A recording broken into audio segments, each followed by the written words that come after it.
Time Berthe came up that evening to serve Philippe's supper, I was in a fairly lamentable state of nerves, and more than half inclined to shirk facing my host and hostess downstairs.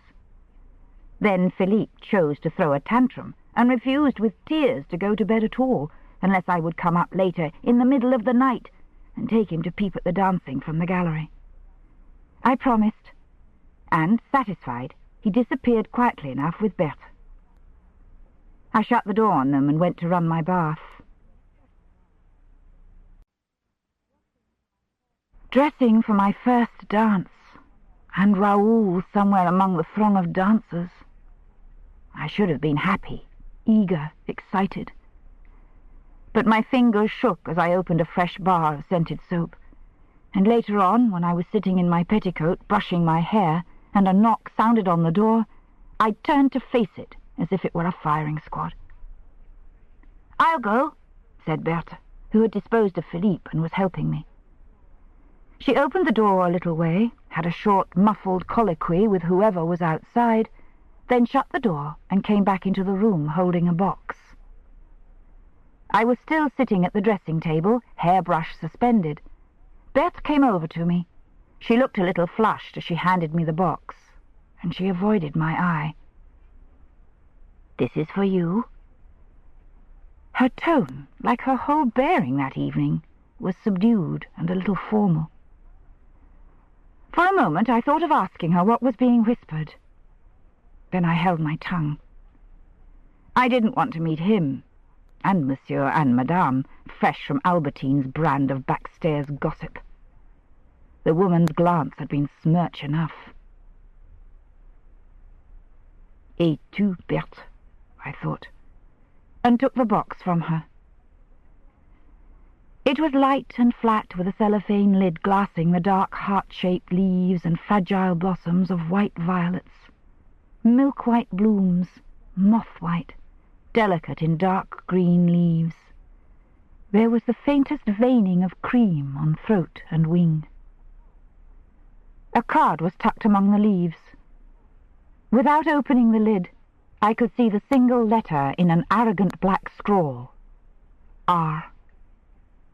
I finished dressing in silence. Then I pinned the violets on, said quietly, "Thank you, Berthe," and went toward the music and the laughter. Chapter 11. I am two fools, I know, for loving and for saying so. John Donne, The Triple Fool. The ball was well underway, and I was thankful to see that Monsieur and Madame de Valmy had finished receiving. Their place near the banked flowers at the foot of the great staircase was empty. Now the hall was brilliant with a shifting mass of people. I hesitated on the gallery, having no mind to make an entrance alone down that impressive flight of steps. Then 3 young women came chattering past me from some room along the corridor, and I followed as inconspicuously as I could in their wake. It was easy enough to slip unremarked through the throng and into the ballroom itself, where I found a corner sheltered by a pillar and a bank of azaleas, and settled down quietly to watch the dancers. I couldn't see Léon de Valmy's chair anywhere, but Héloïse, looking wonderful in a gown the colour of sea lavender, was dancing with an elderly bearded man, on whose breast the blue ribbon of an order showed. I saw Florimond over by one of the windows, talking, or rather listening, to a terrifying-looking old woman with a beak of a nose and improbable blue hair. He was leaning forward slightly, that flattering air of his assuring her that she was the most amusing and intelligent woman in the room. For all I knew, she may have been. But had she been the dreariest hag on earth, I'm sure that Florimond would have looked exactly the same. I turned to look for Raoul. On a swirl of music, the dancers near me swung and parted, and I saw him. He was dancing with a blonde girl with slanting eyes and a beautiful mouth. She was in black, with a high neck and a straight-cut skirt that spoke of Madame Pfaff, and made her look incredibly slender and fragile. She was dancing very close to him and talking rapidly with flickering upward glances through her long lashes. I didn't see him speak, but he was smiling. They were a striking couple, and danced so beautifully that more than one glance was thrown in their direction, and I had nothing else to do but see it. More than one significant eyebrow lifted in their wake. It would seem that Mrs. Seddon had been right. Where Raoul went, rumour walked. I wondered who the girl was. When, if, he danced with me, what would the eyebrows do then? Who's the new girl? My dear, nobody, obviously. And my dear, the dress. The governess? Oh, I see. The music stopped, and people drifted to the sides of the ballroom. I was hidden by the crowd. Nobody had noticed me. I sat still, glad of the sheltering pillar and the massed azaleas. Beside me a trickle of water ran down a little scale, soulless as the music of a spinet. There was a tank of fish here, too, and the water dripped into it from a bank of moss. The azaleas threw patterns on the water, and gold and silver fish moved warily underneath. The music started again, obliterating talk, laughter, and the tiny tinkle of water. The glittering dresses took the floor. This time he led out an elderly woman with a dreadful gown of royal blue and magnificent diamonds, and then a dark hawk of a woman with a clever, hungry face and hands like yellow claws. And then the lovely blonde girl again. And then a well-corseted woman with dyed hair who wore dramatic black with emeralds. And then a white-haired woman with a gentle face. And then the blonde again. The fish hung suspended in water green as serpentine, fins moving rhythmically. A petal, loosed from a pink azalea, floated down to lie upon the surface. I remembered my promise to Philippe. I got up, shaking out the folds of my skirt. The fish, startled, shuttled about the tank under the hanging moss. When a voice said, "Mademoiselle," just behind me, I started like a guilty thing upon a fearful summons and dropped my handbag, missing the tank by millimeters. The owner of the voice stooped a little ponderously to pick it up for me. I might have known he would come sooner or later to comfort the wallflower. "Monsieur Florimond," I said, "you startled me." "I'm sorry." He handed me the bag with a smile. "But you must not fly away now, mademoiselle. I'm depending on you for an alibi." "An alibi?" He made one of his wide gestures. "My dear, I don't dance, and I've talked myself to a standstill. I thought perhaps if I cornered you quickly, we could resume our flirtation, which is something I can do at any time without effort." "And," I said, watching how his hand hovered already over his pocket, "have a quiet smoke at the same time?" "All right, Monsieur Florimond. I'll be your chimney corner." "A sympathetic woman," said Florimond, unabashed, taking out his case, "is above rubies."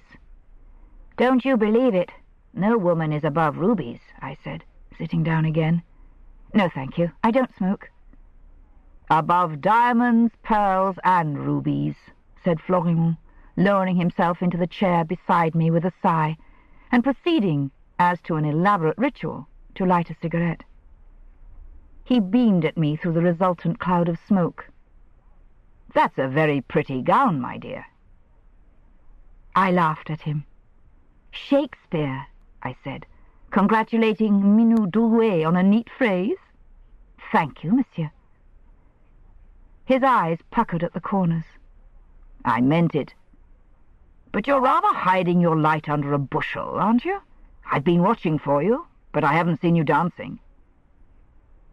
"I don't know anyone." "Oh la la! And didn't Eloise introduce any young men?" "I haven't seen her to speak to. I came down late." "And now she is... Ah, yes, there she is, dancing with Monsieur de Saint-Hubert." He scanned the floor. Then where's Raoul? He knows everybody. Perhaps he... Oh, no, please. The exclamation burst out quite involuntarily. I met Florimond's eye of mild inquiry, and finished lamely. I was just going upstairs. I promised Philippe to go and see him. Oh, don't bother, Monsieur Raoul, please. Upstairs? And not to come down again, is that it? The kind eyes surveyed me. And is that also why you came down so late and then hid among the flowers? I don't... What do you mean? His gaze fixed itself on the violets. He didn't answer. My hand moved in spite of me to cup the flowers, a curiously defensive gesture, and quite futile. I said, "How did you know?" and touched the violets with a fingertip. "These?" He shook his head. "My dear," he said gently, "haven't you learned yet that every breath the Valmys take is news in the valley?" I said bitterly, "I'm learning." I looked away from him. A fish was nosing at the azalea petal, butting it gently from underneath. I watched it absorbedly. The dance music seemed to come from a great way off. Here, among the flowers, was a little walled garden of silence, broken only by the liquid arpeggios of the dripping mosses. At length he spoke. "You're very young." 23? My voice tried hard not to sound defensive.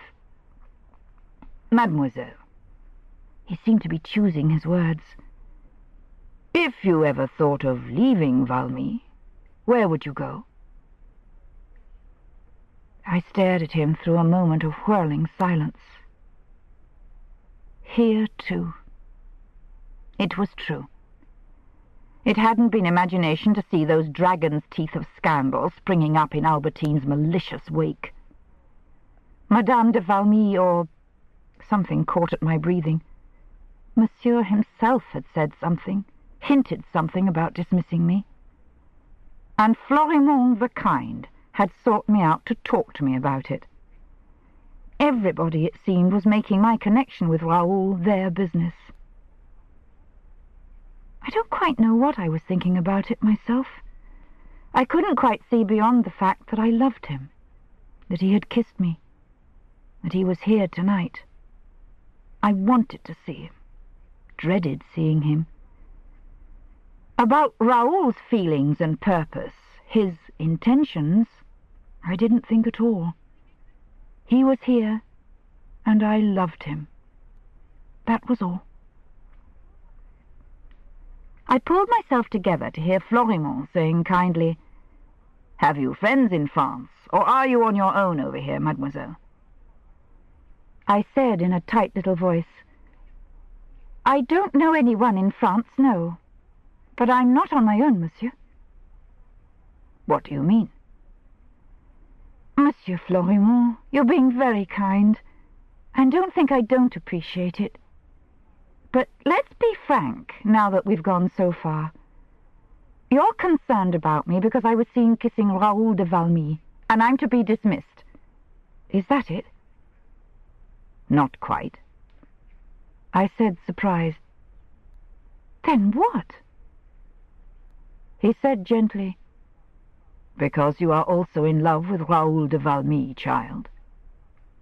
I said, rather breathlessly, "So? What?" "What I said. You are too young. You have nobody here to run to. You are too much alone." "No, I told you, I'm not alone." He looked a query. I said very evenly, "Is it so very impossible that I should be able to run, as you put it, to Raoul?" There was a pause. The words seemed to repeat themselves into the silence. The clasp of my bag was hurting my fingers when I gripped it. I looked at him. Yes, monsieur. We are being frank, you and I. Is it so very impossible that Raoul should care for me? My dear, said Florimond, and stopped. Yes, monsieur. He took a deep breath. You and Raoul? No, mademoiselle. No, and no, and no.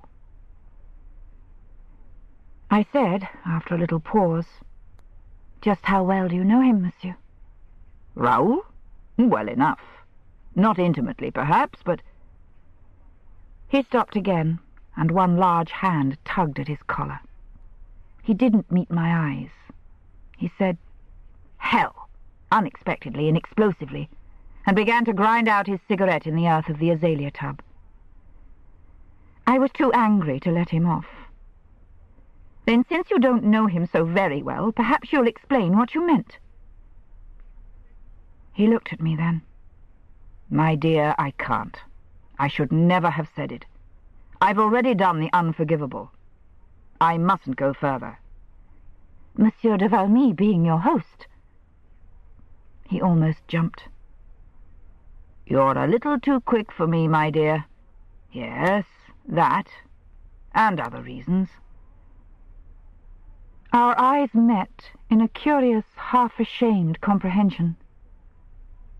But I was still angry. I said, "Since we're talking in riddles, monsieur, what makes you think that all tigers breed true?"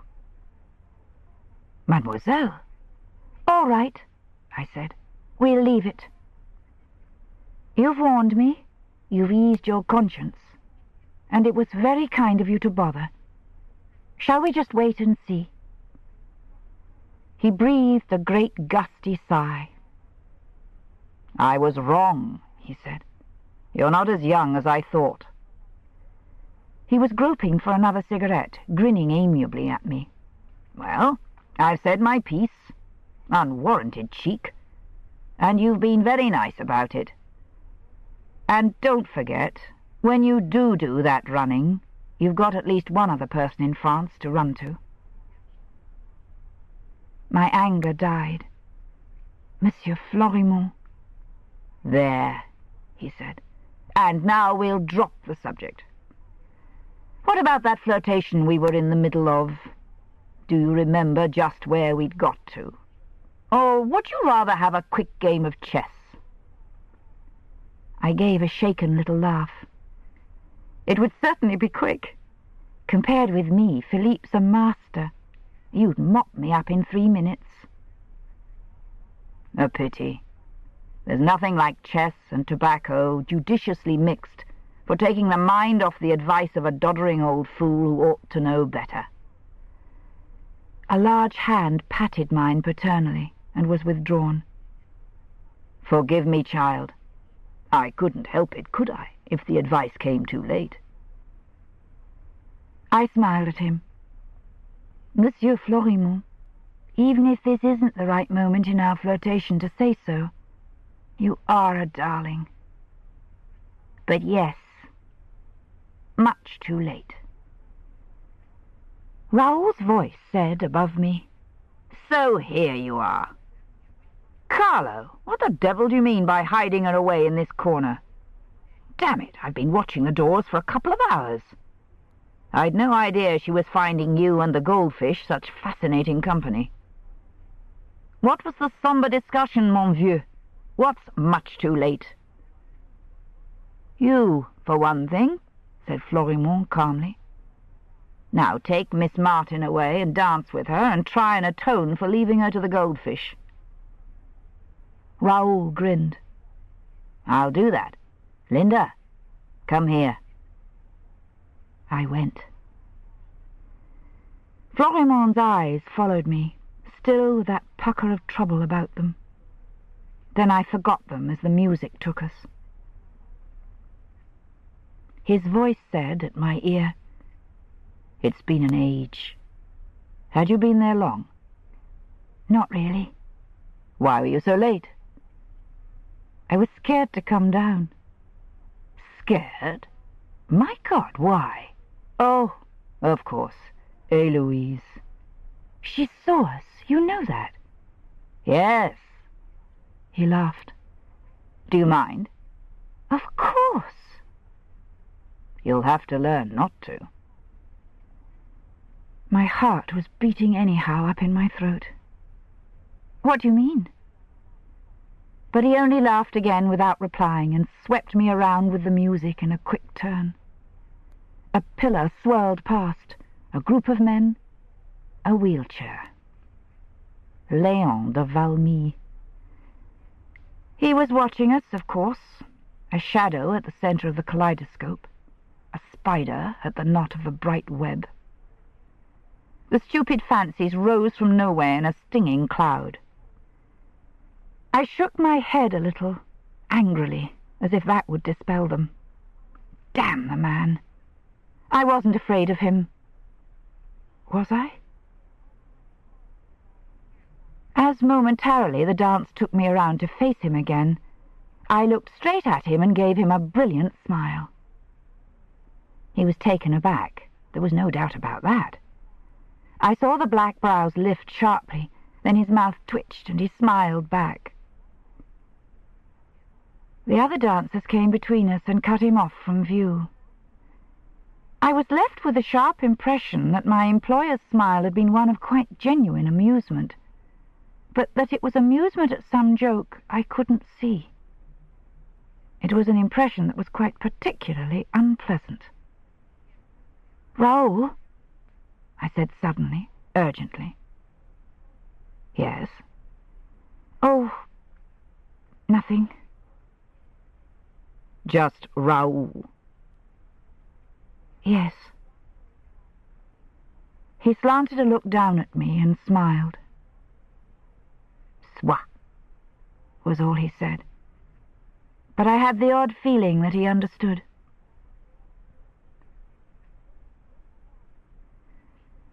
When the dance finished, we were at the opposite end of the room from Léon de Valmy, and beside one of the long windows.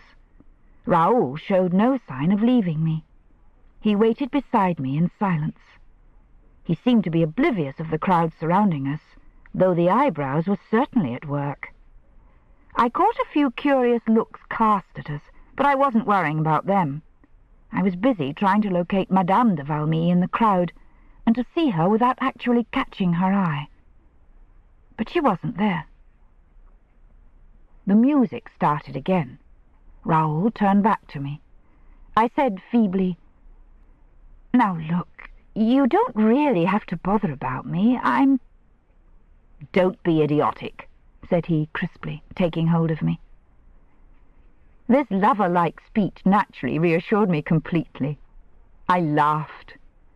I forgot Héloïse de Valmy, the raised eyebrows, even Léon and his amusement.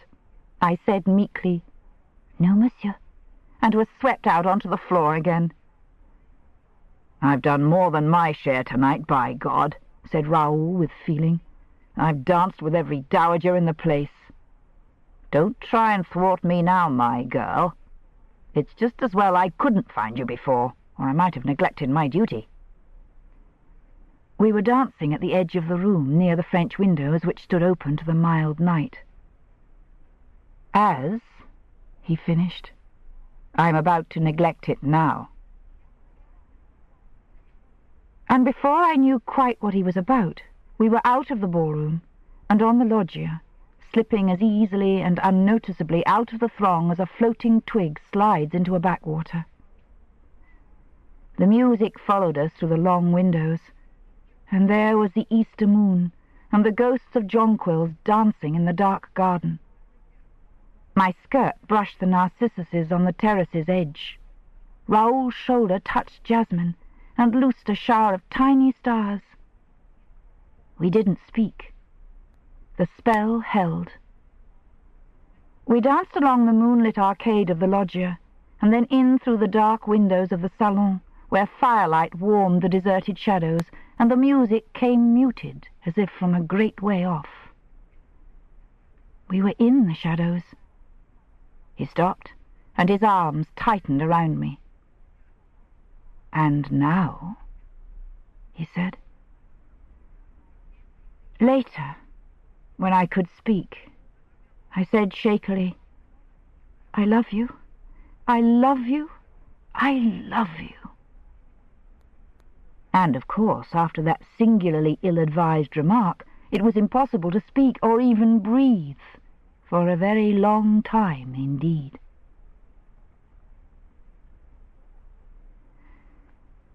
When at length he let me go and spoke, I hardly recognized his voice.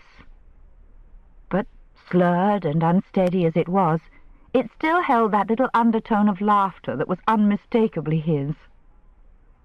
Well, aren't you going to ask it? Ask what? What every woman in the world asks straight away. The vow returned. Do you love me? I said, I'll settle for whatever you want to give. I told you before not to be humble, Linda. I can't help it. It's the way you make me feel. He said, Oh, God, in that queer, wrenched voice, and pulled me to him again. He didn't kiss me, but held me tightly and spoke over my head into the darkness. Linda, listen.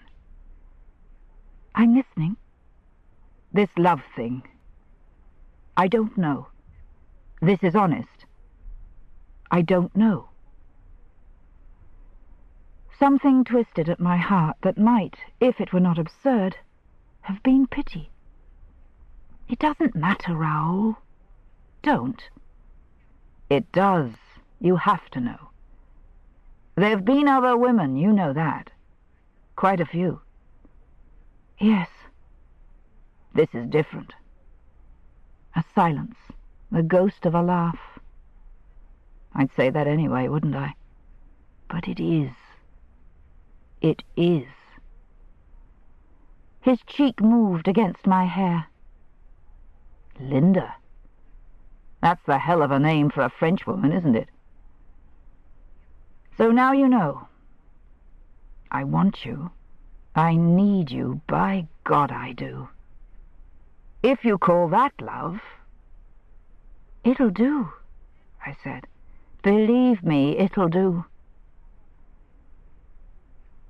Another silence.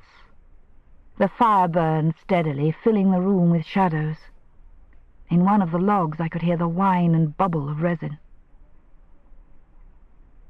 He gave a queer little sigh, then loosed me, holding me at arm's length. His voice was his own again, cool, casual, a little hard. What were you and Carlo talking about? The question was so unexpected that I started. I hardly remember. Things. And, oh yes, my frock. Yes, we talked about my frock. I saw him smile. Come now, confess. You talked about me. How do you know? Second sight. Oh, murder, I said. Don't tell me you've got it as well. As well? Your father's a warlock, didn't you know? Oh? Then shall we just say that I've got excellent hearing? Did Carlo warn you that my intentions were sure to be dishonourable? Of course. Did he, by God? More or less. It was done by implications and with the nicest possible motives. I'm sure of it. What did he say? I laughed at him and quoted, You and Raoul, no, and no, and no. And you're not to be angry. I adore Monsieur Florimond, and he was only talking to me for my own good. He was looking down at me soberly. I'm not likely to be angry. He was too damned near right. I don't mean about my motives, but that probably you and I... He stopped. I've told you how I feel. But you say you love me. I said, yes, and yes, and yes. I saw him smile. Again, thrice. You're very generous. I was cancelling Carlo out. Besides, we have a poem in English which says, What I tell you 3 times is true." Another pause. Then he said, still holding me, "Then you will take a chance on marrying me." I began to tremble. I said huskily, "But your father—" His hands moved so sharply that they hurt me. "My father? What's it to him?" "He'll be so angry. Perhaps he'll do something about it. Make you leave Belvine, or—" "So what? I'm not tied to him or to Belvine." He gave a short, half-angry laugh. "Are you afraid of harming my position, my prospects? By God, that's rich." I said falteringly, "But you love Belvine, don't you? You told me you did, and Mrs. Seddon said—" "So she's been talking about me too, has she?" "Everybody does," I said simply. "Then did she tell you I hadn't any future except Belvine, and that only until Philippe gets Valmy?" "Yes." "Well, she's right." He added more gently, "Does that 3 times true love allow you to take a chance on a barren future?" "I said I'd settle for what you had to give, didn't I?" Another of those little silences. "So you did. Then you'll marry me?" "Yes." "In the teeth of the warnings?" "Yes." "And without prospects?" "Yes." He laughed then, still on that curious note of triumph.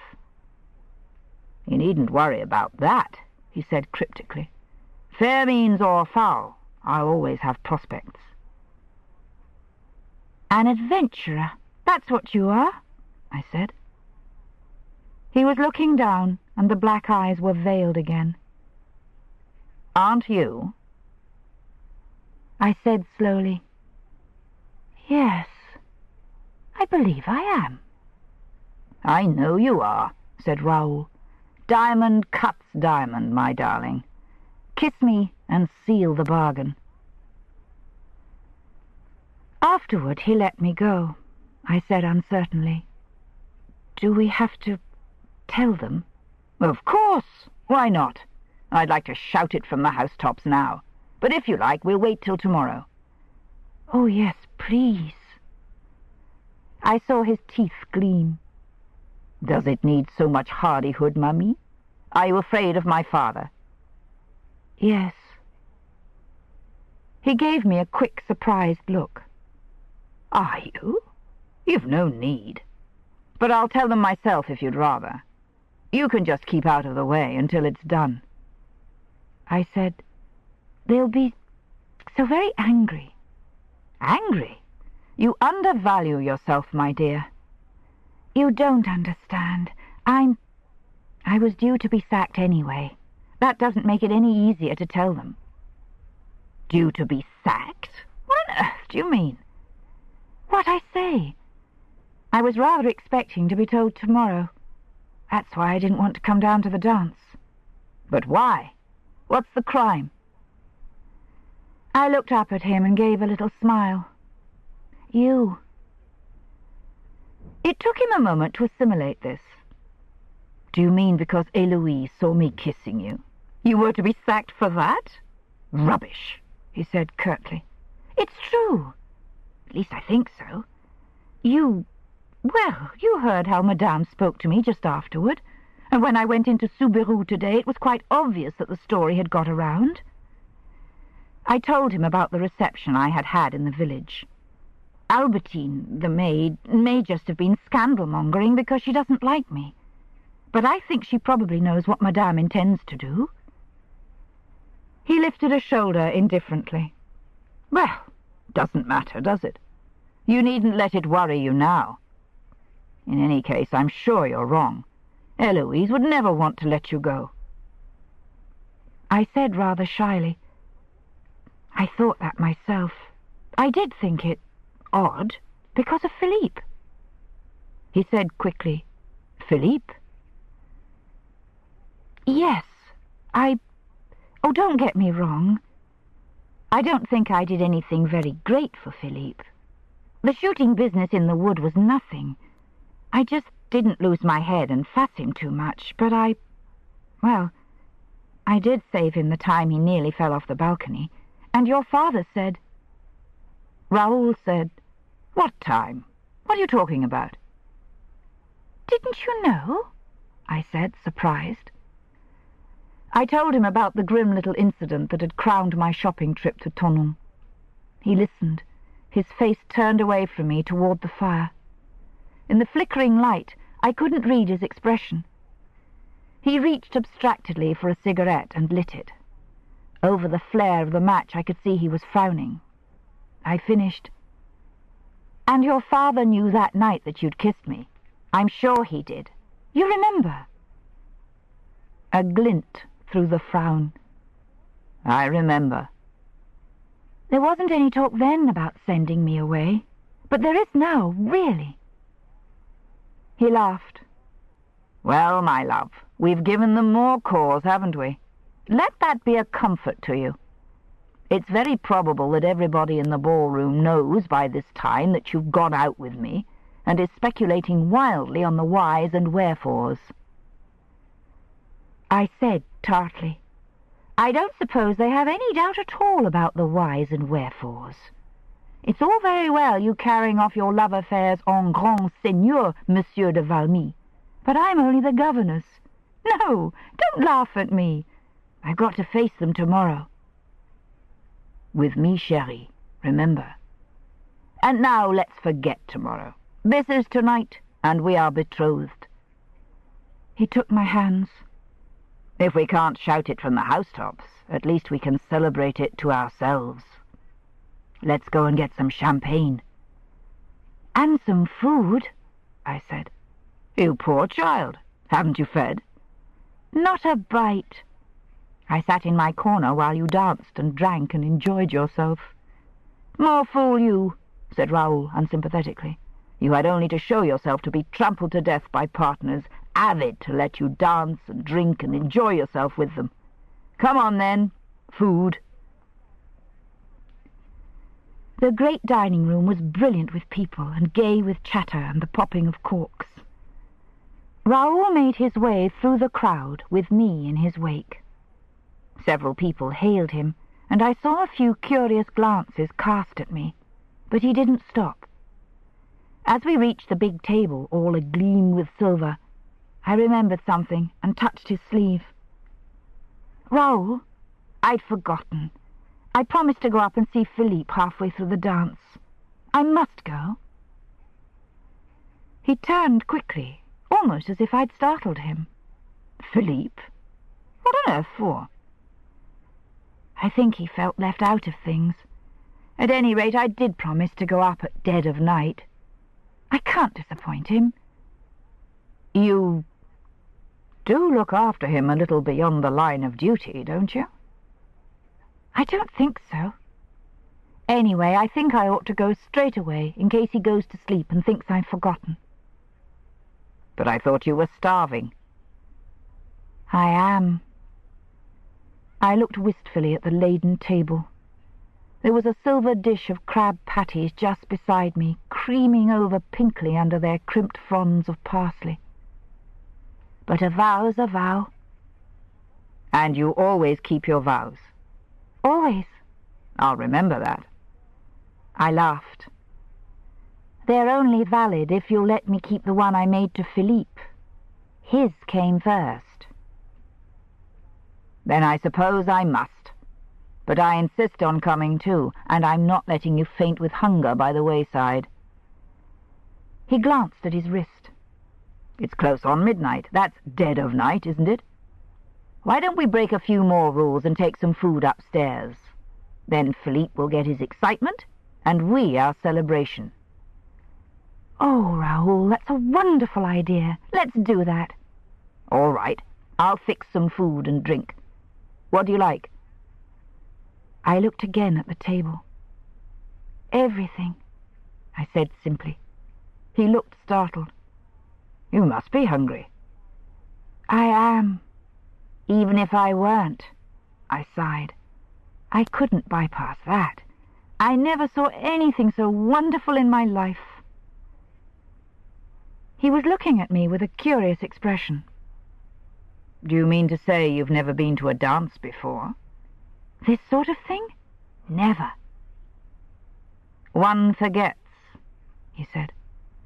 I try to, I said lightly. At any rate, the dreary past never produced anything remotely like this. May I have one of those meringues? If you must. And I suppose you've never had champagne either. That's a thought. Well, you shall have it tonight. Meringues and champagne, may God forgive me. Well, you go along up to Philippe and I'll follow as soon as I've organized the food. I'll bring a bit of everything. That's a vow, I told him, and made my way out through the crowd. My main fear was of coming across Léon de Valmy.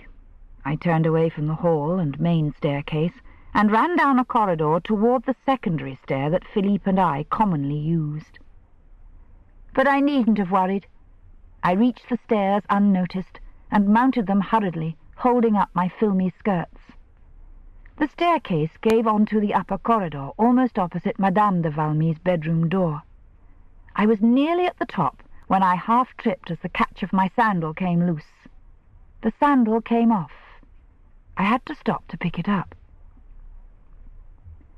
As I straightened up, sandal in hand, 2 women came out of Madame de Valmy's sitting room. My heart seemed to catch in mid-beat. Then I saw that neither was Héloïse. They were elderly women who hadn't been dancing.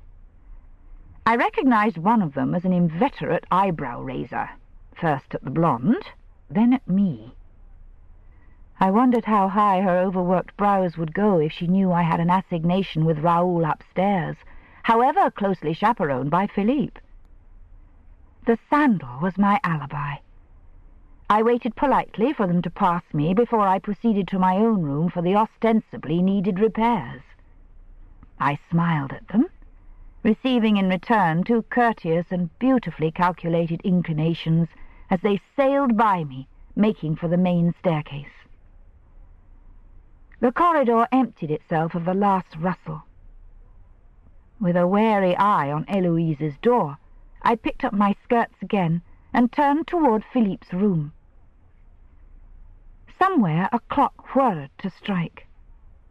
Midnight. I smiled. Dead of night exactly. I hoped Philippe was still awake.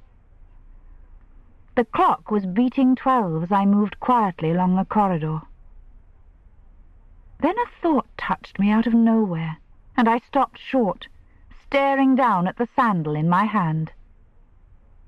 Midnight. The dropped slipper. The escape from the ball.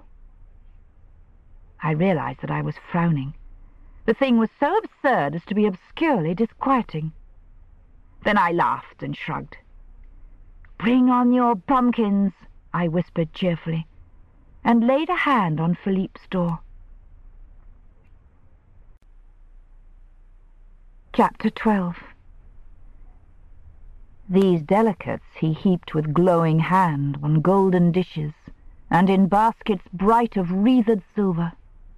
Sumptuous they stand in the retired quiet of the night.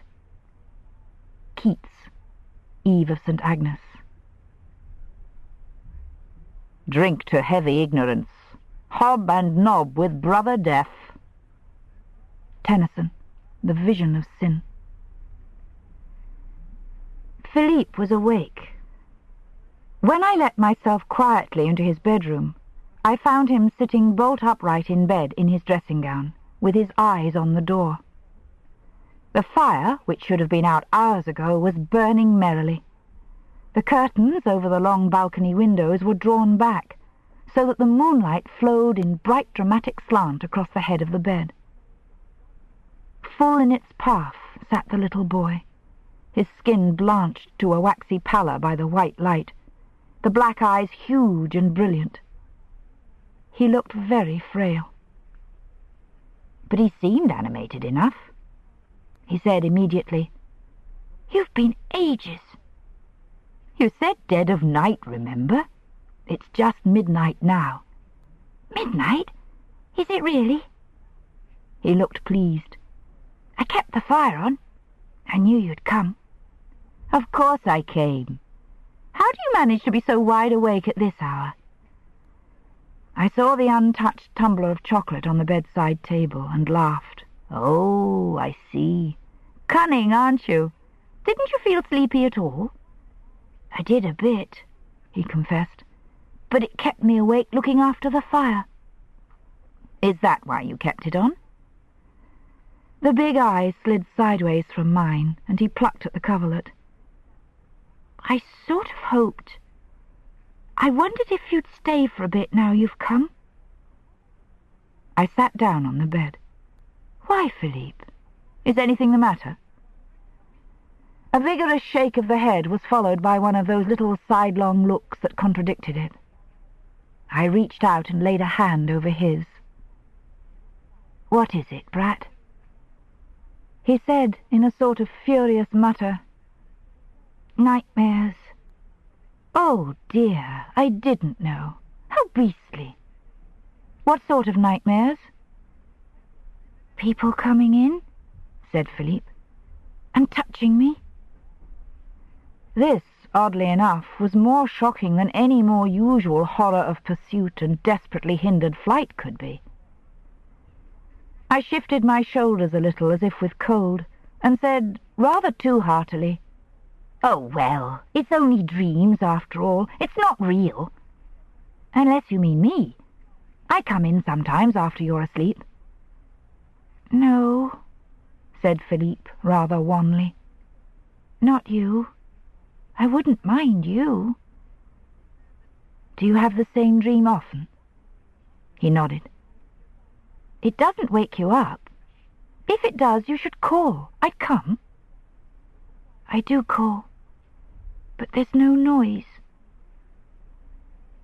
I patted the hand. It seemed very small and cold. That means you're still asleep. It's a horrid feeling, but it is only a dream. And it might easily be me, Philippe. I usually do look in last thing at night. You're always sound asleep. Am I? Like a top, snoring. I bet I'm not.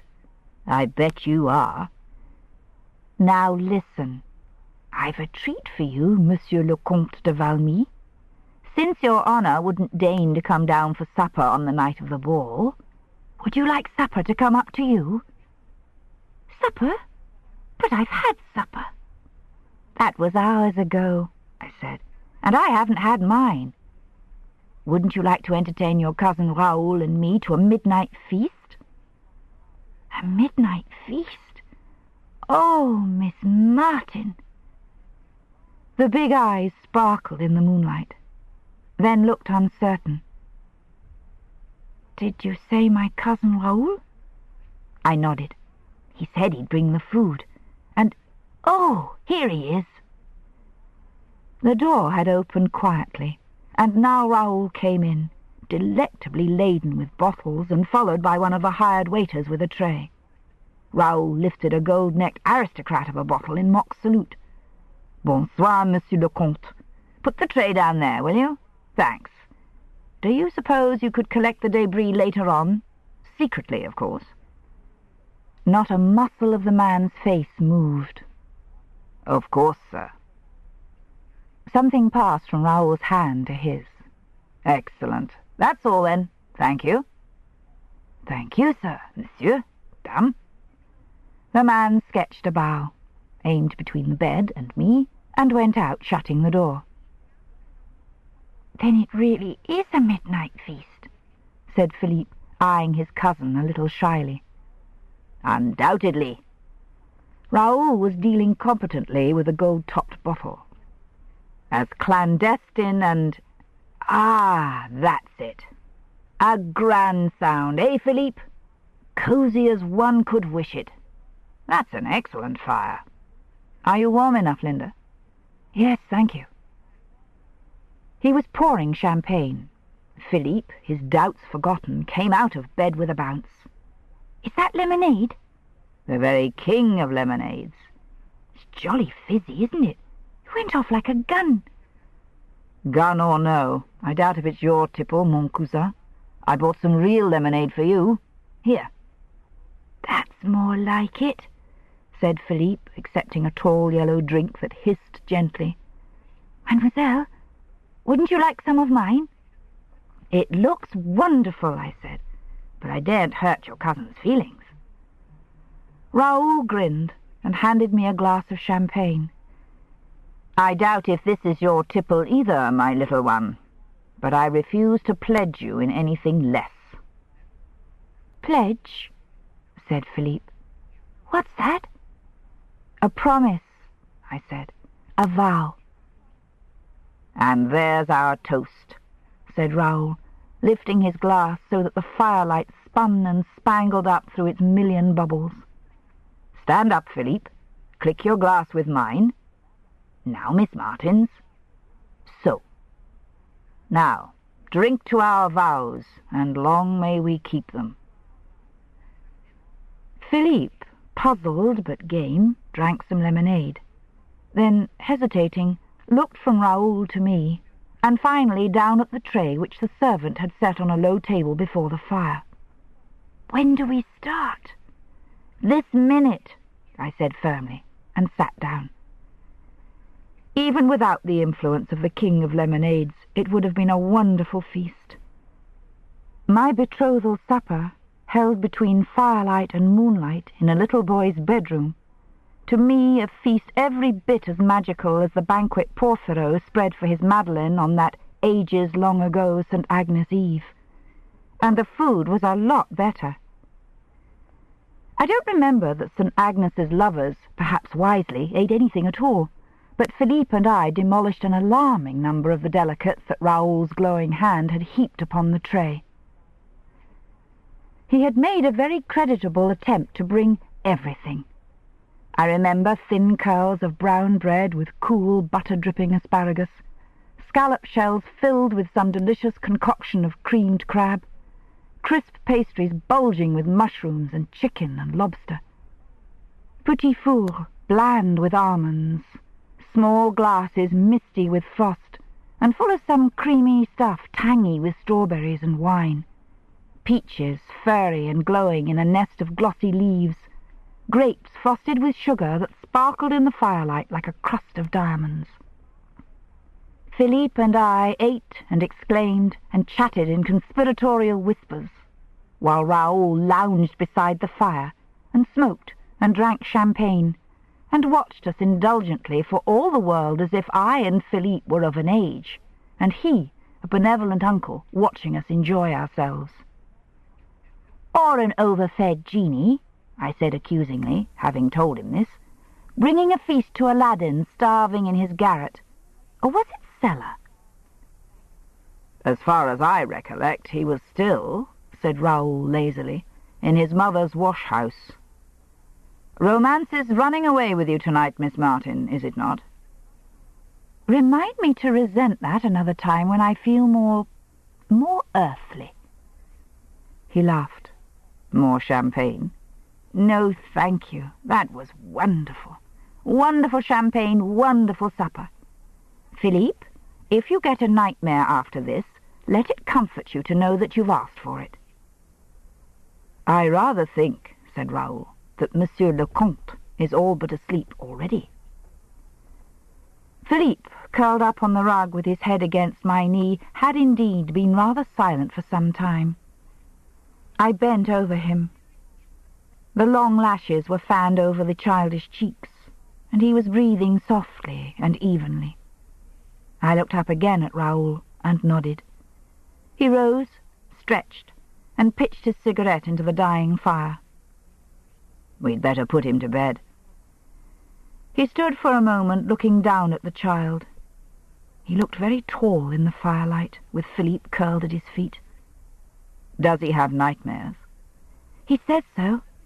People come in the night and touch him. Rather horrid."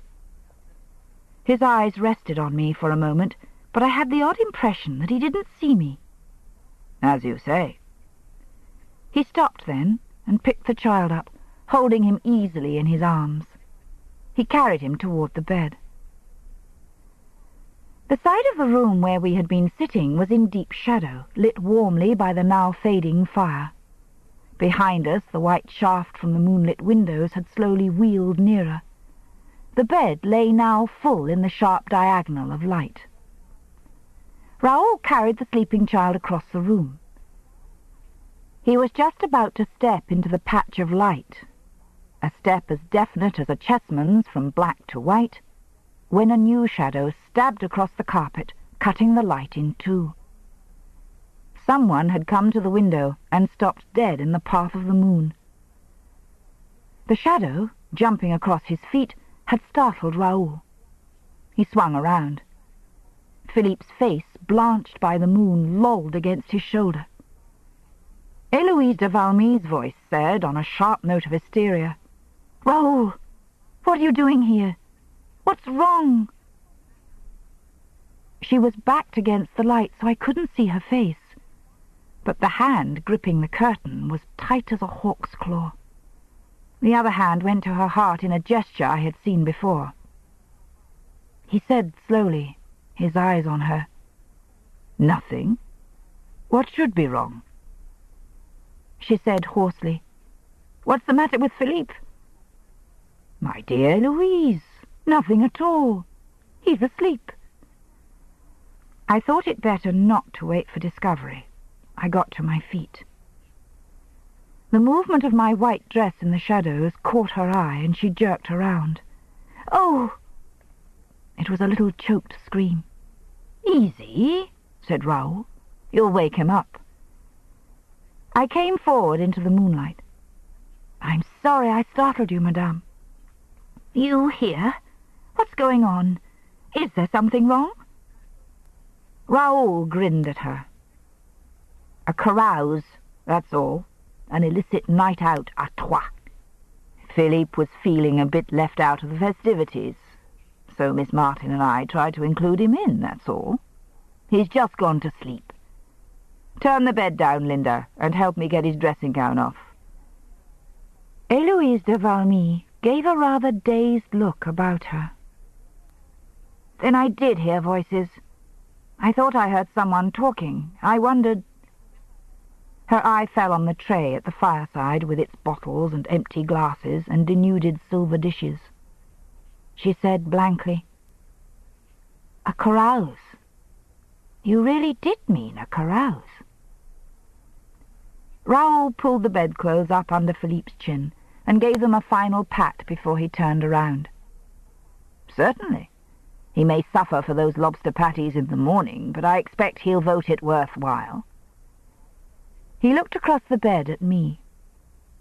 "Let me take you down again now." His eyes were confident and amused.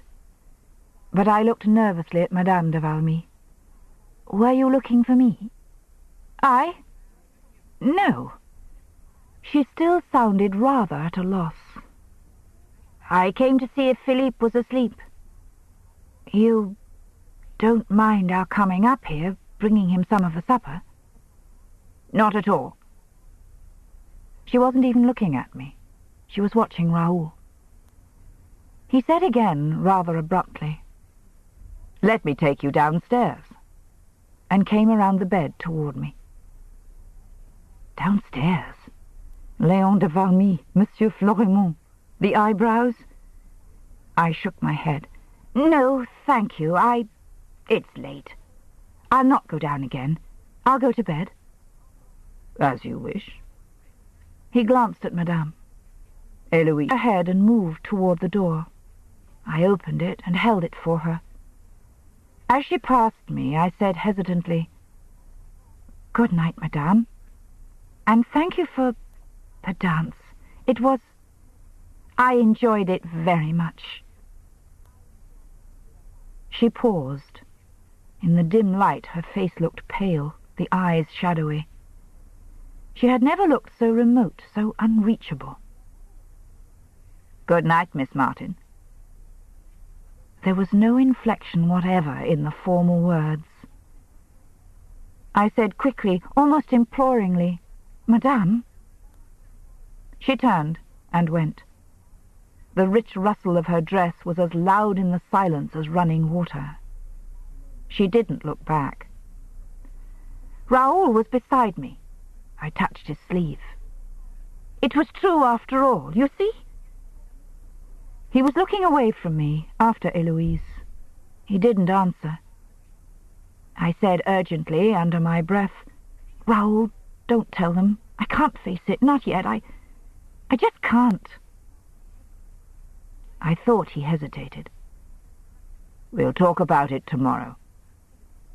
I said quickly, "Let them send me away. I'll go to Paris. I can stay there a little while. Perhaps then we can—" His hands on my shoulders turned me swiftly toward him, interrupting me. "My dear, if I'm not to tell Eloise tonight, I'd better leave you now. Don't worry. It'll be all right. I'll say nothing until we've talked it over." He bent and kissed me, a brief, hard kiss. "Good night, Mamie. Sleep well." The door shut behind him. I heard him walk quickly down the corridor after Eloise, as if he were in a hurry. Chapter 13. "Yes, I answered you last night. No, this morning, sir, I say. Colours seen by candlelight will not look the same by day." Elizabeth Barrett Browning, The Lady's Yes. Next morning a note was brought up to the schoolroom at breakfast time by Bernard, Léon de Valmy's man. It looked as if it had been written in a tearing hurry, and it read, "My dear, I can't stay today as I'd hoped. I find I must go back to Paris. A damnable must. Forgive me, and try not to worry about anything. I'll be back on Thursday morning without fail, and we can get things worked out then. Eloise said nothing to me, and, as I'd promised you I wouldn't, I didn't talk to her. I don't think you need worry too much about that side of it, Mamie. If they have anything to say, they'll undoubtedly say it to me, not you. Till Thursday, then. Pretend, if you can, if you dare, that nothing has happened. I doubt if you'll see much of Eloise anyway. She overdid things, and I imagine she'll keep to her bed. Yours, R." As a first love letter, there was nothing in it to make my hands as unsteady as they were when I folded it and looked up at the waiting Bernard. He was watching me. The black eyes in that impassive, surly face were shrewd and somehow wary. I thought I saw a gleam of speculation there, and reflected wryly that it was very like Raoul to send his messages by the hand of the man who hadn't been out of Léon de Valmy's call for 20 years. I said coolly, "Did Monsieur Raoul give you this himself?" "Yes, mademoiselle." "Has he left already?" "Oh, yes, mademoiselle. He drove down to catch the early flight to Paris." "I see. Thank you. And how is Mrs. Seddon today, Bernard?" "Better, mademoiselle. But the doctor says she must stay quiet in her bed for a day or two." "Well, I hope she'll soon be fit again," I said. "Have someone let her know I was asking after her, will you please?" "Yes, mademoiselle." "Bernard," said Philippe, putting down his cup, "you have a dance tonight, don't you?" "Yes, monsieur." "Down in the village?" "Yes, monsieur." "Do you have supper there as well?" "Yes, monsieur." "What sort of things do you have for supper?" The man's dark face remained wooden, his eyes guarded, unfriendly even. "That I really couldn't say, monsieur." "All right, Bernard," I said. "Thank you." As he went, I wondered yet again what pretty little Berthe could see in him. It was a very unpleasant and also a very long day. I felt curiously bereft. Raoul had gone. Florimond left soon after breakfast. Mrs. Seddon did as Bernard had prophesied, and kept to her room. And Berthe went about her tasks all day with that withdrawn and rather shamefaced expression which seemed, if it were possible, faintly to image Bernard's sullen mask. Small wonder, then, that when Philippe and I were out for our afternoon walk, and a jeep roared past us, carrying several men and driven by William Blake, I responded to his cheerful wave with such fervour that Philippe looked curiously up at me and remarked, "He is a great friend of yours, that one, huh?" "He's English," I said simply, then smiled at myself. "Do you know what irony is, Philippe? L'ironie?" "No. What?" I looked at him doubtfully, but I'd let myself in for a definition now, and plunged a little wildly at it. L'ironie, I suppose it's chance or fate, le destin, or something that follows you around and spies on what you do and say, and then uses it against you at the very worst possible time. No, that's not a very good way of putting it. Skip it, mon lapin. I'm not at my best this afternoon. "But I'm reading about that this morning," said Philippe. "It has a special name. It followed you, comme vous dites, and when you do something silly, how do you say it? Came against you. It was called nemesis." I stopped short and looked at him. I said, "Philippe, my love, I somehow feel it only wanted that. And it's practically the Ides of March, and there are ravens flying down on our left, and I walked the wrong way around Sainte-Marie-des-Points last Thursday afternoon, and—" "You didn't," said Philippe. "It was raining." "Was it?" "You know it was." He chuckled and gave a ghost of a skip. "You do say silly things sometimes, don't you?" "All too often." "But I like it. Go on. About the ravens flying upside down. Do they really? Why? Go on, mademoiselle." "I don't think I can," I said. "Words fail me." On our way in from the walk, we met Monsieur de Valmy. Instead of coming up the zigzag itself, we took the short cut which ran steeply upward, here and there touching the northerly loops of the road. We crossed the gravel sweep at the top. As we went through the stable archway, making for the side door, the wheelchair came quietly out of some outbuilding, and Léon de Valmy's voice said, in French, "Ah, Philippe. Good afternoon, Miss Martin. Are you just back from your walk?" The quick colour burned my face as I turned to answer. "Good afternoon, monsieur. Yes, we've just been along the valley road, and we came back up the short-cut." He smiled. I could see no trace of disapproval or coolness in his face. Surely, if I were privately under sentence of dismissal, he wouldn't act quite so normally, more go out of his way to greet us in this unruffled, friendly fashion. He said, including Philippe in the warmth of his smile, "You've taken to bypassing the woods now, have you?" "Well, we have rather." I added, "I'm nervous, so we keep near the road." He laughed. "I don't blame you." He turned to Philippe with a pleasant twinkle. "And how are you this morning after your excesses of last night?" "Excesses?" said Philippe nervously. "I'm told you had a midnight feast last night. An illicit night out à trois was the phrase, I believe. No nightmares afterward?" Philippe said, "Non, mon oncle." The amused dark gaze turned to me. I said, almost as nervously as Philippe, "You don't mind? Perhaps it was a little unorthodox, but—" "My dear Miss Martin, why should I? We leave Philippe very completely to your care and judgment, and so far we've been amply proved right. Please don't imagine that my wife and myself are waiting to criticize every move that's out of pattern. We know very little about the care of children. That's up to you. And a special treat now and again is an essential, I believe. It was kind of you to spare time and thought to the child in the middle of your own pleasure. I hope you enjoyed the dance." "Yes, oh yes, I did. I didn't see you last night to thank you for inviting me, but may I thank you now, monsieur? It was wonderful. I enjoyed it very much. I'm glad to hear it. I was afraid you might feel rather too much a stranger among us, but I gather that Raoul looked after you. Nothing but polite inquiry, no glint of amusement, no overtone to the pleasant voice.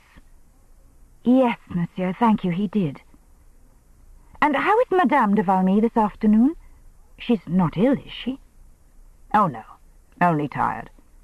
She'll be making an appearance at the dance in the village tonight, so she's resting today. Then she won't expect us, Philippe and me, in the salon tonight? No, I think you must miss that. The smile at Philippe was slightly mischievous now. Unless you'd like to visit me instead. Philippe stiffened, but I said, "As you wish, monsieur. In the library?" He laughed. No, no, we'll spare Philippe that. Well, don't let me keep you. The wheelchair swiveled away, then slewed back to us. Oh, by the way. Monsieur? Don't let Philippe use the swing in the big coach house, Miss Martin. I see that one of the rivets is working loose. Keep off it until it's mended. We mustn't have another accident, must we? No, indeed. Thank you, monsieur. We'll keep out of there.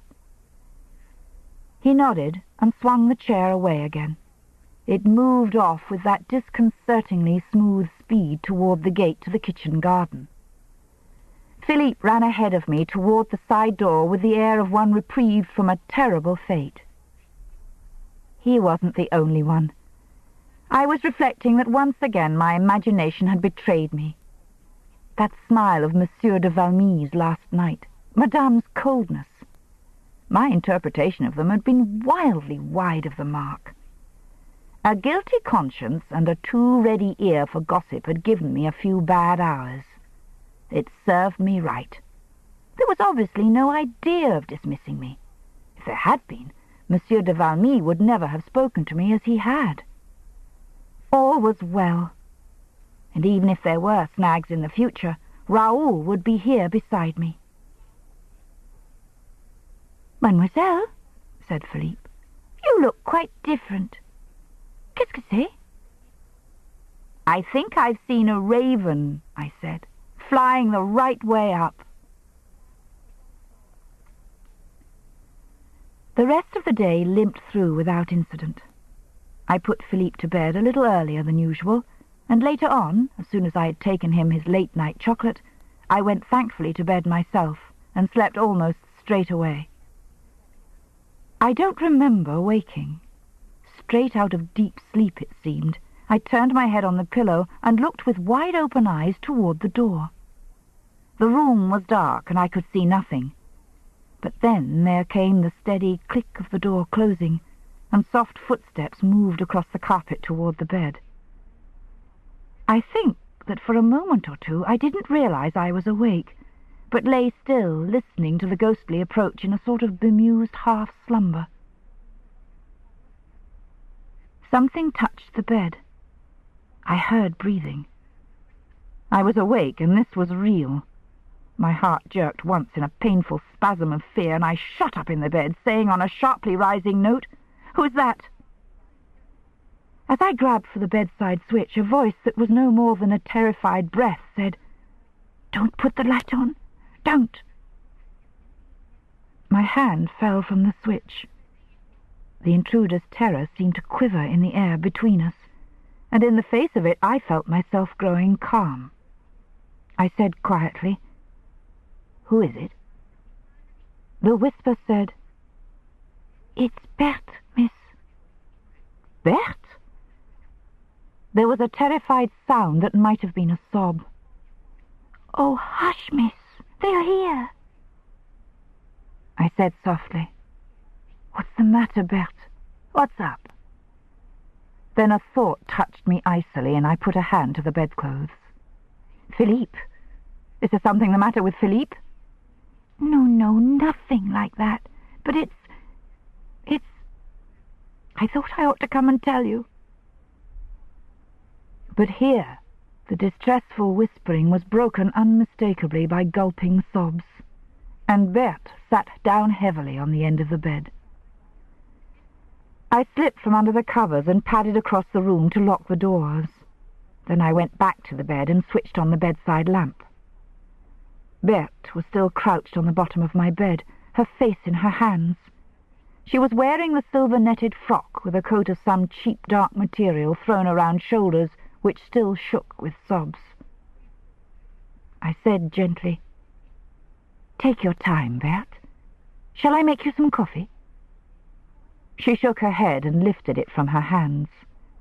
Her face, usually so pretty, was pinched and white. Her cheeks were streaked with tears, and her eyes looked dreadful. I sat down beside her on the bed and put an arm around her. "Don't, my dear. What is it? Can I help? Did something happen at the dance?" I felt the shoulders move. I said, on a thought, "Is it Bernard?" She nodded, still gulping. Then I felt her square her shoulders. I withdrew my arm, but stayed beside her. Presently she managed to say, with rather ragged-edged composure, "You'd better get back into bed, miss. You'll get cold like that." "Very well." I slipped back into bed, pulled the covers around me, and looked at her. "Now tell me, what is it? Can I help?" She didn't answer for a moment, nor did she look at me. Her eyes went around the room as if to probe the shadows, and I saw terror flick its whiplash across her face again. She licked her lips. I waited. She sat for a moment, twisting her hands together. Then she said, fairly calmly, but in a low, hurried voice, "It is Bernard, in a way. You know I'm going to marry Bernard. Well, he took me to the dance tonight, and I wore your frock. And he said I looked a princess, and he started...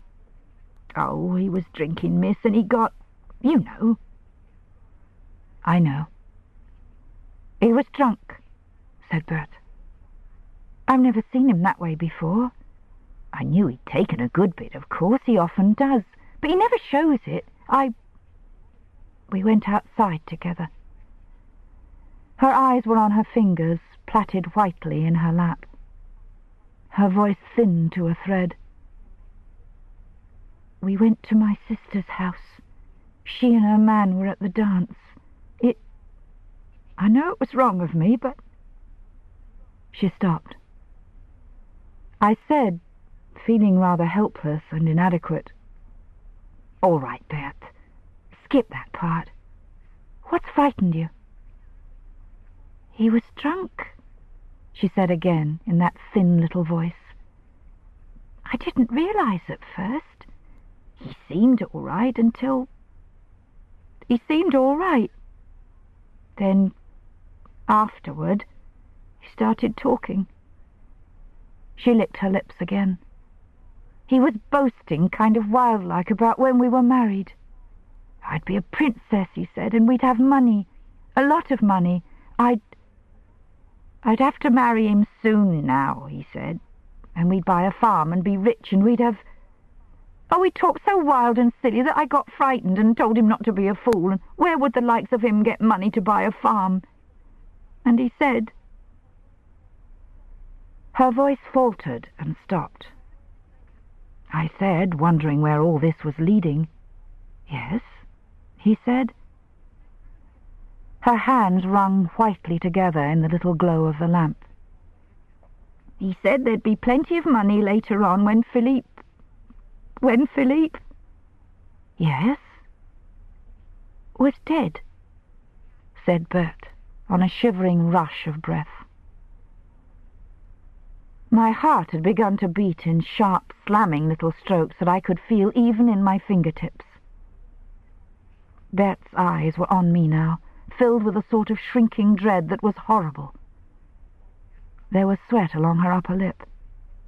I said harshly, "Go on." I'm only saying what he said. He was drunk, half asleep. He was..." "Yes, go on." He said Monsieur de Valmy had promised him the money. Yes? When Philippe died. Berthe! Yes, miss, said Berthe simply. Silence. I could see sweat on her forehead now. My hands were dry and ice-cold. I felt the nails scrape on the sheets as I clutched at them. The pulse knocked in my fingertips. This was nonsense. It was nightmare. It wasn't happening. But something inside me, some part of brain or instinct, listened, unsurprised. This nightmare was true. I knew it already. On some hidden level I had known it for long enough. I only wondered at my own stupidity that I had not recognized it before. I heard myself saying quietly, "You must finish now, Berthe." Philippe? So Philippe is going to die later on, is he? How much later on? Bernard said soon. He said it would have to be soon because Monsieur Hippolyte cabled early today that he was coming home. They don't know why. He must be ill or something. Anyway, he's cancelling his trip and he'll be here by tomorrow night, so they'll have to do it soon, Bernard says. They've tried already, he says, but... I said, they. The Valmys. Monsieur and Madame and Monsieur... No, I said. No. Yes, miss. Monsieur Raoul, said Berthe. Of course, I said. I don't believe it. She watched me dumbly. I don't believe it. My voice blazed with the words into fury. But she didn't speak. If she had broken into protestation, perhaps I could have gone on fighting. But she said nothing, giving only that devastating shrug of the shoulders with which the French disclaim all knowledge and responsibility. Berthe, are you sure? Another lift of the shoulders. He said so. Bernard said so. Yes. Then something in my face pricked her to add, he was drunk. He was talking. I know. Kind of wild. That means nothing. But this can't be true. It can't. I know that. Berthe, do you hear me? It simply isn't true. She said nothing, but looked away. I opened my lips, then shut them again, and in my turn was silent. I don't intend, even if I could, to describe the next few minutes. To feel something inside oneself break and die is not an experience to be relived at whatever merciful distance. After a while I managed, more or less coherently, to think, spurred to it by the savage reminder that Philippe was what mattered. All the rest could be sorted out, pondered, mourned over later. Now the urgent need was to think about Philippe. I pushed back the bedclothes. Berthe said sharply, "Where are you going?" I didn't answer. I slipped out of bed and flew to the bathroom door, through the bathroom, across the child's darkened bedroom. Bending over the bed, I heard his breathing, light and even. It was only then, as I straightened up on a shaking wave of relief, that I knew how completely I had accepted Berthe's statement. What was it, after all? A frightened girl's version of the drunken and amorous babbling of a servant. And yet it rang so true, and chimed in with so many facts that, without even half a hearing, it seemed I was ready to jettison the employers who had shown me kindness, and the man with whom an hour ago I had been in love. Stiffly, blindly, like a sleepwalker, I went back to my own room, leaving the connecting doors ajar. I climbed back into bed. "Is he all right?" Berthe's whisper met me, sharp and thin. I nodded. "Oh, miss! Oh, miss!" She was wringing her hands again. I remember thinking with a queer detached portion of my mind that here was someone wringing her hands. One reads about it, and one never sees it. And now, here it was. When at length I spoke, it was with a dead, flat voice I didn't recognize as my own. "We'd better get this clear, I think. I don't say that I accept what Bernard says, but, well, I want to hear it all. He says there's a plot on hand to murder Philippe. If that's so, there's no need to ask why. The gains to Monsieur and Madame and... the gains are obvious." The words came easily. It was like a play. I was acting in a play. I didn't feel a thing. No anger or fear or unhappiness. I just spoke my lines in that dead and uninflected voice, and Berthe listened and stared at me and twisted her hands together. I said, "You say they've tried already. I suppose you mean the shot in the woods and the balcony rail?" Yes." "So." I remembered then the white expectancy on Madame de Valmy's face as Philippe and I came up from the woods that day. And the night of the balcony rail. She hadn't come upstairs that night to get any tablets. She had come because she couldn't stand the suspense any longer. Léon de Valmy, stationed in the hall, must have heard the crash from the forecourt. My mind leapt on from this to recollect those interviews with my employer in the library. I said harshly, "This could be true. Oh, my dear God, Berthe, it could be true." "Well, let's have it. Who fired the shot? Bernard himself?" "No. That was Monsieur Raoul. Bernard dug the bullet out." I forgot about its being a play. "I don't believe it." "Miss, did Bernard say so?" "Yes." "In so many words?" "Yes." "Then he's lying. He probably did the shooting himself, and..." But here I saw her face and stopped. After a while I said fairly calmly, "I'm sorry. I did ask you to tell me just what he said after all, and I'm pretty sure that what he said is true in the main. It's just that I can't quite bring myself to believe." "Yes, miss, I know." I looked at her. "Oh, Berthe, you make me ashamed. I was so wrapped up in my own feelings that I forgot the way you'd be feeling, too. I'm sorry. We're both in the same boat, aren't we?" She nodded wordlessly. Somehow the knowledge steadied me. I said, "Well, look, Berthe, we've got to be tough about this for Philippe's sake, and because there isn't much time. Later on we can work it out and decide who's guilty and who isn't. At present, I suppose we must assume they're all in it, whether or not we can believe it in our heart of hearts. And I'm pretty sure that Monsieur and Madame are guilty. In fact, I know they are. I'm very much to blame for not seeing it before. But who on earth goes about suspecting an impossible, outlandish thing like murder? That's something that happens in books, not among people you know." I suppose I ought to have seen it straight away when Philippe was shot at in the woods. And Raoul was out there. He admitted it himself. And Bernard was sent straight out, and I suppose he removed the bullet and then went back later with someone else to discover it. Yes, and I was right in thinking that Monsieur de Valmy knew I spoke French. I'd shouted it at the murder in the beechwood, and talked it to Philippe all the way home.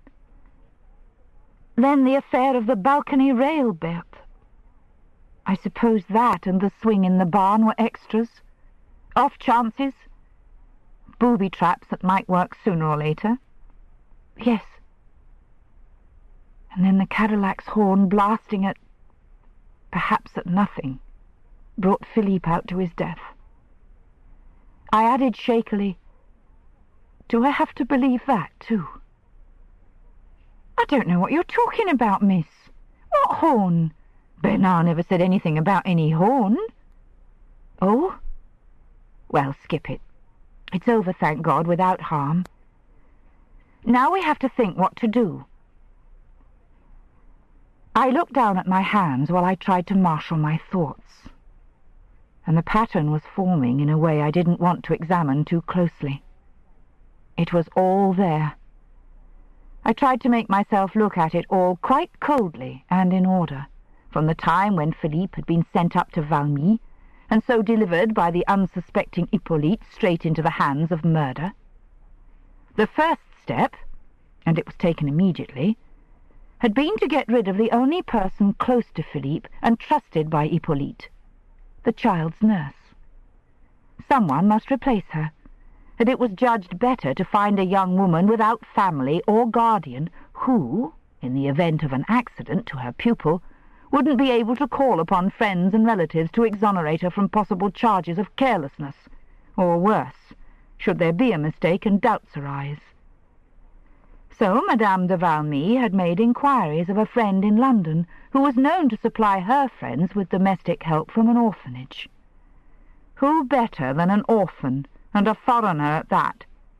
Someone who, in the accumulated bewilderment of a new job, a new country, and a foreign language, would hardly be in a position to observe too much or defend herself too readily.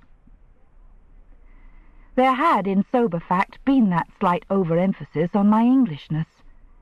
My instinct to hide my continental origin had, absurd though it had seemed, been right.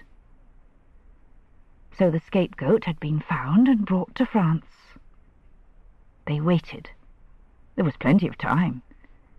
I'd been allowed to settle in.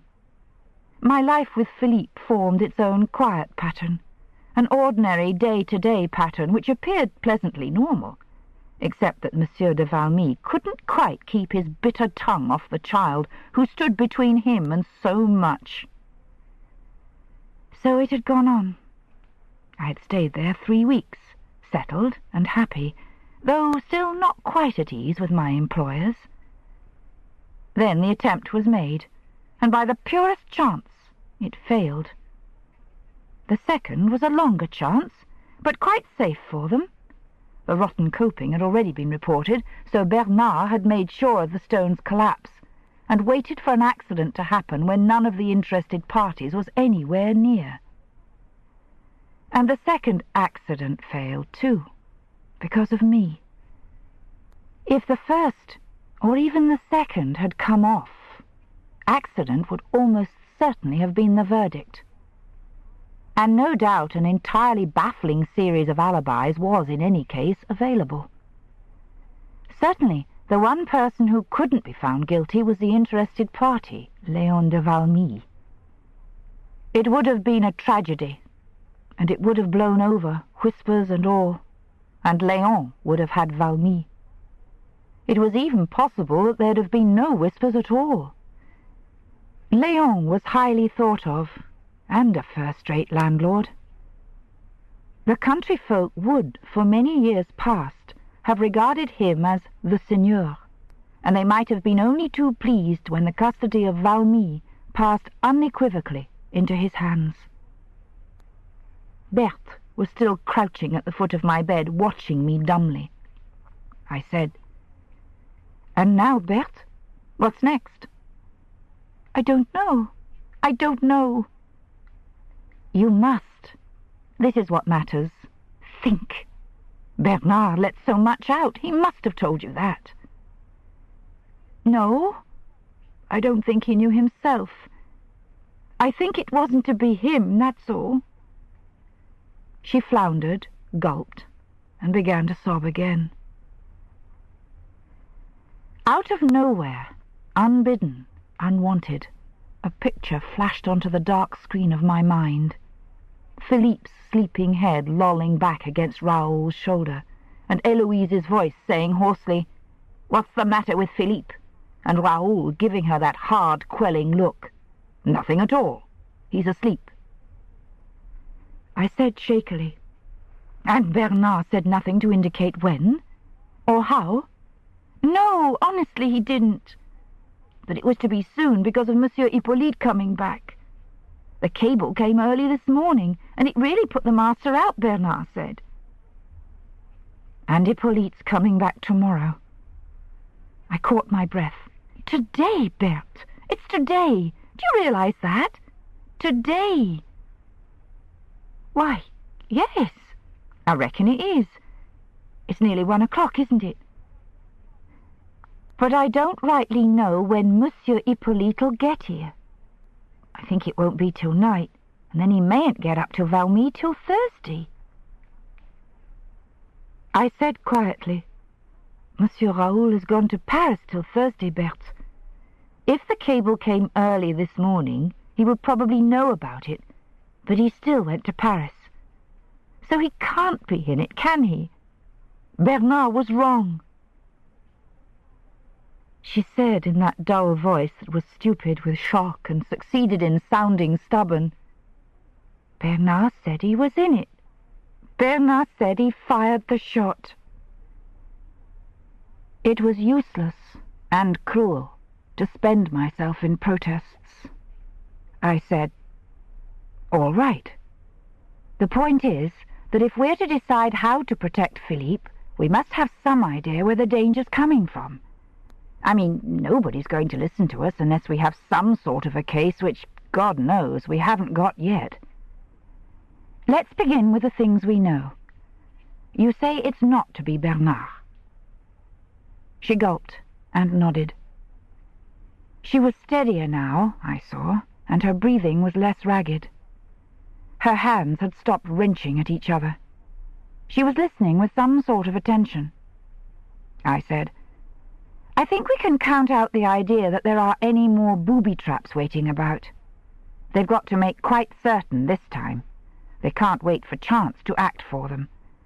And in any case, too many accidents of the same kind might make people begin to think. That was why Monsieur de Valmy warned me about the swing in the barn. Yes, he did that this afternoon, after he'd heard that Hippolyte was coming back. He was as nice as ninepence, though I'd been quite sure that he and Madame... Oh, well, that doesn't matter. Well, Bernard's out, and booby-traps are out. There are limits to what Monsieur de Valmy can do himself, and from the way things have gone up to now, I have a feeling he'll keep well out of it, since he's the person who stands most obviously to gain. And Raoul isn't here, so it can't be Raoul. In spite of myself, my voice lightened on the words. I said almost joyously, That leaves Madame, doesn't it? Are you sure, said Berthe, that it's Madame? Of course I'm not, but... That he's gone, said Berthe. I stared at her. What do you mean? She gave a little boneless shrug. It's a big place. Something crept over my skin like a cold draught. You mean he may still be here somewhere? Hiding? She didn't speak. She nodded. Her eyes, watching me painfully, were once more alive and intelligent. I said almost angrily, But he went. People must have seen him go. Bernard said... Oh, that's not evidence, is it? But his car's gone. I noticed that when we came through the stable yard this afternoon. Yes, he left. I saw him. He could have come back. There's such things, added Berthe surprisingly, as alibis. I said slowly, Yes, I suppose there are. But that he should be here, hiding. No, it's too far-fetched and absurd. Well, said Berthe, but it's absurd to think Madame would do it, isn't it? Oh, God, I said explosively. It's absurd to think anyone would do it. But I can't believe the thing hinges on Raoul. No, as she was about to speak.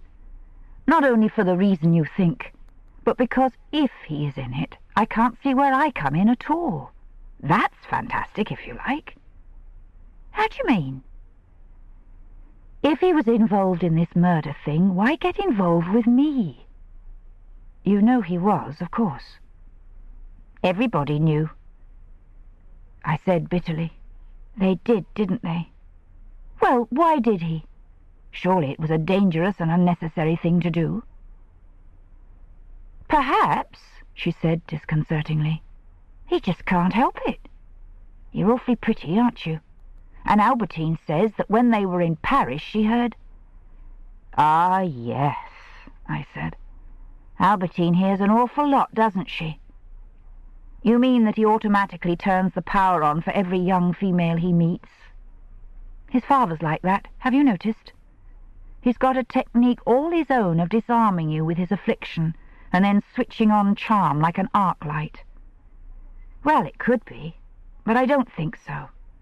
Raoul's not like his father. He's got no need to waste himself where it doesn't matter. And in this case it might have been actually dangerous to get involved with me if he was third murderer. If he is in it with them and he started to make love to me? Yes, miss. If he did that, and like you said it wasn't safe, mightn't that be why Monsieur and Madame were so annoyed about it? I thought they were at first, but they weren't. I told you Monsieur was awfully nice to me this afternoon. Oh, but they were, miss. Albertine said you were to be sent away. Everyone knew. They were all talking about it. And why should they bother to send you away unless Monsieur Raoul was in with them and it wasn't safe, like you said? Otherwise you'd hardly think they'd trouble their heads about his goings-on, because... Oh, I'm sorry, miss. I do beg your pardon, I'm sure. It's all right. Goings-on will do. Well, they might be annoyed even so, because Philippe was in their charge, and I... No, that won't do. If they're all set to murder the child, they won't give a damn about the moral code of his governess. But no, Berthe, it won't fit. It doesn't make sense. I still can't throw Monsieur Raoul in, you know. And not just because of the way I feel either. It went too far, our affair, beyond all the bounds of reason if he was involved in his father's game. He asked me to marry him. Yes, I know. You know? Yes, miss. Everybody does. I don't think I spoke for a full 5 seconds. Do they? Second sight or just more gossip? I don't know what you mean. Bernard told Albertine, and she told the rest of us. When was this? She looked uncomfortable. Well, she'd been saying things about you for quite a time. She'd been saying you were... well... Yes. She said you were out to get him, miss, and that Monsieur and Madame were furious, and you were going to be sent away. And then yesterday she was saying it had happened, like. Yesterday? You mean after the ball? That's right. Did she say she knew for certain? I don't know. She was sounding sure enough about it. She said... Oh, well, never mind. She's a nasty one sometimes, that one. Yes, let it pass. I've had my fill of Albertine.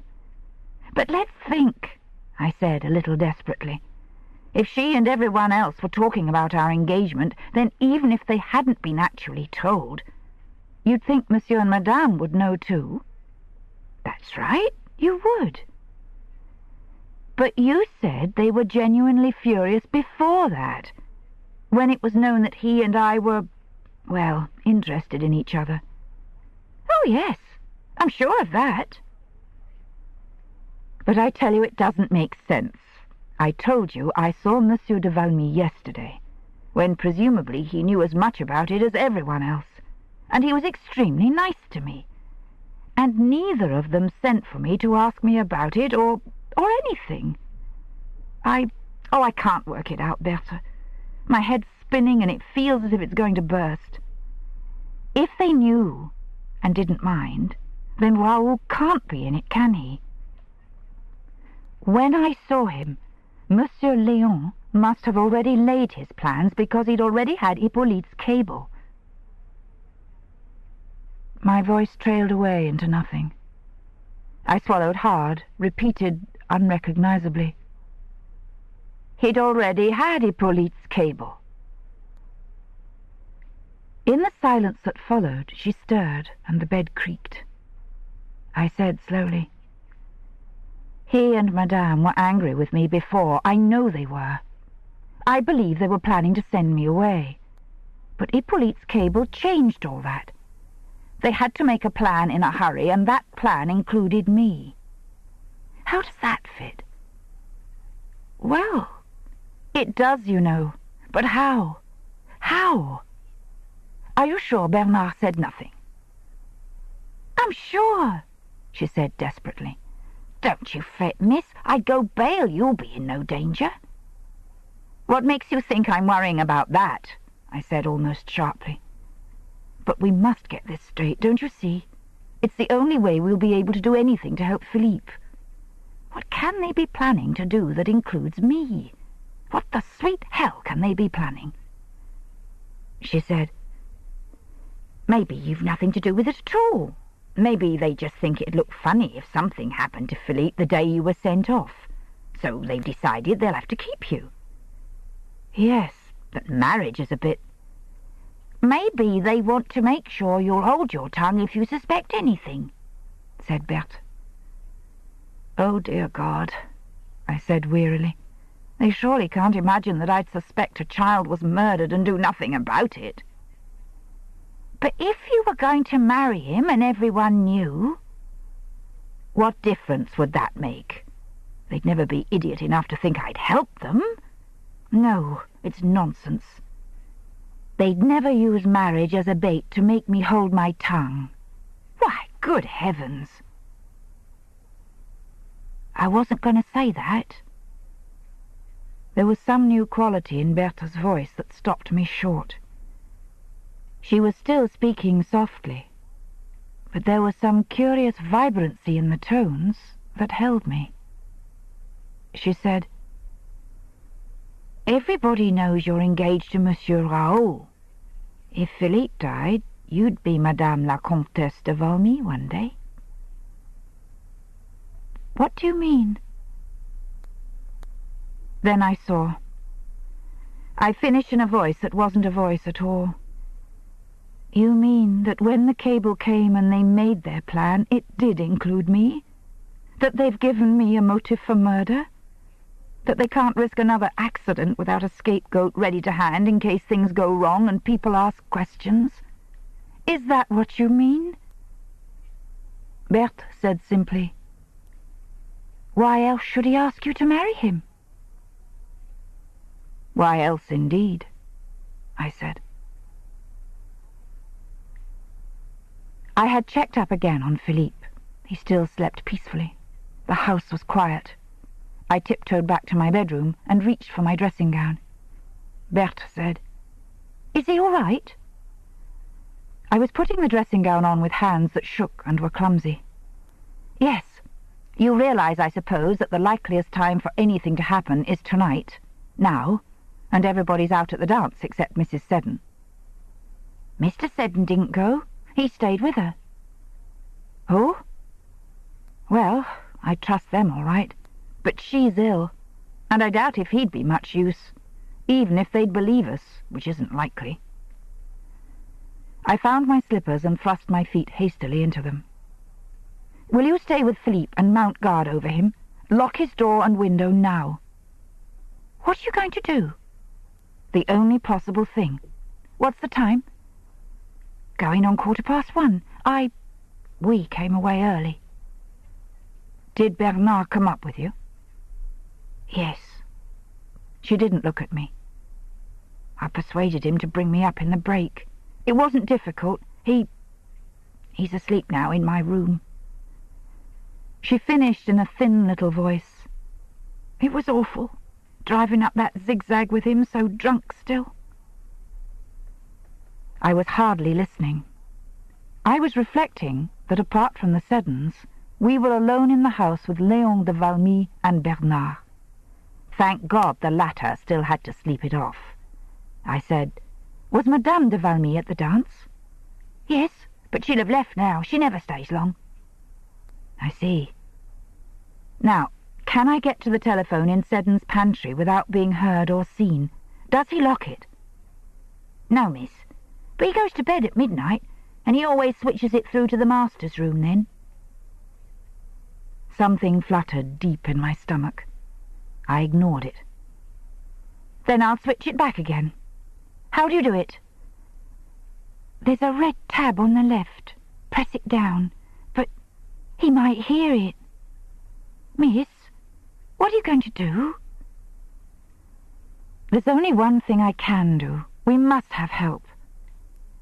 "Do you mean that if I use the telephone it'll ting in the master's room or something?" "Because if so, I can't use it. And I can't go out and leave Philippe. You may have to go for the police yourself if you can." "The police?"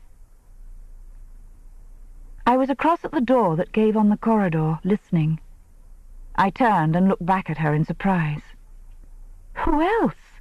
I must tell the police all this. They may not believe me, but at least I can get them up here, and if there's a fuss it'll make it impossible for another attempt on Philippe to be made.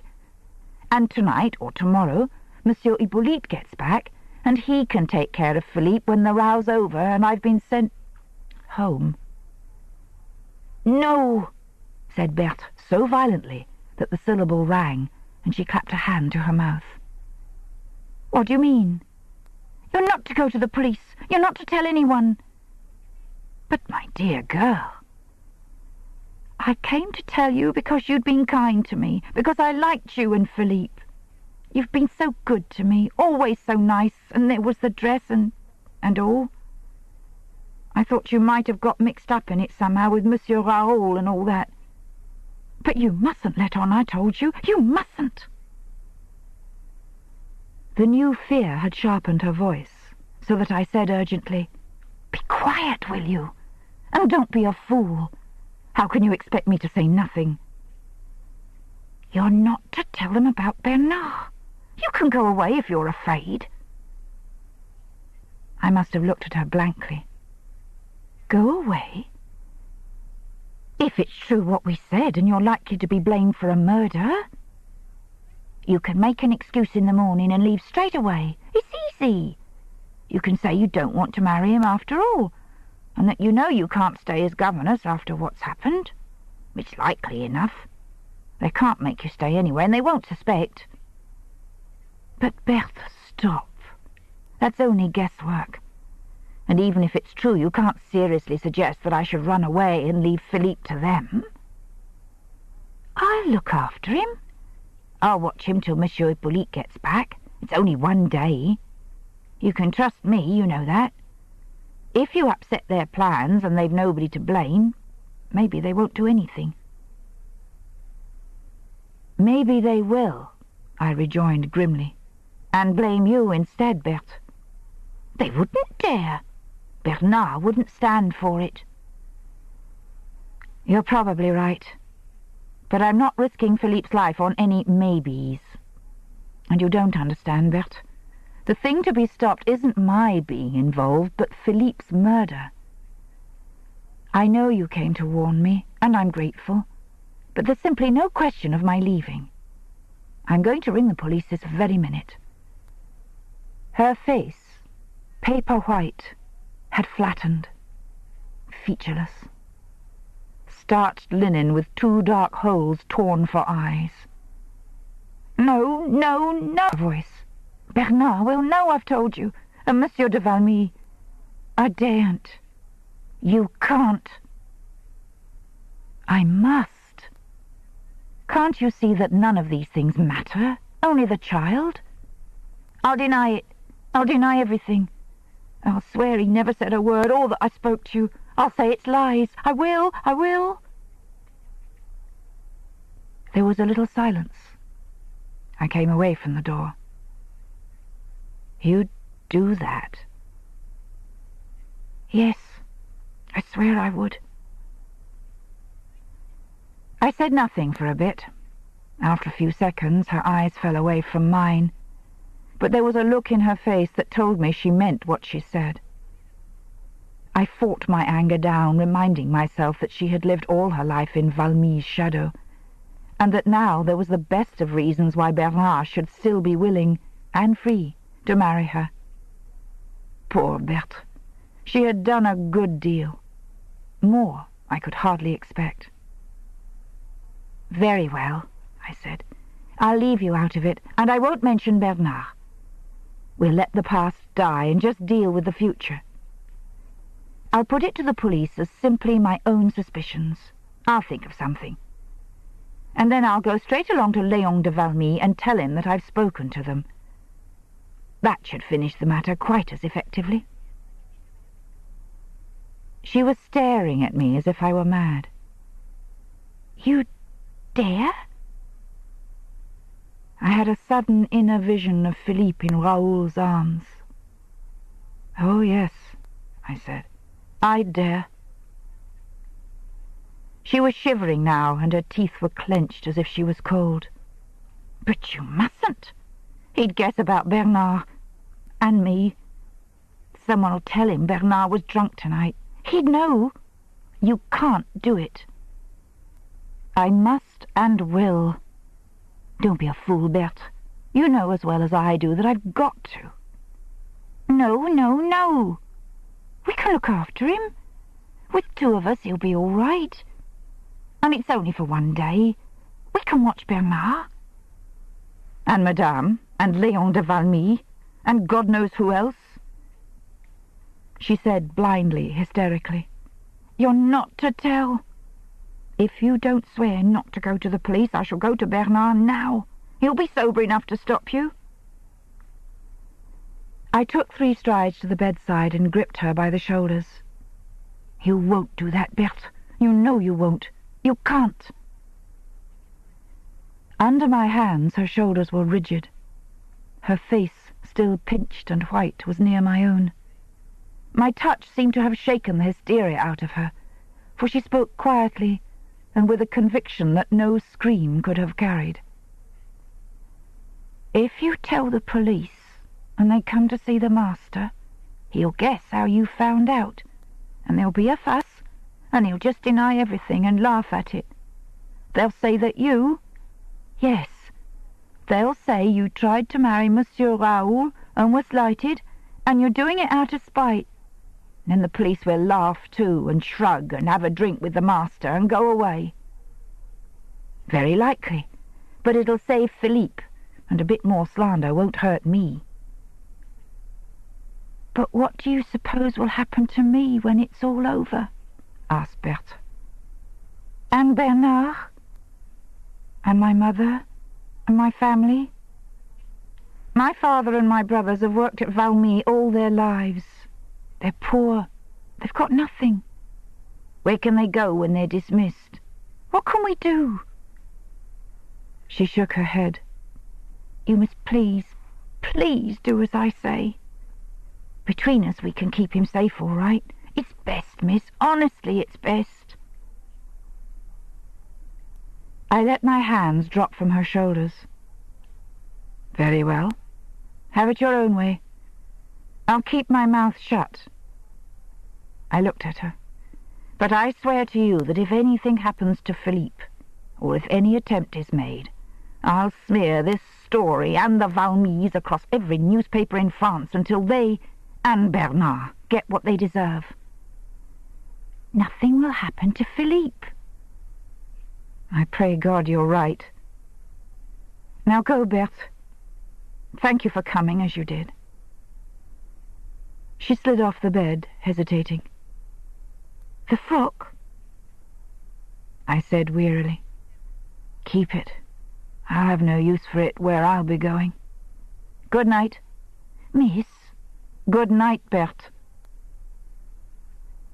The door clicked shut behind her, and left me alone with the shadows. Chapter 14. "Fill the cup, Philip, and let us drink a dram." Anonymous. Early English lyric. There was only one possible plan that would make certain Philippe's safety. He had to be removed from Léon de Valmy's reach and hidden till help came. There wasn't a minute to lose. Léon de Valmy might well assume that 1:30 would be a dead hour in the schoolroom wing, and the servants would be coming back from the dance between 3 and 4. If anything was to be done tonight, it would be done soon. I was back at my bedside, tearing off my dressing gown with those wretchedly shaky hands, while my mind raced on out of control. I couldn't think. I didn't want to think. There were things I didn't want to face. Not yet. But Philippe had to be got away. That was all that mattered. I had decided that I didn't dare use a telephone. It might somehow betray me to Léon de Valmy. And besides, it was possible that Berthe would wait to see if I approached the pantry, and in her present shaken and terrified mood I couldn't answer for her reactions. And there was no help in Valmy. Mrs. Seddon was ill. Seddon himself was elderly, conventional, and, I suspected, none too bright. Berthe and I, between us, might have guarded Philippe if we had only known from what danger. But as it was... No, he had to be got away to the nearest certain help, and then, as soon as possible, to the police. I didn't let the promise Berthe had blackmailed from me weigh with me for a second.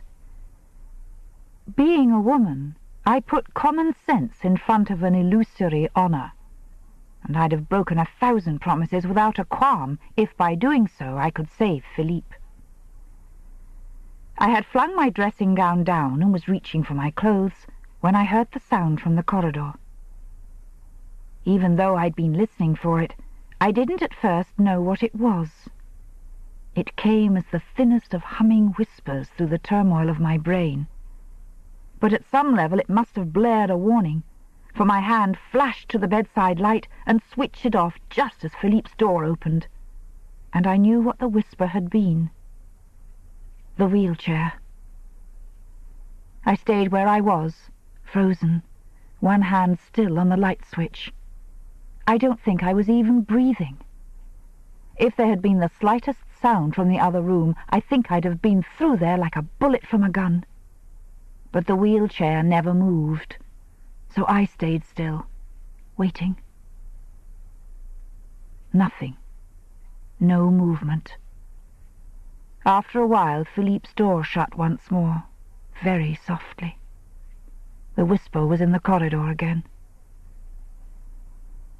I don't know what instinct thrust me back into my bed and pulled the clothes up around me, but when my bedroom door opened, I was lying quite quietly with my back to it. He didn't come in. He simply waited there in silence. The seconds stretched out like years. I thought, I wonder what he'd do if I turned over, saw him, and screamed. The employer caught creeping into the governess's bedroom, the lights, the questions, the scurrying feet in the corridor. Could you laugh that one off, Monsieur de Valmy? Tiny bubbles of hysteria prickled in my throat at the thought of Léon de Valmy pilloried in the role of vile seducer. Then I remembered how pitifully he was insured against the risk, and lay still, all my perilous amusement gone. In its stead came a kind of shame and a pity that, rather horribly, did nothing to mitigate my fear. There was something curiously vile about the mixture of emotions. My muscles tensed themselves against it, and I started to tremble. He had gone. The door had closed noiselessly behind him. I heard the whisper of the wheels fade along the corridor toward his room. I slipped out of bed and padded across to the door where I stood listening until, far down the corridor, I thought I heard another door shut softly. Seconds later, I heard the faint whine of the lift. He had been checking up, that was all. But he had also told me all I wanted to know. The story was true, and I had to get Philippe out of it, and fast. Somehow I was calm again. I shut and locked my door, then with steady hands drew the curtains close and turned on the bedside light. I dressed quickly, picked up my coat and strong shoes, and went through the bathroom into Philippe's room. This was going to be the hardest part of the job. I put the coat and shoes down on the chair where I had sat for last night's midnight feast. Then, with a glance at the sleeping child, I crossed to the door and locked it. Deliberately, I refused to hurry. If this was to succeed at all, it must be taken calmly. The room was light enough. The long curtains hung slightly apart, and between them a shaft of light fell, as it had done last night, to paint a bright line across the carpet. Something struck my foot as I crossed the floor and rolled a little way, glittering. A frosted grape. Berthe had scamped the cleaning today, it seemed. I pushed aside the heavy curtain and latched the window. Behind me, Philippe moved and sighed, and I paused and looked over my shoulder toward the bed, with one hand still on the window catch and the other holding back the curtain. The shadow falling across me brought me around again like a jerked puppet to face the window. Someone had come along the balcony and was staring at me through the gap in the curtains. I stood there, held rigid in the noose of light that showed me up so pitilessly. I couldn't move. My hand tightened on the window catch as if an electric current held it there. I looked straight into Héloïse de Valmy's eyes, a foot from my own. She showed no surprise at my presence, or even at the fact that I was dressed to go out. She merely put a hand to the window fastening as if expecting to find it open. She shook it, and then her hand slid over the glass as if trying to push a way in. Then she took hold of the latch once more, rattling it almost impatiently. I could hardly refuse to let her in. I noticed that there were no pockets to her long ivory-coloured robe, and that her hands were empty. Besides, if she were here to harm Philippe, she would hardly demand entry from me in this unruffled fashion. Wondering confusedly how I was going to explain the fact that I was up and dressed at 1:30 in the morning, I opened the window. I said, as coolly as I could, "Good evening, madame." She took no notice, but walked calmly past me into the room. Her robe whispered across the carpet. She stopped near the head of the bed. In the dim room, her shadow threw a yet deeper darkness over the sleeping child. She put out a hand slowly, almost tentatively, to touch his face. It was a gentle touch, a meaningless gesture, but I recognized it. This was Philippe's nightmare. This had happened before. If she had had some weapon, if her approach had been at all stealthy, anything but this apparently calm and routine visit, no doubt I would have moved more quickly. As it was, her hand was still hovering over the boy's face when I flew after her. I reached Philippe just as her fingers touched him. I went around the bed and reached a protective hand to draw the sheet up to the child's face. I faced her across the bed. He didn't move. She drew her hand back and straightened up. Whatever my feelings toward the Demon King, I was not afraid of his wife. I said, "What is it, madame? What do you want?" She didn't answer. She hadn't even acknowledged my presence. This was carrying ostracism a bit too far. I began to say something angry, then stopped, bewildered, to watch her. She had turned to the little table that stood beside the bed. Her hands moved now over the clutter of objects on the table. A lamp, a book, a little clock, the tumbler that had held Philippe's chocolate, a couple of soldiers, a biscuit. I thought she was going to switch the light on, and made a half movement of protest. But her hands, groping in a curious blind fashion, passed the lamp, moved softly over the clock and the tin soldiers, and hovered over the tumbler.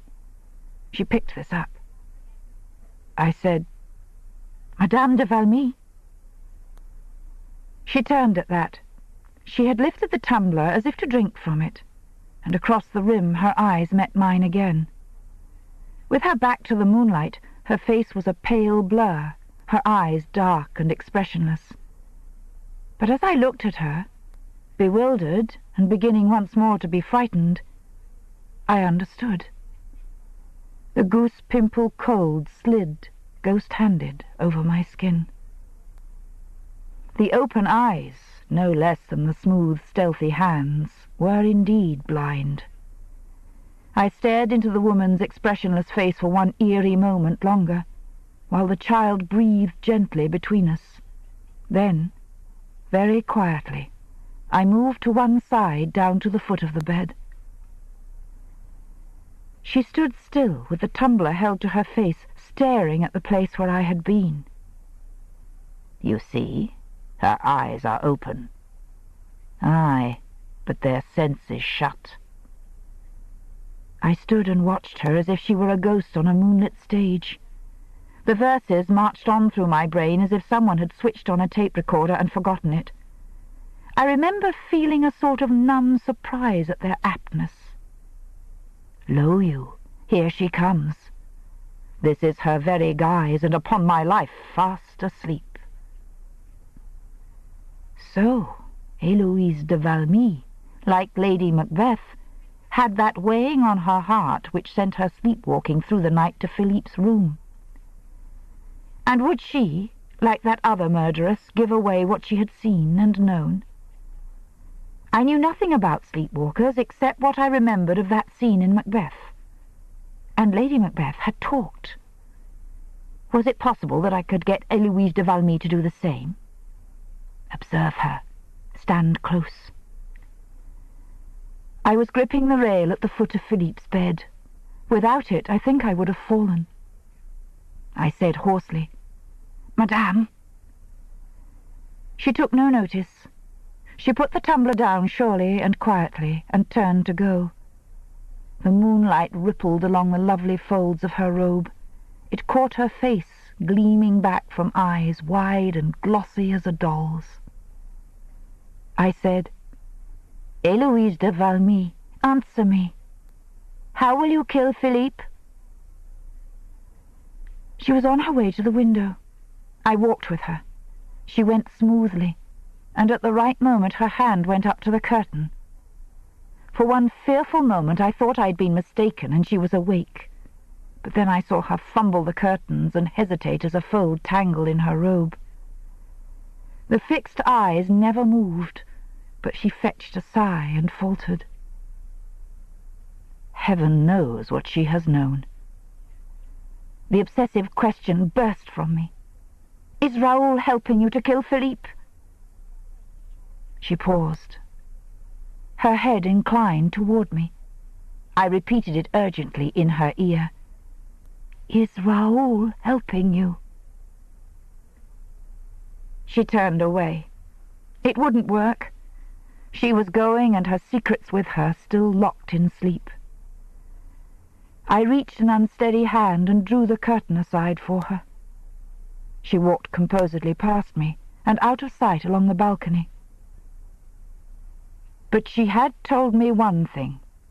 I saw it as soon as I turned. God forgive us all. I stood over Philippe in the moon-dappled darkness with the tumbler in my hand. I woke him quietly. I used a trick I'd read about somewhere in John Buchan, a gentle pressure below the left ear. It seemed to work. He opened his eyes quite naturally and lay for a moment before they focused on me in the moonlight. Then he said, as if we were resuming a conversation, "I had another nightmare." "I know. That's why I came in." He lifted his head and then pushed himself into a sitting position. "What's the time?" 1:30. "Haven't you been to bed yet? Have you been to the dance in the village? You didn't tell me." "No, I haven't been out. I got dressed again because... "You're not going out now?" The whisper sharpened so abruptly that my finger flew to my lips. "Quiet, Philippe. No. That is, yes. But I'm not leaving you alone, if that's what you're afraid of. You're coming too." "I am?" I nodded and sat down on the edge of the bed. The big eyes watched me. He was sitting very still. I couldn't tell what he was thinking. God knows what my voice sounded like. I know my lips were stiff. I said, "Philippe." "Yes, mademoiselle?" "Do you feel all right? Not sleepy or anything?" "Not really." "Quite fit and wide awake?" "Yes." I said hoarsely, "Did you drink your chocolate?" His eyes slid around in that narrow, sidelong look toward the tumbler, then back to me. He hesitated. "I poured it away." "You what? Why?" "Well," he said uncertainly, eyeing me, then stopped. "Look, Philippe, I don't mind. I just want to know. Was it nasty or something?" "Oh, no. At least I don't know." Again that look. Then a sudden burst of candor. "They left the bottle last night, and I found it and kept it. I didn't tell you." I said blankly, "Bottle?" "Yes," said Philippe. "That smashing lemonade. I had that instead. It wasn't fizzy anymore, but it was fine." You never said anything when I went to make your chocolate?" "Well," said Philippe, "I didn't want to hurt your feelings. You always made the chocolate and—" "What's the matter?" "Nothing. Nothing. Oh, Philippe." "What is it, Miss Martin?" "I guess I'm tired," I said. "I had a late night last night, and I haven't slept tonight." "You don't mind?" "No, I don't mind." "Why haven't you slept tonight?" I said, "Now listen, mon petit. Did you know your Uncle Hippolyte is coming home tomorrow? Today?"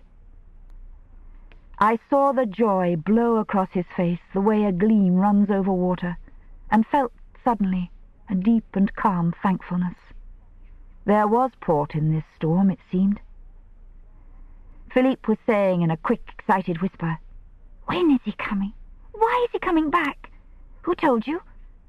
When can we go to see him?" "That's what I came to wake you for," I said, as if it was the most reasonable thing in the world. "I thought that we might go straight away. The sooner the better," I finished lamely, all my half-thought-out excuses dying on my lips under that steady stare. "Do you mean we're going to the Villa Mireille now? To meet my Uncle Hippolyte?" "Yes.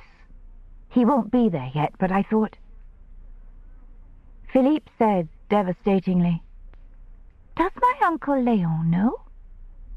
I swallowed. "Philippe, my dear, I don't expect you to understand all this, but I want you to trust me and come with me now as quickly and quietly as you can.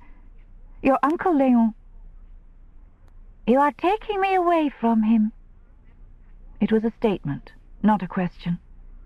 His face was expressionless, but his eyes were intent, and he was breathing a little faster.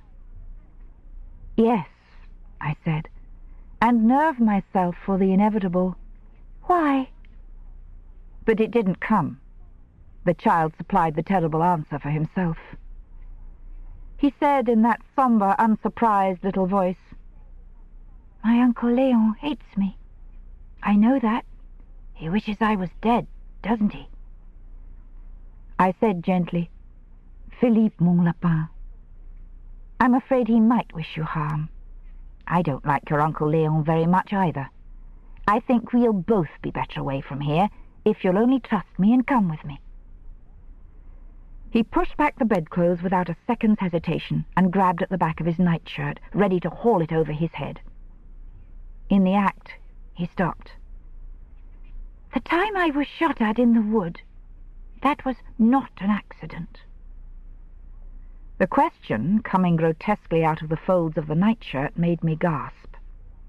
There was no need, it appeared, to pretend, even about this. I said, "No, it wasn't an accident. Here's your vest." He tried to kill me? Yes. The word sounded so flat that I added quickly, "Don't be afraid, Philippe." I'm not afraid.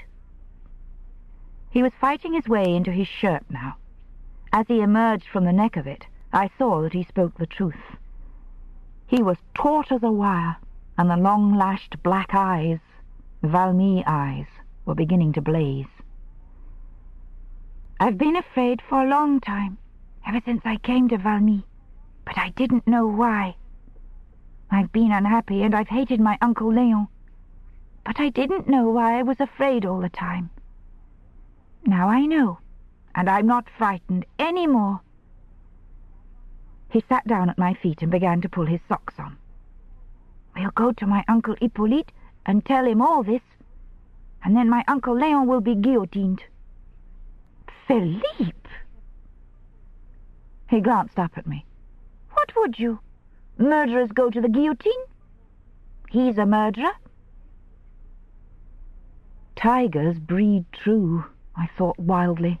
Tigers breed true. He had even, for a flash, had a look of Léon de Valmy himself. But he was only a child. He couldn't know the implications of what he was saying. I said, "He's not, you know. You're still alive and going to stay that way. Only we must hurry and be terribly quiet. Look, your shoes are here. No, don't put them on. Carry them till we get out." He picked them up and got up, turning toward me. Then, with a sudden duck back into childhood, he reached for my hand. "Where are we going?" "I told you, to your Uncle Hippolyte." "But we can't go to the Villa Mireille till he's there," he said uncertainly. "That's where they'll look for us straight away in the morning." "I know." His hand quivered in mine, and I pulled him against my knees and put an arm around him. "But we'll be quite safe. We'll follow our star, Philippe. It'll not let us down. Do you remember Monsieur Blake, the Englishman?" He nodded. "Well, he has a cabin up in Dieudonné Woods where he spends the night sometimes. I know he's there tonight because I saw his light shining like a star before I went to bed. We'll go up there straight away, and he'll look after us and take us to your uncle's house tomorrow. It'll be all right, you'll see. I promise you it will." "All right. Shall I take this scarf?" "Yes. Was that your warm jersey you put on? Good. We'll lock the balcony window, I think. Okay now? Be terribly quiet." I paused by the door, my hand on the key, and listened. Philippe drifted to my elbow like a ghost. His eyes looked enormous in a pale face. I could hear nothing. Beyond the door, the great house stretched dark and almost untenanted. And Madame de Valmy was certainly asleep, and Bernard was drunk, and the tiger himself, waiting down there for death to be discovered. The tiger himself was crippled. With a hand that slipped a little on the doorknob, I eased the door open, then took Philippe's hand and tiptoed with him out into the dark corridor, past the clock that had sounded midnight for us, down the stairs where I had lost my slipper, along the dim stretches of corridor walled with blind doors and the sidelong painted eyes of portraits. The great house slid past us in the darkness, as insubstantial as scenery in a Cocteau fantasy, until our breathless and ghostly flight was blocked by the heavy door that gave onto the stable-yard and freedom. It was locked. There must be some other way left for the servants to come in, but I didn't dare turn aside to explore. The heavy key turned easily and quietly, but still the door wouldn't move. My hand slid over the studded wood in the darkness, searching for a bolt. Beside me, I heard Philippe take a little breath and begin to shiver. Standing on tiptoe, groping above my head, I found the bolt and pulled. It moved with a scream like a mandrake torn up in a midnight wood. The sound seemed to go on and on, winding back along the corridor in a creeping echo. I pulled at the door with shaking hands, listening all the time for the whine of the wheelchair. The door wouldn't budge. Still it wouldn't budge. I tried to feel if it had a spring lock beside the key, but couldn't find one. He would be coming any minute now to find us cornered in this dark passageway. It didn't need the shrieking bolts to tell him where we were and what we were doing. I could almost hear my panic-stricken thoughts pouring down the corridor to shout it at him. He would know. Oh yes, he would know. We were en rapport, the Demon King and I. "It's all right," whispered Philippe. "I brought my torch." He stooped down to the other bolt, drew it quietly, and the door opened. We went out into the night air. Chapter 15. Enter these enchanted woods, ye who dare. George Meredith, The Woods of Westermin. I had no idea how to find William Blake's forest hut, but from my window at Valmy I had noticed that the light seemed to be very near a broad, straight ride that slashed up through the pines from somewhere near the Valmy bridge. Philippe and I had only to cross the bridge and climb up from the road bearing slightly right, and we were bound to strike the open ride. Once in this, we must follow it up toward the first ridge, and no doubt sooner or later the light itself would guide us to the hut. It sounded easy, but in practice it was a long and exhausting climb. I dared not use Philippe's torch so near the road, nor later in the ride, open as this was to every window on Valmy's west front. In the forest it was very dark. My eyes had by now adjusted themselves, and we were able to pick our way between the trees without actual mishap, but very slowly, and with many stumbles and grazes, as the thick carpet of pine needles was criss-crossed and in places piled with dead and spiky branches left when the woods were thinned. Once Philippe tripped, and was only saved from falling by my hand, and once I had to bite back a cry of pain as I stumbled against some fallen snag of wood that stabbed at my leg for all the world like a sword. But Philippe made no complaint, and, crazy though it may sound, I myself, with every yard of midnight wood put between me and Valmy, felt safer and happier. This wild mountainside, tingling with the smell of the thick pines, was, for all its secret and murmurous life, no place of fear. That was Valmy, with its lights and luxury. I realized that once again the word in my mind was escape. It was as if the brilliance and comfort of life at Valmy had been closing in, subtle, stifling, over-sophisticated.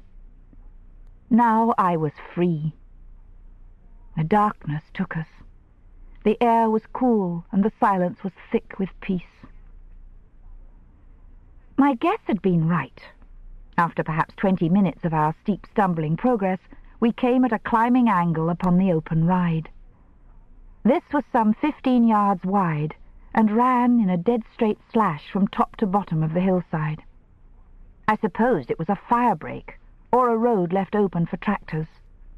Whatever its purpose, it would be easier going for Philippe and myself. It was, we found, very little better underfoot, as here too the dead boughs were thickly strewn. But at least we could see to pick our way. Clutching at my hand, and panting, Philippe climbed gamely beside me. We turned once to look at Valmy. On the far side of the valley, the chateau, catching the moon, swam pale above its own woods, its sides stabbed with a single light. Léon de Valmy still waited. With a little shiver, I turned my face back toward the sweet-smelling wild mountain of Dieudonné, and we plodded on up the moonlit canyon between the pines. "All right, Philippe?" "Yes, mademoiselle." If any other creature moved in the forest that night, we never saw it. The only eyes that glittered at us were the stars, and the million drops of star-dew that shivered on the fallen boughs. The breeze was failing, and in its pauses the breaking of the dead stuff under our feet sounded like thunder. I found myself, absurdly, with a quick over-the-shoulder glance at Léon de Valmy's remote little light, trying to tread more softly, and eyeing in some dread the gaunt black shadows that the moon flung streaming behind us down the open ride. But no new terror waited under the swimming moon, and when we stopped to rest, no sound came to us except the laboured sound of our own breathing, and the age-old singing of the pines, and the rustle of wind-made showers as the dew shook down from the boughs. It was Philippe who saw the hut. I had been straining my eyes upward through the trees on our left for a glimpse of William's light, and as we neared the summit of the hill, had begun to worry to myself in case we had already passed it, hidden from us by the thick pines. Then, as we stopped for one of our now frequent breathers, Philippe tugged at my hand. "There," he said breathlessly, and nodded toward a break in the southern wall of trees. I turned thankfully, only to pause and stare, while a little chill slid over me. It was certainly a hut, the hut, as it was placed pretty well where I had expected to find it. It was small and square, beautifully made, chalet fashion, of hewn pine logs, with a railed veranda around it, a steep pitched overhanging roof, and slatted wooden shutters. At back and sides the pines crowded so closely up to the eaves that you would have thought a lamp would be burning even by day. But now the windows showed no light at all. At one there was a tiny glow, as of firelight, but the welcoming lamp, the star, was out. I stood clutching the boy's hand and staring at those blank windows. I noticed all at once how black the trees were and how they crouched and crowded over the hut. I saw how our shadows streamed back from us, grotesque and ink-black down the open ride. I moved, and a giant gesture mocked me. The night was full of whispering. "He'll be fast asleep," said Philippe cheerfully, and not whispering at all. I almost jumped, then looked down at him. I had to control an impulse to hug him. "Why, of course," I said, not too steadily. "Of course. I was forgetting it'll soon be daylight. I hope he doesn't mind being wakened again. Come along, Monsieur le Comte." He set off sturdily, ahead of me this time, for the hut. I followed him thankfully. We were here, safe, at our star. It was Valmy now, whose alien glimmer showed a crow's mile away. I spared a last quick glance for that cold point of light. Already it seemed remote, distance-drowned. I would never go there again. I found my eyes were full of tears.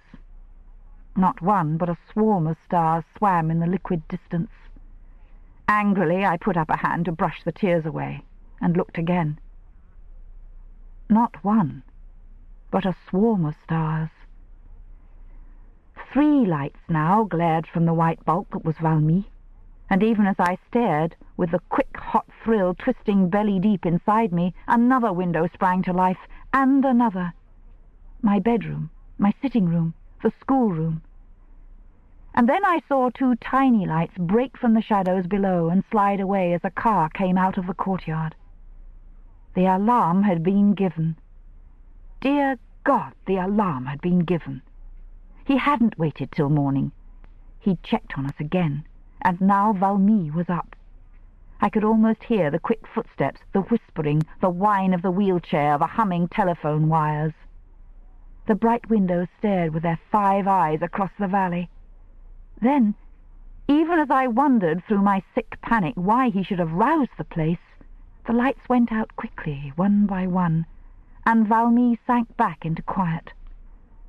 Only the single point of brilliance still showed, and below, the car's lamps dropped down 2 quick flickering curves of the zigzag, and then vanished as they were switched off.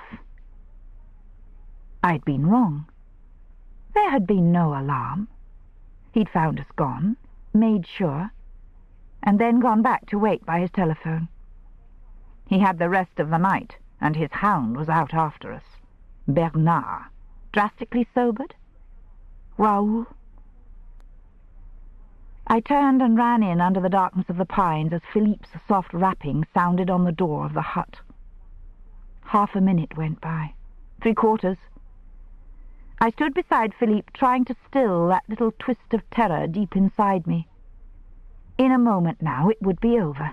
The Englishman's feet would tread comfortably toward the door, the hinges would creak open, firelit warmth would push a wedge into the cool night across the veranda floor. The forest was still. The air breathed cold at my back. A minute and a half. No sound. He would be still asleep. "Shall I knock again?" "Yes, Philippe. Harder." My nerves jumped and tingled to the sharp rap of knuckles on wood. The sound went through the stillness like the bang of a drum. It seemed to me that it must startle the whole forest awake. In the backwash of the silence that followed, I heard, away below us on the road, the snarl of a car going fast. There was no sound from the hut. "There's no one in." The quiver in the child's voice, he must be very tired after all, made me pull myself together. "He's sound asleep," I said calmly. "Let's see if we can't get in. He won't mind if we wake him." Philippe lifted the latch and pushed. A little to my surprise, the door opened immediately. He took a step forward, hesitating, but I propelled him gently in front of me straight into the room. The sound of that engine reiterating from the valley was making my skin crawl. "Mr. Blake," I called softly as I shut the door. "Mr. Blake, are you there?" Silence met us, the unmistakably hollow silence of an empty house. I knew from what William had told me that the hut only had one room with a penthouse scullery at the back. The door, which presumably led to this, was shut. The room in which we now stood was the living, eating, and sleeping room of the place. He couldn't have been gone long. It didn't need the memory of the lighted window to prove that he had been there, and until quite late. The wood stove still glowed faintly, and the smell of food hung in the air.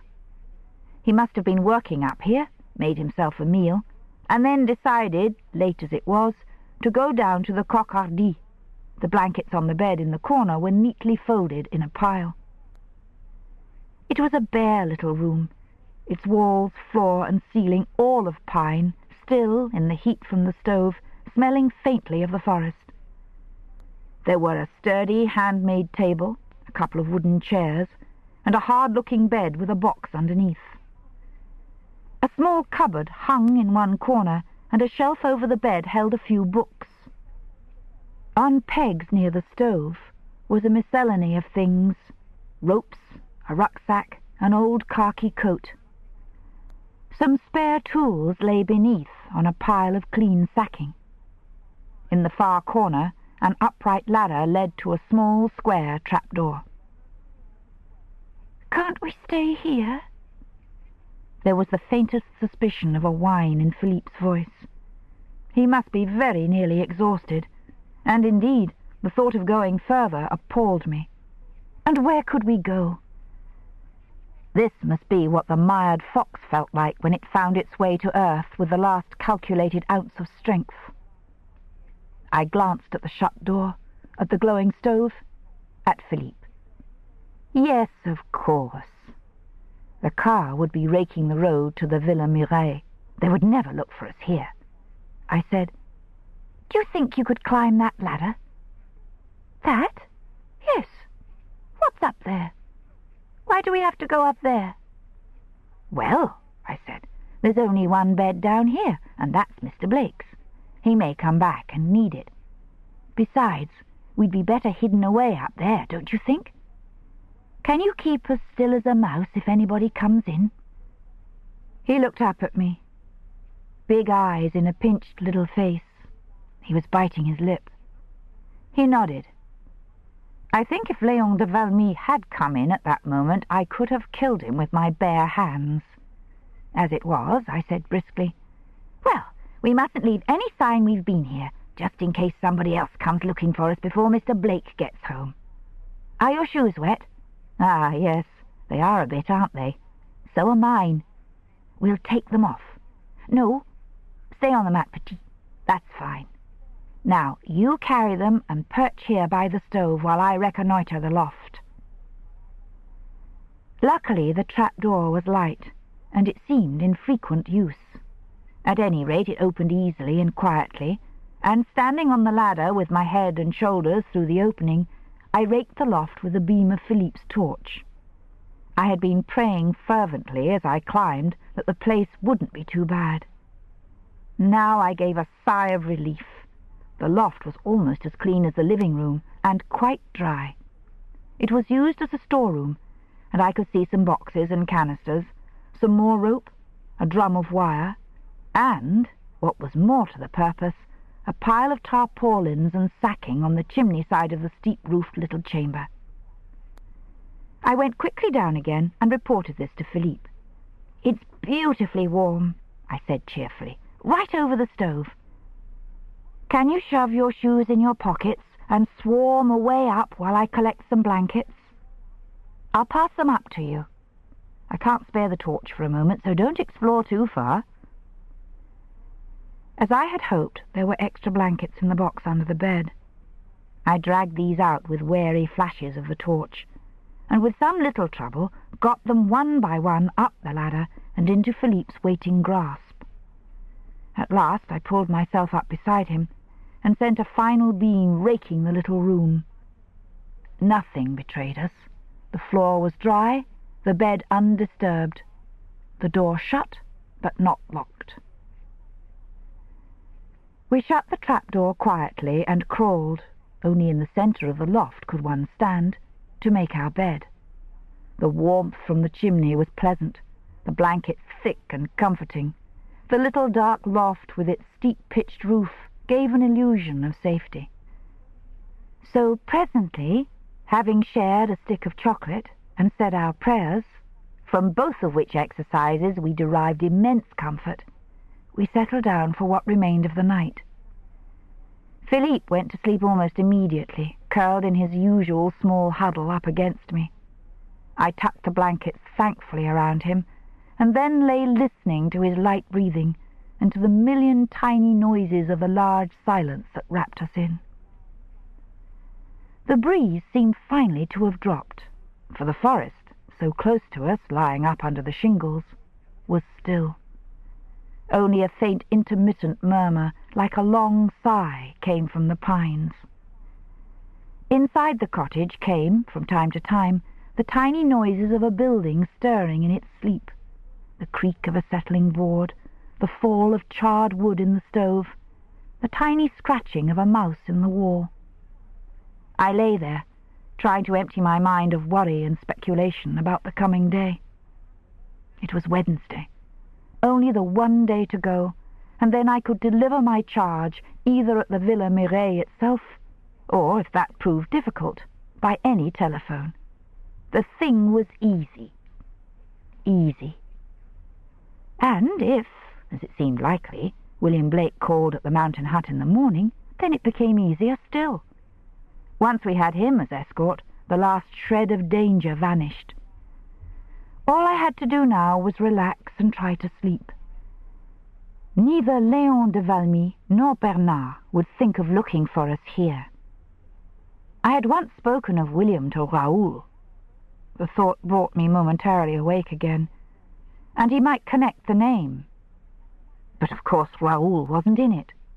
Raoul was in Paris. He had nothing to do with it.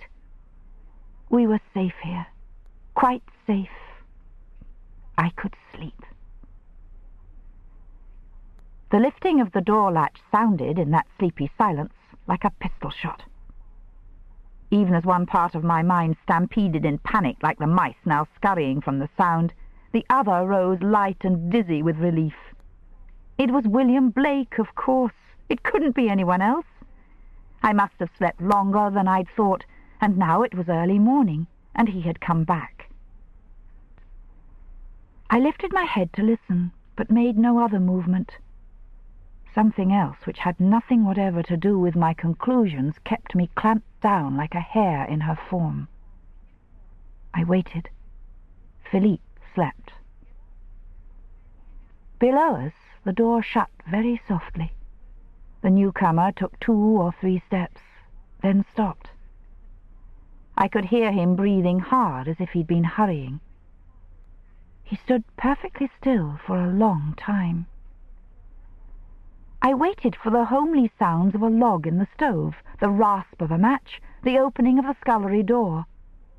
But there was nothing except the stillness and the rapid breathing. And then there was a pause of complete silence, as even the breathing stopped. I think mine did too. I knew now it wasn't William Blake. I knew why he had paused with held breath, standing with ears at the stretch, and probably a torch beam raking the darkness.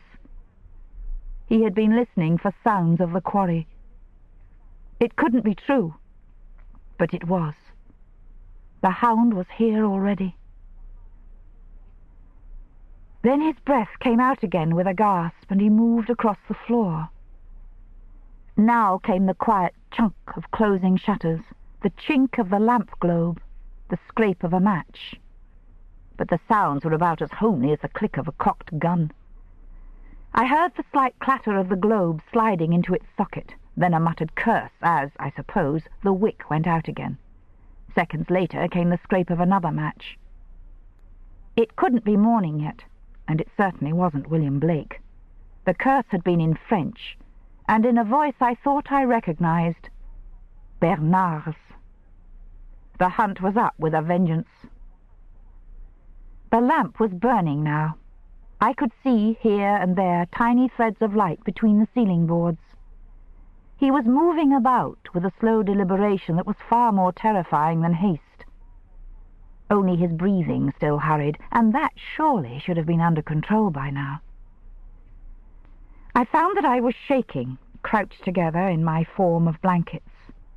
It wasn't the climb up the mountainside that had hurried Bernard's breathing and made his big hands clumsy on the lamp. It was excitement, the tongue-lolling excitement of the hound as it closes in. He knew we were here. He crossed the floor to the base of the ladder. But he was only making for the scullery. I heard the door open, then more sounds of that deliberate exploration. A bolt scraped. He was barring the back exit. He was coming back. My bitten lips tasted salt. My hands were clenched so tightly on a fold of blankets that my nails scored the stuff. I hadn't told Philippe about Bernard, had I? If he should wake, he mightn't be frightened. But let him sleep, dear Lord, let him sleep. Perhaps Bernard doesn't know about the loft. Perhaps he won't notice the ladder. If only Philippe doesn't wake up and give us away. He came out of the scullery and shut the door. This time he didn't pause to look around. He took 2 unhurried strides across to the ladder. I heard the wood creak as he laid hold of it. Someone trod rapidly across the veranda outside.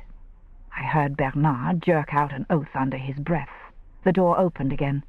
A strange voice said, "Que diable!" "Oh, Bernard, it's you. What the devil are you doing up here?" The ladder creaked again as Bernard released it. "Hola, Jules." He sounded sober enough, but his voice was thick and not too steady. He seemed disconcerted, almost shaken. "I might ask you the same, mightn't I? What brings you up here at this hour?" The other shut the door and came across the room. "Night patrols, a curse on it. Ever since we had that fire up in Bois Roussel, we've had them. The boss is convinced it's willful damage, and he won't listen to anything else. So I have to tramp up and down between Bois Roussel and Soubirous the whole bloody night, and me only a fortnight wed.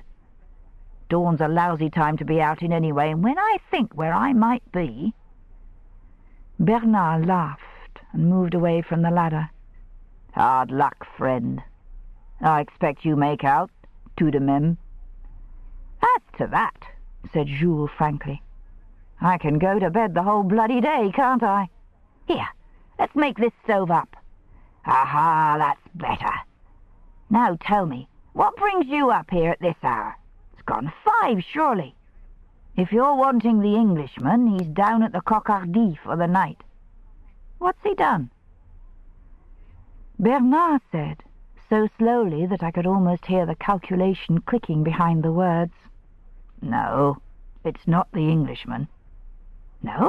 What then?" "Don't tell me you're my fire-raiser, Bernard." Jules laughed. "Come now, what's up? Come clean, or I'll have to take you in for trespass. It's bound to be either duty or a woman, and I'm damned if I can see why either should bring you up here." "As it happens, it's both," said Bernard. "There's queer doings at the Chateau Valmy tonight. You've heard of young Philippe's governess. Martin's her name. The pretty little thing who's been dangling after Monsieur Raoul. Who hasn't? What's she done?" "She's disappeared. That's what she's done, and—" "Well, what if she has? And what the devil would she be doing up here, anyway? There's an obvious place to look for her, my friend, and that's in Monsieur Raoul's bed, not the Englishman's. For God's sake, can't you keep your mind out of bed for 2 minutes?" "No," said Jules simply. "Well, try. And let me finish what I was telling you. Here, have a cigarette." A match snapped and flared. The sharp smell of the Gauloise came up through the boards to where I lay. I could see the 2 men as plainly as if the ceiling were of glass, their dark faces lit by the crackling stove, the blue smoke of the cigarettes drifting up through the warm air to hang between them. Bernard said, still in that queer note of over-measured thoughtfulness, "The boy's gone too." "The boy?" "Young Philippe." A pause, and a long, soft whistle. "Great God! Are you sure?" "Damn it, of course we're sure. They've both vanished.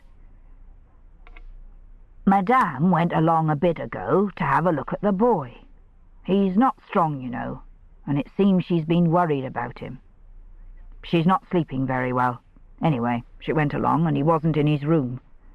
She went to rouse the governess and found her gone too. No word, no note, no nothing. We've searched the chateau from cellar to roof, the master and I. No sign. They've gone. But what in the world for? Doesn't make sense. Unless the girl and Monsieur Raoul. You can leave him out of it, said Bernard sourly. I've told you she's not snug in his bed. For one thing, what would she want with the boy if that's where she's bound? He'd not be a help, would he? No, indeed, said Jules, much struck. But, well, the thing's crazy. Where would they go, and why? God knows.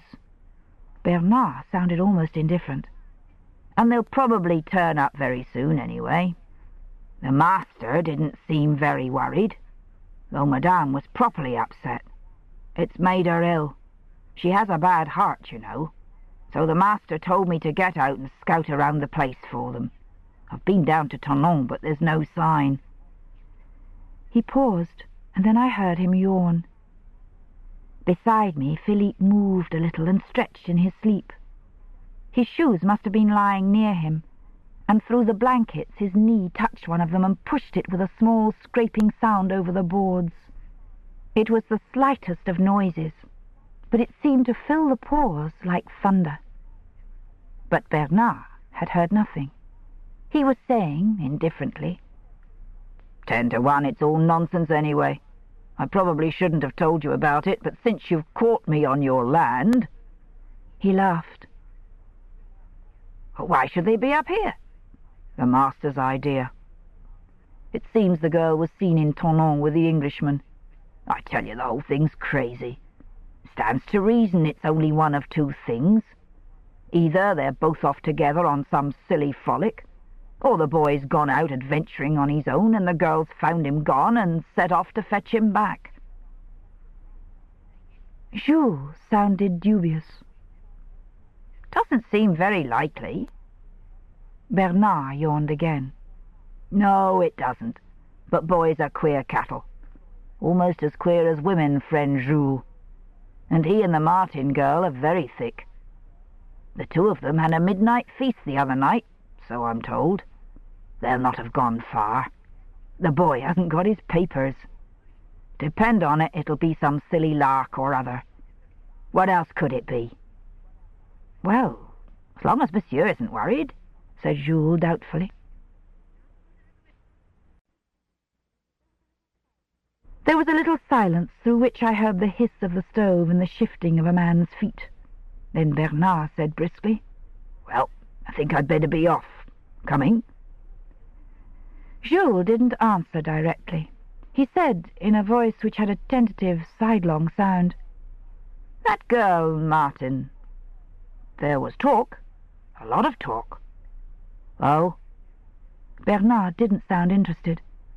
As if you didn't know, I thought, lying in my form not 4 feet from his head.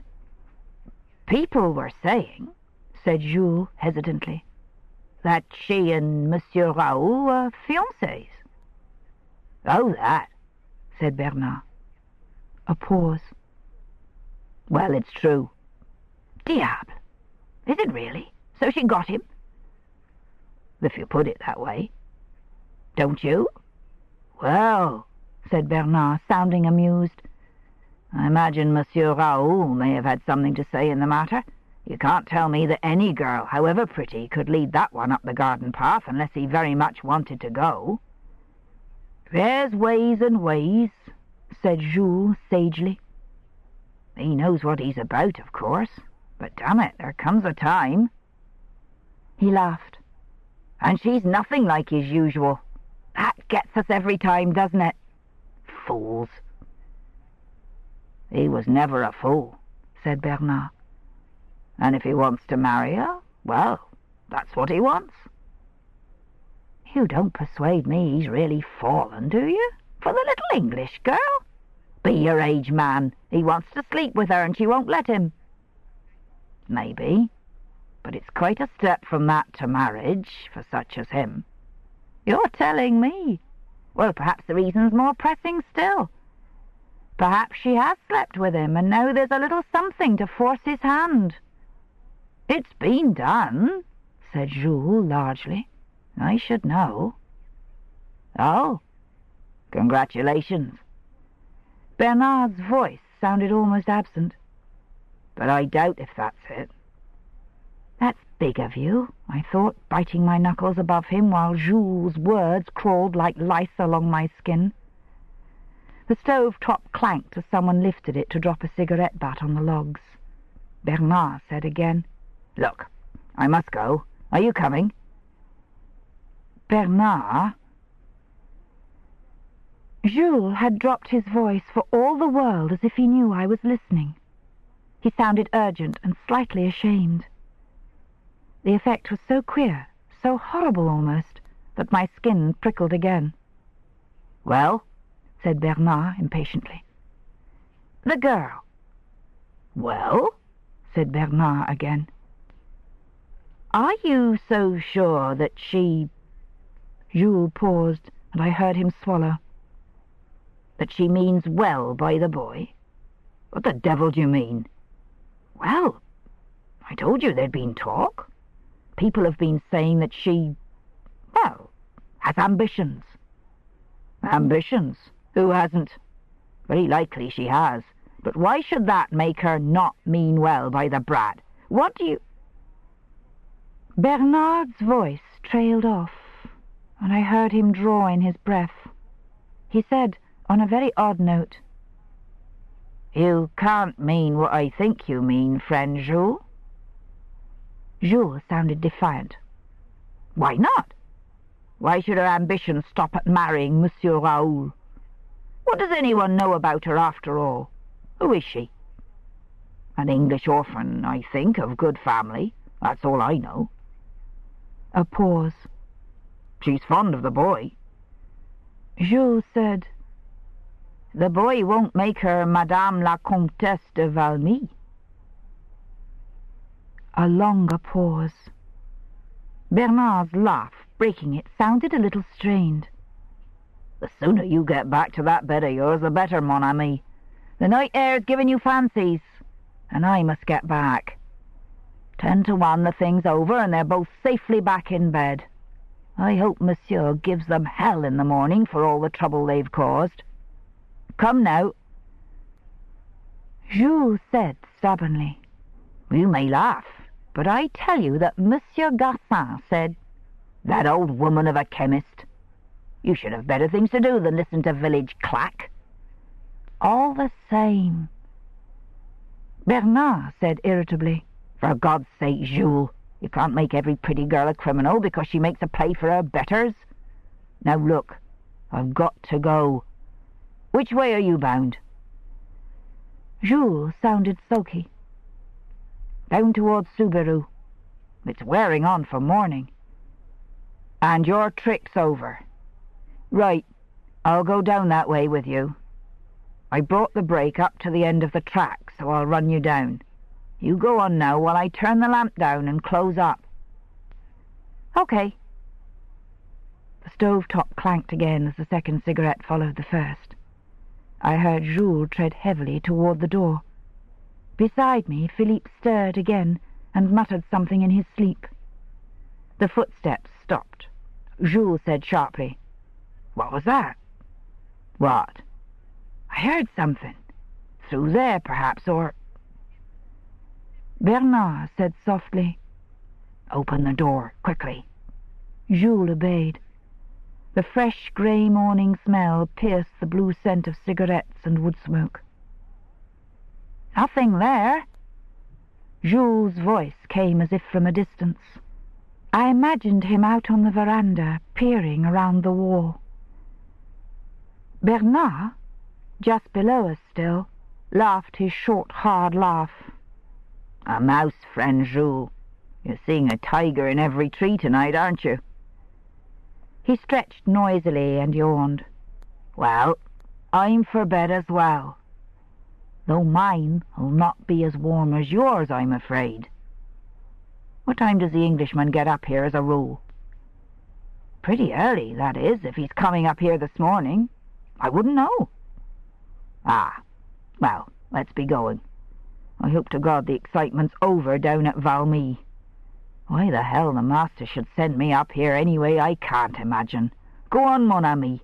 I'll turn the lamp down and close up. I'll follow you. I'll wait for you. Eh? Oh, very well. There, that's it.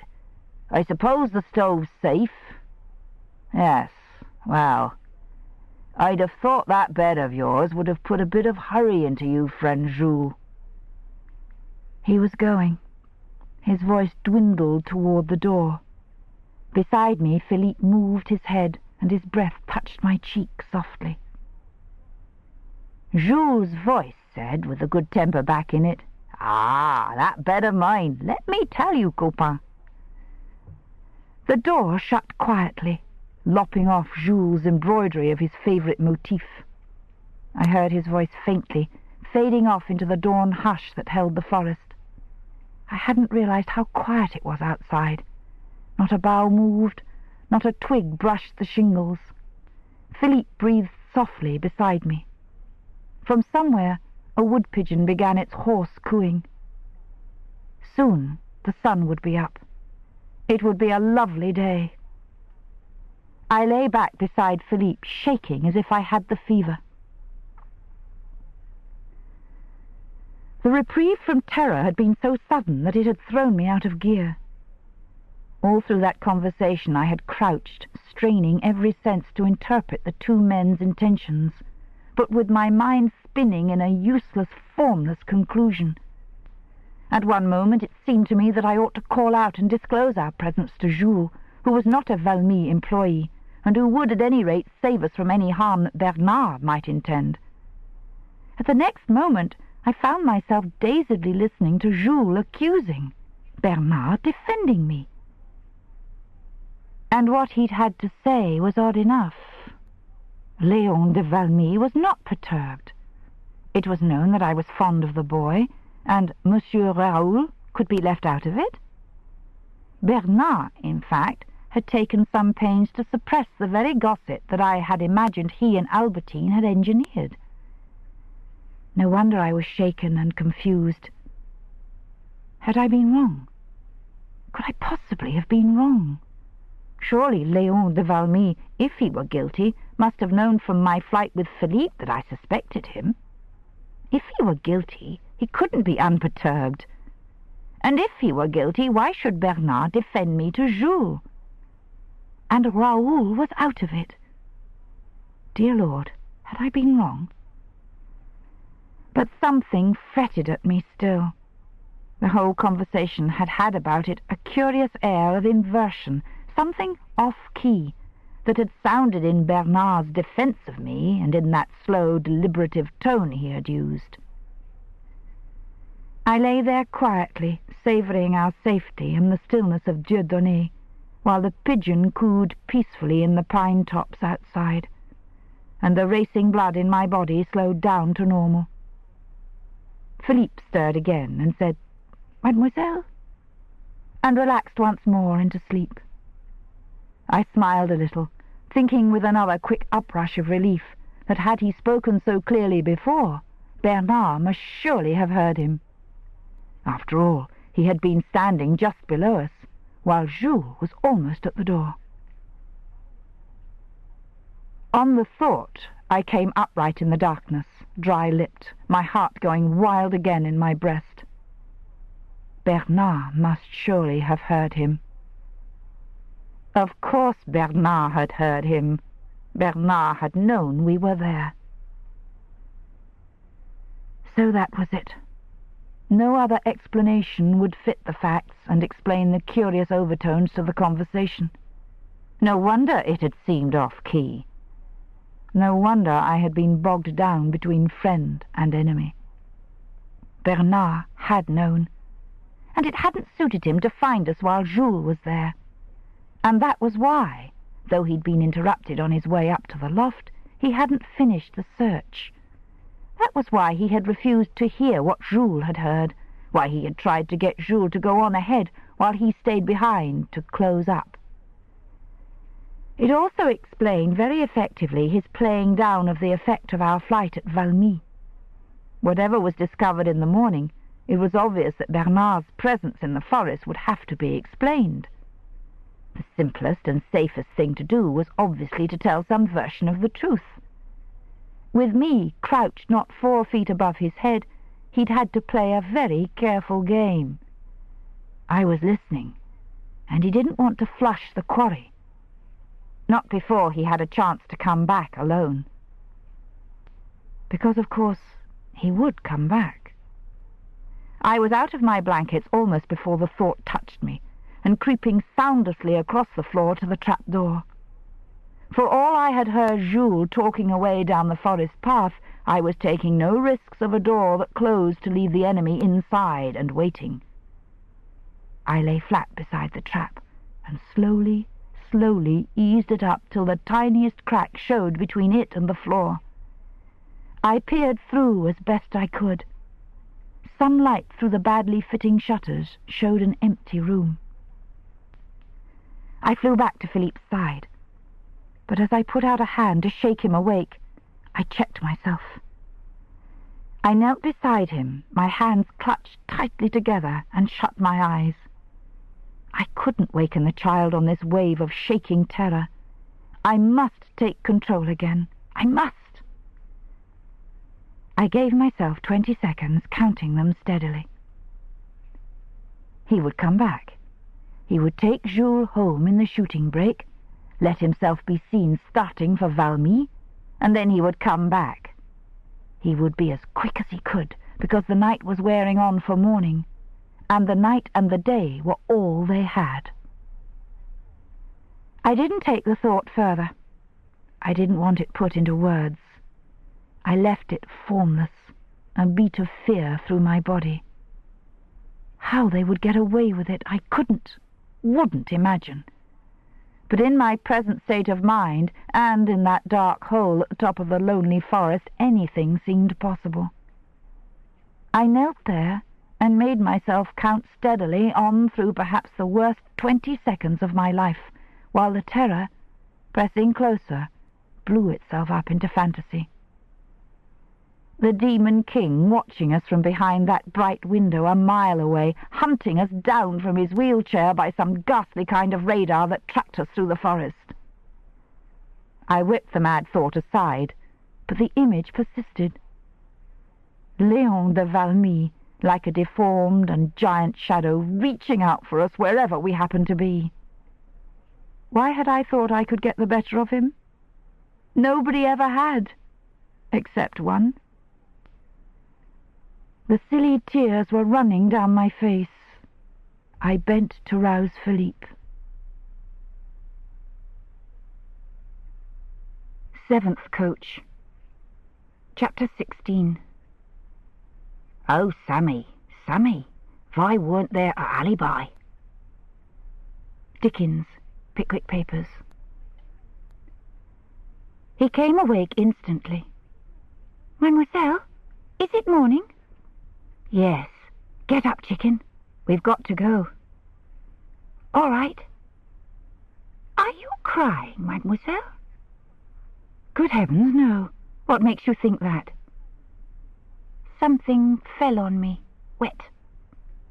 Dieu, mon petit. The roof leaks. Now come along.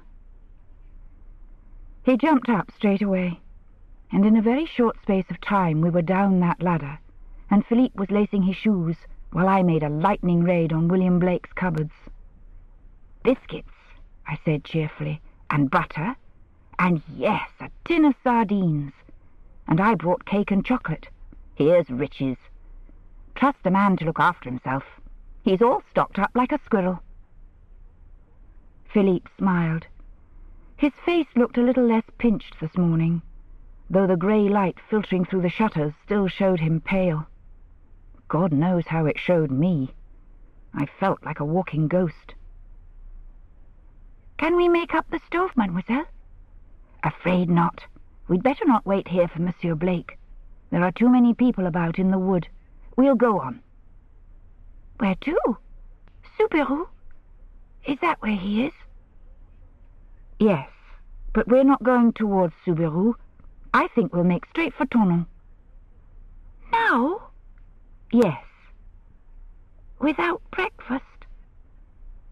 His mouth drooped, and I'm sure mine did too. There had been a tin of coffee in the cupboard, and the stove was hot. I'd have given almost anything to have taken time to make some. Almost anything. I said, "We'll find a place when the sun's up and have breakfast outside. Here, put these in your pockets." I threw a quick glance around the hut. All right, let's go. We'll make sure no one's about first, shall we? You take that window. Carefully now. We reconnoitred as cautiously as we could from the windows, but anyone could have been hidden in the trees, watching and waiting. If Bernard had taken Jules down to Subiru, he wouldn't be back yet. But even so, I found myself scanning the dim ranks of the trees with anxious fear. Nothing stirred there. We would have to chance it. The moment of leaving the hut was as bad as any we had yet had. My hand on the latch, I looked down at Philippe. You remember the open space, the ride that we came up? It's just through the first belt of trees. We mustn't go across it while we're in sight of Valmy. We must go up this side of it, in the trees, till we've got over the top of the ridge. It's not far. Understand? He nodded. When I open this door, you're to go out. Don't wait for me. Don't look back. Turn left, that way, uphill, and run as fast as you can. Don't stop for anything or anyone. What about you? I'll be running with you. But if anything should happen, you're not to wait for me. You are to go on, across the hill, down to the nearest house, and ask them to take you to the police station in Tonon. Tell them who you are and what has happened. Okay?" His eyes were too big and bright, but he nodded silently. On an impulse, I bent and kissed him. "Now, little squirrel," I said as I opened the door. "Run!" Nothing happened after all. We slipped out of the hut unchallenged, and still unchallenged reached the summit of the ridge. There we paused. We had broken out of our hiding place with more regard for speed than silence, but now we recollected ourselves, and moved quietly, but still quickly, for 100 yards more of gentle downhill before we halted on the edge of the ride. Peering through a convenient hazel bush, we looked uphill and down. The ride was straight and empty. On the far side, the trees promised thick cover. We ran across. Pigeons came batting out of the pine tops like rockets, but that was all. We scurried deep into the young forest of larch and spruce, still so thickly set that we had to brush away between the boughs with hands constantly up to protect our eyes. The wood held the wet chill of early morning, and the boughs dripped moisture. We were soon soaked, but we held on doggedly on a long northward slant that I hoped would eventually bring us to a track or country road heading toward Tonon. It was Philippe who found the cave.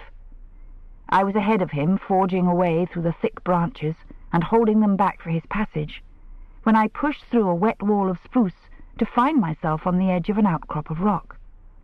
It was a miniature cliff that stuck out of the half-grown trees like the prow of a ship. The forest parted like a river and flowed down to either side, leaving the little crag with its mossy green apron open to the sky. I could hear the drip of a spring. I said, "Watch your step, Philippe. There's a drop here. Make your way down the side, that way." He slithered obediently down. I followed him. "Miss Martin, there's a cave," I said thankfully. "And a spring. I think we might have a drink and a rest, don't you?" Philippe said wistfully. "And breakfast?" Good heavens, yes, of course. I had forgotten all about food in the haste that was driving me away from Bernard, but now I realized how hungry I was. "We'll have it straight away." It wasn't really a cave, just a dry corner under an overhang, but it provided some shelter from the grey forest chill, and more, gave us an illusion of safety. We ate without speaking, Philippe seemingly intent on his food, I with my ears straining for sounds that were not of the forest. But I heard nothing. The screech of a jay, the spattering of water drops off the trees, the clap of a pigeon's wing, and the trickle of the spring beside us. These made up the silence that held us in its safety. And presently the sun came up and took the tops of the springtime larches like fire. It may sound a silly thing to say, but I almost enjoyed that morning. The spell of the sun was potent. It poured down hot and bright, while in front of it the wet greyness steamed off the woods in veils of mist, leaving the spruces gleaming darkly brilliant, and lighting the tiny larch flowers to a red flush along the boughs. The smell was intoxicating. We didn't hurry. We were both tired, and since we had followed no paths, it would only be the purest chance that would put Bernard onto our trail. And on this lovely morning it was impossible to imagine that such an evil chance existed. The nightmare was as good as over. We were free. We were on our way to Tonon, and Monsieur Hippolyte arrived tonight. And meantime the sun and the woods between them lent to our desperate adventure not the glamour of romance, but the everyday charm of a picnic. We held hands and walked sedately. In the older belts of the forest the going was easy. Here the trees were big and widely spaced, and between them shafts of brilliant sunlight slanted down onto drifts of last year's cones and vivid pools of moss. Ever and again the wood echoed to the clap and flurry of wings as the ringdoves rocketed off their roosting places up into the high blue. Presently, ahead of us, we saw brighter sunlight at the edge of the mature forest. This ended sharply, like a cliff, for its whole steep length washed by a river of very young firs, babies, in all the beauty of rosy stems and a green as soft as wood sorrel. They split the older forest with a belt of open sunshine 70 yards wide. Between them, the grass was thick and springing emerald already through the yellow of winter. On their baby stems the buds showed fat and pink. We halted again at the edge of the tall trees before braving the open space. The young green flowed down the mountainside between its dark borders, plunging into shadow that still lay blue at the bottom of Dieudonné Valley. Looking that way, I could see the flat fields where cattle grazed, the line of willows that marked a stream, a scatter of houses, a farm where someone, tiny in the distance, stood among swarming white dots that must be hens. No one was on the hillside. The inevitable wood pigeon played high above the treetops, riding the blue space like surf in ecstatic curved swoops and swallow dives, wings raked back and breast rounded to the thrust of the air. Nothing else moved. We plunged, Philip was chest high, across the river of lovely young trees. The grass-green tufts brushed hands and knees softly like feathers. They smelled of warm resin. Halfway across, Philippe stopped short and cried, "Look!" And there was a fox slipping like a leaf-brown shadow into the far woods. He paused as he reached them and looked back, one paw up and ears mildly inquiring. The sun was red on his fur. Along his back the fine hair shone like gold. Then he slid quietly out of sight, and the forest was ours again. All morning the enchantment held, our luck spinning out fine and strong like the filigree plot of a fairy tale. Almost, at times, we forgot the dark and urgent reason for our journey. Almost. Some time before noon we came, after a slowish journey of frequent stops and one or two forced diversions on the road I'd hoped to find. This was a narrow road between steep banks that wound stonily the way we wanted to go, high above the valley which carried the main traffic route to the south.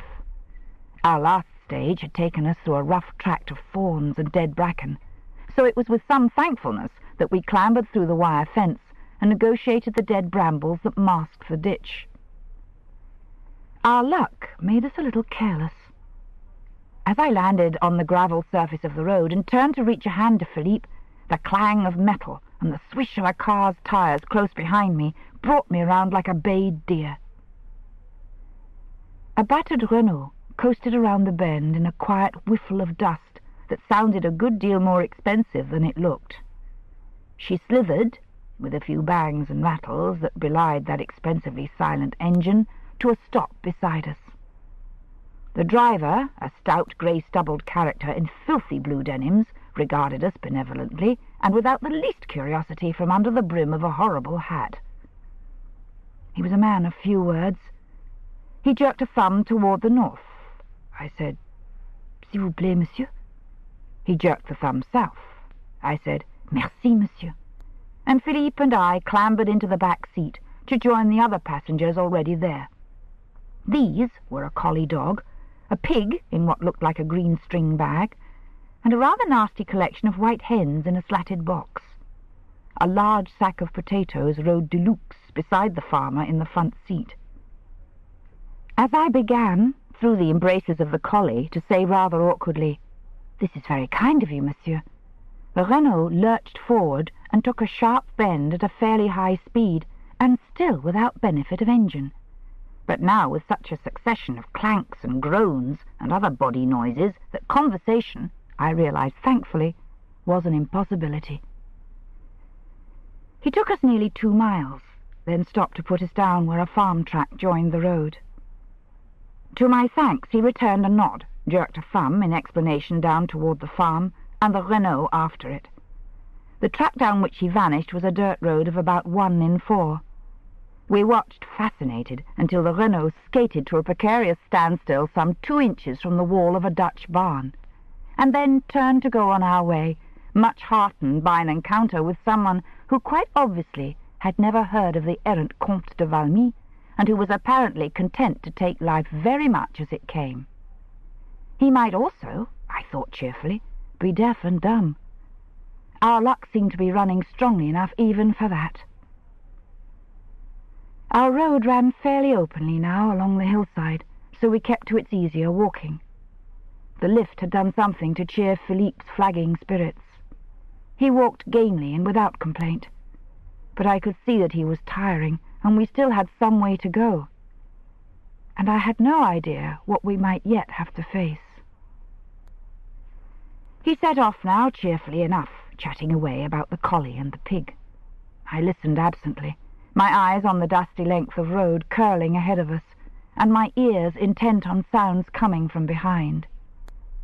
Here the road wound between high banks topped with whins. I found myself watching them for cover as we passed. 1/2 mile, 3/4. Philippe got a stone in his shoe, and we stopped to take it out. We went on more slowly after that. 1 mile, 1 mile and 1/4. He wasn't talking now, and had begun to drag a bit. I thought apprehensively of blisters, and slackened the pace still further. I was just going to suggest leaving the road to find a place for lunch, when I heard another car, an engine this time, coming from the north. She was climbing fast, but for all that, making very little more noise than the old Renault coasting. A big car, a powerful car. I don't pretend I recognized the silken snarl of that engine, but I knew who it was. The sound raked up my backbone like a cruel little claw. I breathed. "Here's a car. Hide, Philippe." I had told him what to do. He swarmed up the bank as quick and neat as a shrew mouse, with me after him. At the top of the bank was a thicket of whins, dense walls of green, 3 or 4 feet high, with little gaps and clearings of sunlit grass where one could lie invisibly. We flung ourselves down in one of these small citadels as the Cadillac took a bend 300 yards away. The road levelled and ran straight below us. He went by with a spatter of dust and the hush of a gust of wind. The top was down, and I saw his face. The little claw closed on the base of my spine. There was no sound in the golden noon except the ripple of a skylark's song. Philippe whispered beside me, "That was my cousin Raoul, mademoiselle." "Yes." "I thought he was in Paris." "So did I." "Is he... Wouldn't he have helped us?" "I don't know, Philippe." He said on a note of childish wonder, "But he was so nice at the midnight feast." A pause. "Wasn't he, mademoiselle?" Yes, Philippe, he was."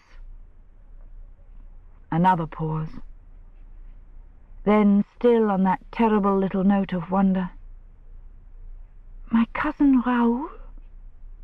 My cousin Raoul, too? Don't you trust him, mademoiselle?" "Yes," I said, and then desperately, "No." "But why?" "Don't, Philippe, please. I can't." I looked away from him and said tightly, "Don't you see, we can't take risks of any kind. However sure we are, we've got to be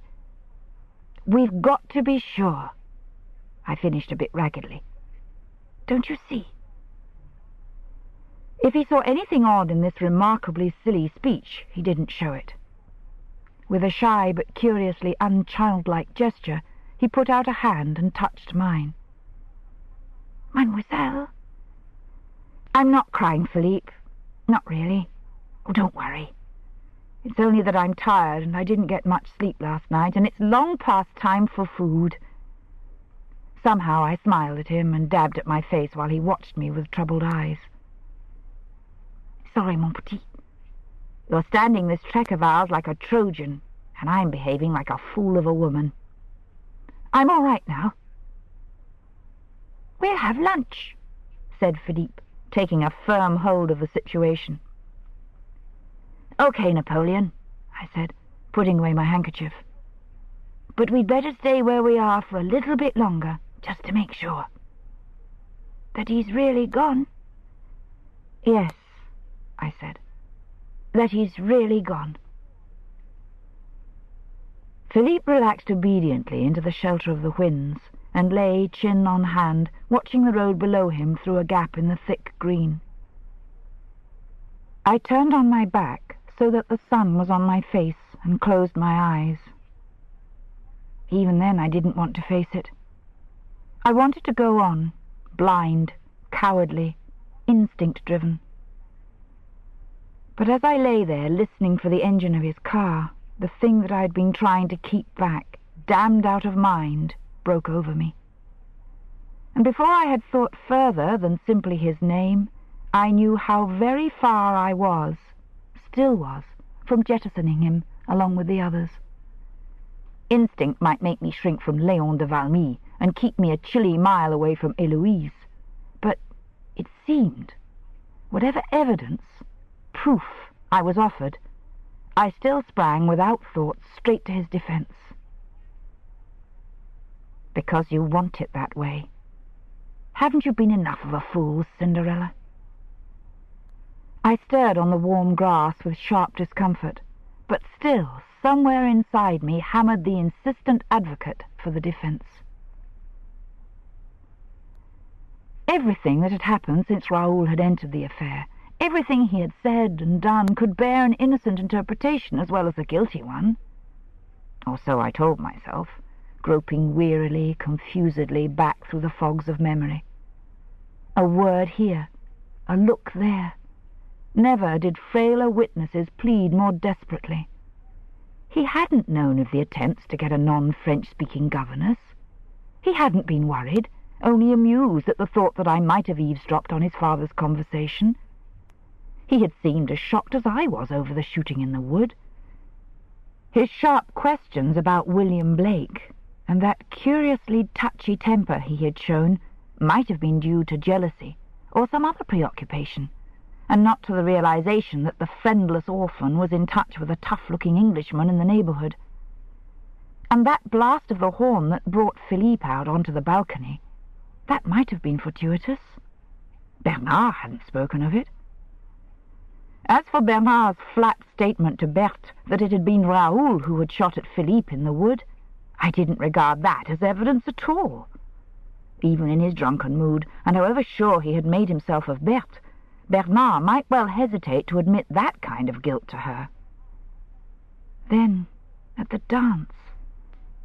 But here the pleading memories whirled up into a ragged and flying confusion, a blizzard so blinding that, like Alice among the cards, I came to myself, trying to beat them off.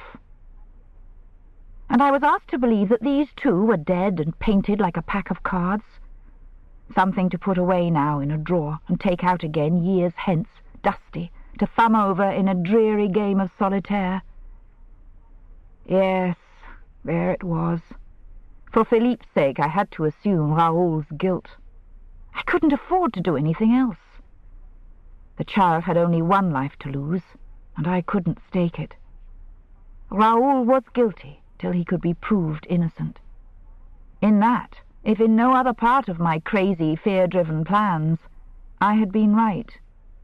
He was here, but we couldn't run to him.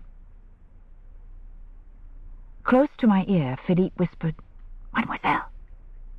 I opened my eyes. His face was close to mine. It was scared.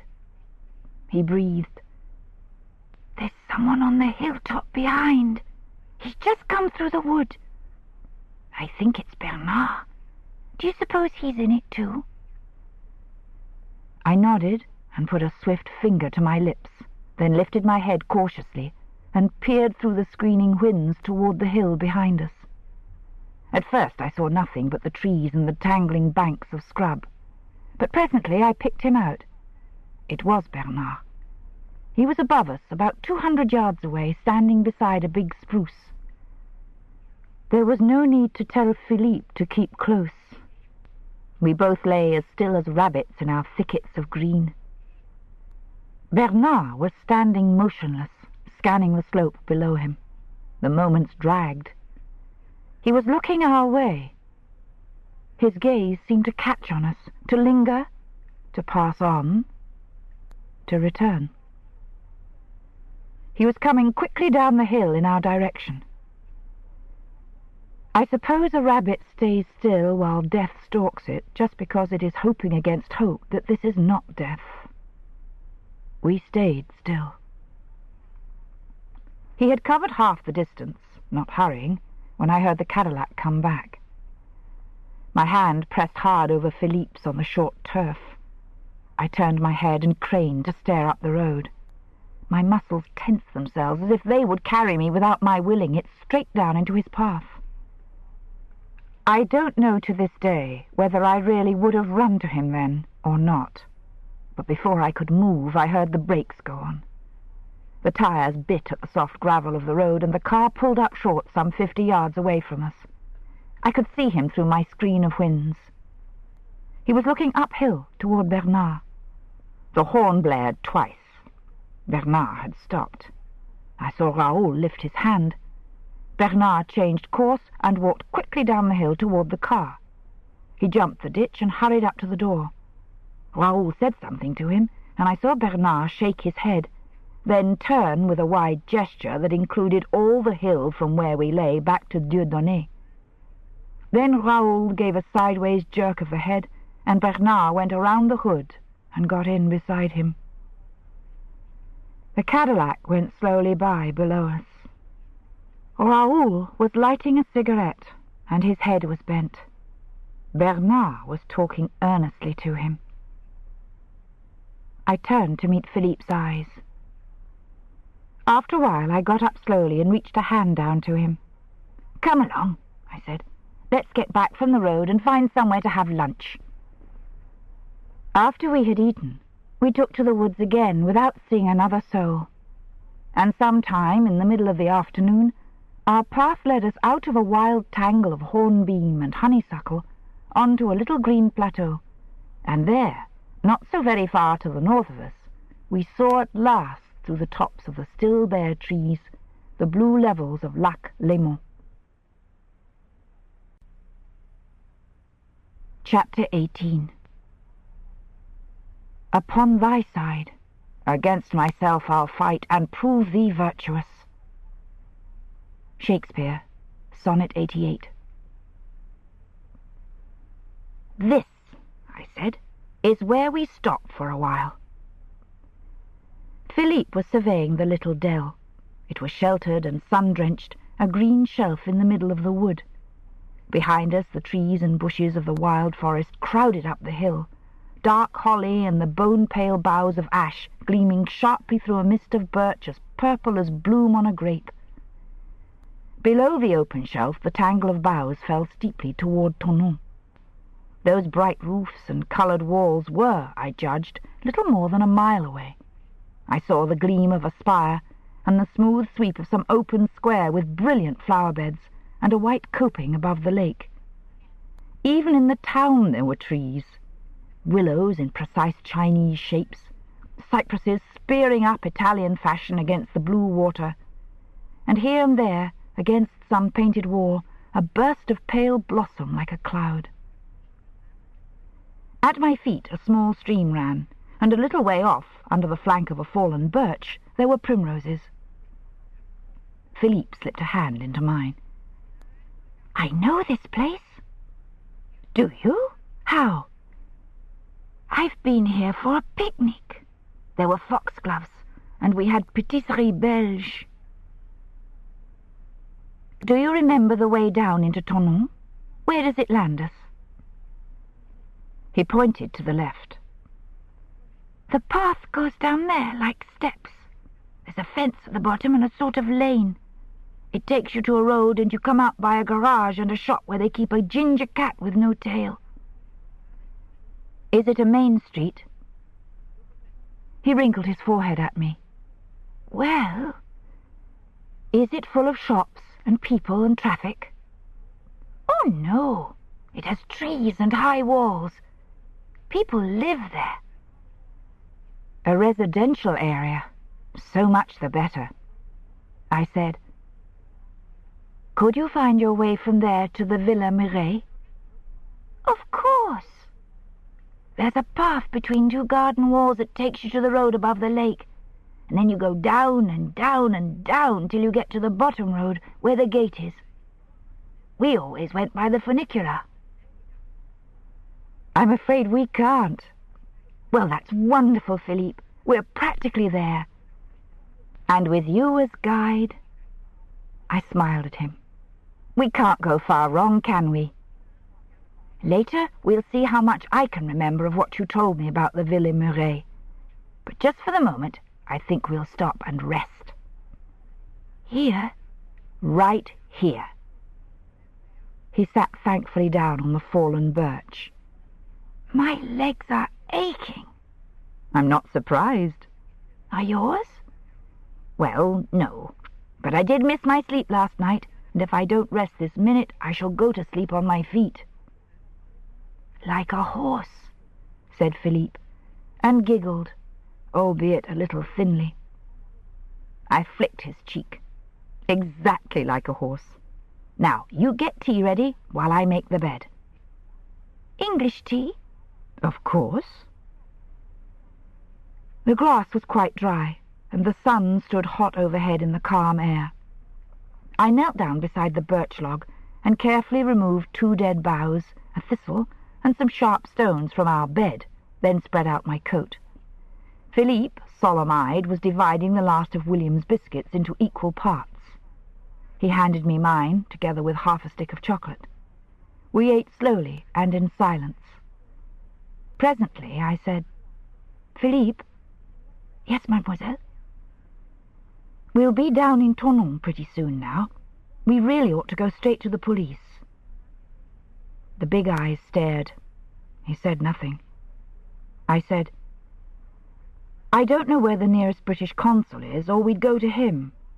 I don't suppose there's one in Evian, and we can't get to Geneva because you've no passport. So it should be the police. Still he said nothing. I waited. I think he knew as well as I did that the first thing the police would do would be to face us both with Léon de Valmy. After a while he asked, What time will my Uncle Hippolyte get home? I've no idea. He may be here already. But I think we may have to wait till late, after dark. A pause. Where is this Monsieur Blake? I don't know. He may be out somewhere in Dieudonné, or he may have gone back up to the hut. But we couldn't very well wait for him there. He gave me a quick look, and I added hastily, We might telephone the Coq-Hardy from Tournon. They might be able to give him a message. Yes, that's a good idea. We can try that. Still he said nothing. I looked at him a little desperately. You want to go and look for your uncle first? Is that it? A nod. Philippe, you'd be quite safe if we went to the police, you know. We should do that. They'd be frightfully nice to you, and they'd look after you till your Uncle Hippolyte came. Better than I can. We really should. No. Please. Please, Miss Martin. I knew I ought to insist. It wasn't only the eloquence of Philippe's silences and the clutch of the small, cold hand that decided me. Nor was it only that I was afraid of facing Léon de Valmy. Though the anger spilled out of me and dissolved in weariness, my very bones turned coward at the thought of confronting him in the presence of the police. There was another reason. I admitted it out of a cold, grey self-contempt. I might have braved Léon de Valmy and the police, but I didn't want to face Raoul. I was a fool. Moreover, if I allowed any more risk to the child, I was a criminal fool. But I wouldn't go to the police while there was any chance that Raoul might be involved. I wasn't ready yet to test the theories of that advocate for the defense who pleaded still so desperately through today's tears. I couldn't bring the police in. Not yet. If they had to be told, I didn't even want to be there. I was going to wait for Monsieur Hippolyte, and, like a craven, hand the whole thing to him. Let the Deus ex machina fly in out of the clouds and do the dirty work. I was only a woman, and a coward, and not ready even to face my own thoughts. I gave a little sigh. All right, we'll go to the Villa Mireille first. In any case, they've already searched it. How do you know? Eh? Oh, well, I imagine they have, don't you? But your uncle won't be there yet, Petit, of that I'm sure. We'll stay here a little while and rest. I don't feel fit for very much more just yet. Here, you may as well finish the last of the chocolate. Thank you. He gave me a watery smile. I'm sleepy. Well, curl up there and sleep. I'm going to. I'm thirsty, too. I imagine the stream's all right. It comes straight down the hillside. Let's risk it anyway. We drank and then lay down in the sun, curled close together on my coat, and soon we slept. I needn't have been afraid that any restless ecstasy of the mind would keep me awake. Sleep fell from nowhere like a black cloud and blotted me out. I never stirred or blinked until the sun had his chin on the hilltop beyond Dieudonné Valley, and the shadows of the naked trees stretched long-fingered across the glade to touch us with the first tiny chill of evening. Philippe was awake already, sitting with knees drawn up and chin on them, gazing a little somberly at the distant housetops, purpling in the fading light. The lake was pale now as an opal, swimming under the faint beginnings of mist. In the distance, on the further shore, we could see, touched in with rose and apricot, the snows of Switzerland. Brightness falls from the air. I gave a little shiver and got to my feet and pulled the silent Philippe to his. "Now," I said briskly, "you show me that path of yours, Petit, and we'll be on our way." His memory proved accurate enough. The path was there, and the narrow country road, and the corner with the garage and the shop, past which we hurried, in case anyone should recognize him from his previous visits. He never spoke, and his hand in mine had become perceptibly more of a drag. I watched him worriedly. His frail energy was running out visibly now, sand from the brittle glass. I thought of the long wait that probably still lay ahead of us, and bit my lip in a prolonged pain of indecision. The dusk had fairly dropped now over the town. We walked along a high-walled street where the pavements were bordered with lopped willows. The lamps had come on, and festoons of gleaming telegraph wires pinned back the blue dusk. Few people were about. A truck started up from the garage and drove off with a clatter, its yellow lights like lions' eyes in the half-light. A big car purred by on its own hasty business. Two workmen on bicycles pedalled purposefully home.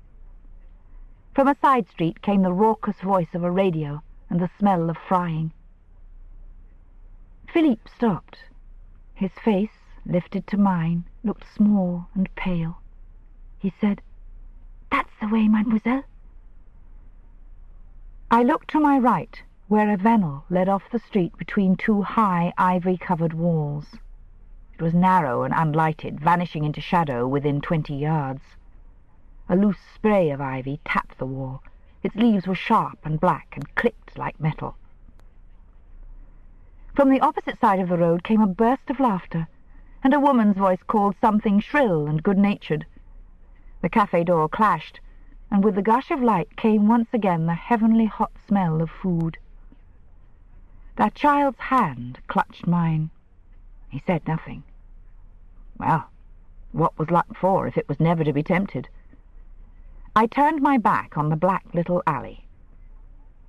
2 minutes later, we were sitting at a red-topped table near the stove, where a long, thin man with a soiled apron and a face like a sad heron waited to be told what we would have to eat. To this day, I vividly remember the smell and taste of everything we had. Soup first, the first delicious hot mouthful for almost 24 hours. It was crème d'asperge, and it came smoking hot in brown earthenware bowls with handles like gnomes' ears, and asparagus tips bobbed and steamed on the creamy surface. With the soup came butter with the dew on it, and crusty rolls so new that where they lay on the plastic tabletop there was a tiny dull patch of steam. Philippe revived to that soup as a fern revives to water. When his omelette arrived, a fluffy roll crisped at the edges from which mushrooms burst and spilled in their own rich gravy, he tackled it with an almost normal small boy's appetite. My own brand of weariness demanded something more solid, and I had a steak. It came in a lordly dish with the butter still sizzling on its surface, and the juices oozing pinky brown through the mushrooms and tomatoes and tiny kidneys, and the small mountain of crisply fried onions. If filet mignon can be translated as darling steak, this was the very sweetheart of its kind. By the time that adorable steak and I had become one flesh, I could have taken on the whole Valmy clan single-handed. I complimented the waiter when he came to clear, and his lugubrious face lightened a little. "And what to follow, mademoiselle? Cheese? A little fruit?" I glanced at Philippe, who shook his head sleepily. I laughed. "My little brother's nearly asleep. No cheese for me, thank you, monsieur. A café filtre, if you please, and a café au lait." I fingered the purse in my pocket. "And a Benedictine, please." "Un filtre, un café au lait, une Benedictine." He swept the last crumb from the table, gave the shiny red top a final polish with his cloth, and turned away. I said, "Could monsieur perhaps get me some jetons?" "Assuredly." He took the money I held out, and in a short time the cups were on the table, and I had a little pile of jetons in front of me. Philippe roused himself to blink at them. "What are those?" I gaped at him. Then it came to me that Monsieur le Comte de Valmy had, of course, never had to use a public telephone. I explained softly that one had to buy these little metal plaques to put in the slot of the telephone. "I should like to do it," said Monsieur le Comte decidedly, showing a spark of animation. "So you shall, mon gars, but not tonight. Better leave it to me." And I rose. "Where are you going?" He didn't move, but his voice clutched at me. "Only to the corner behind the bar. See? There's the telephone. I'll be back before my coffee's filtered. You stay here and drink your own. And Philippe, don't look quite so interested in those men over there. Pretend you've been in this sort of place dozens of times, will you?" "They're not taking any notice."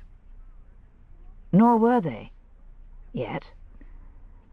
The only other occupants of the little café, besides ourselves, were a gang of burly workmen absorbed in some card game, and a slim youth with hair cut en brosse, whispering sweet somethings into the ear of a pretty little gypsy in a tight black sweater and skirt. Nobody, after the first casual glance, had paid the slightest attention to us. The stout patronne, who sat over some parrot-coloured knitting behind the bar, merely smiled at me and nodded as I picked my way between the tables toward her and asked if I might telephone. Nobody here, at any rate, was on the lookout for a young woman with brown hair and grey eyes on the run with the kidnapped Comte de Valmy.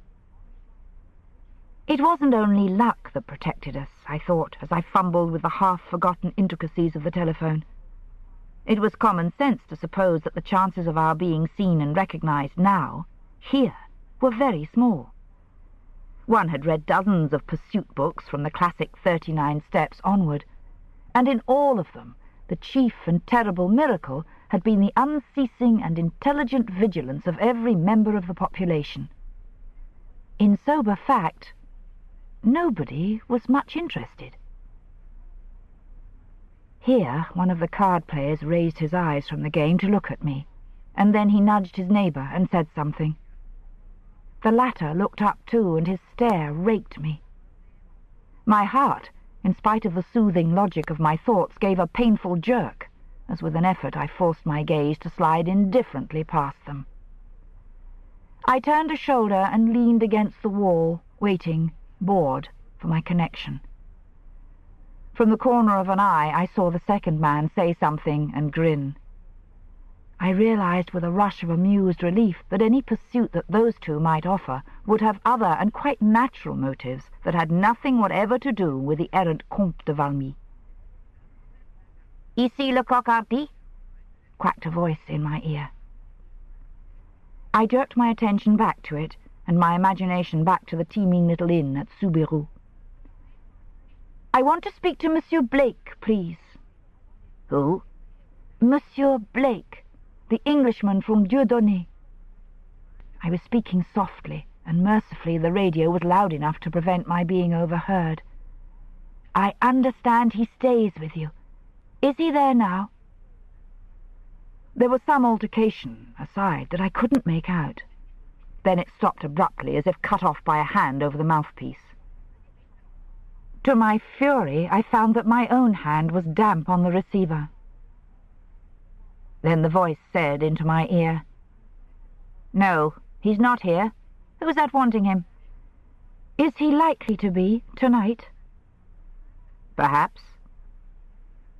Was I being jumpy, or was it suspicion that put the edge on that unfriendly voice? "He didn't say. If you ring back in half an hour—" "Who is that speaking, please?" I said, "Thanks very much. I'll do that. I'm sorry to have—" The voice said, harsh and sharp, "Where are you speaking from?" Suspicion. It bit like an adder. And the coq hardy was on Valmy land, and presumably the news would reach the chateau just as quickly as wires could carry it. If I could put them off, let them think I was safe for another half-hour. I said pleasantly, with no perceptible hesitation, "From Evian, the Saint-Fleur." "Don't trouble, Monsieur Blake. I'll ring him up later on. Thank you so much." And right in the teeth of another question, I rang off. I stood for a moment looking unseeingly at the telephone, biting my lip.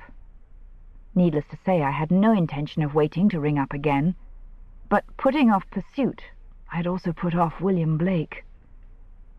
If he got my message at all, and if he was aware of the story that must by now be rife in Soubirous, he might realize I needed help, and set straight off for Evian, and the huge crowded floor of the Saint-Fleur, which certainly wouldn't remember if a young woman accompanied by a small boy had used the telephone at some time during the evening.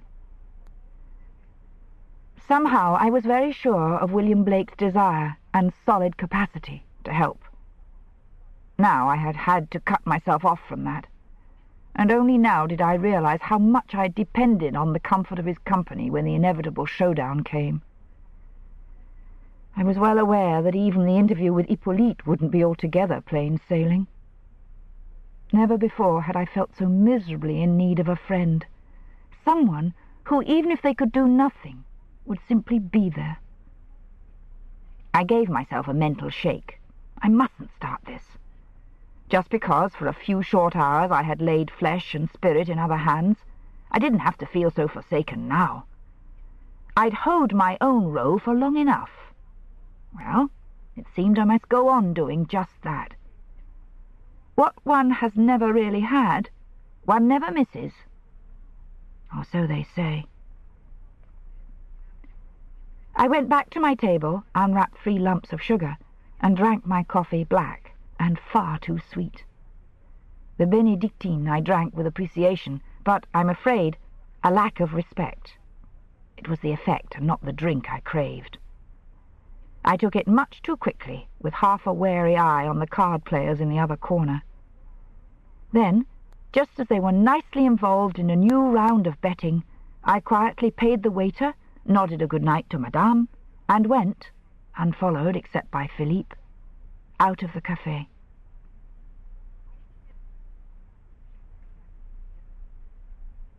Chapter 18.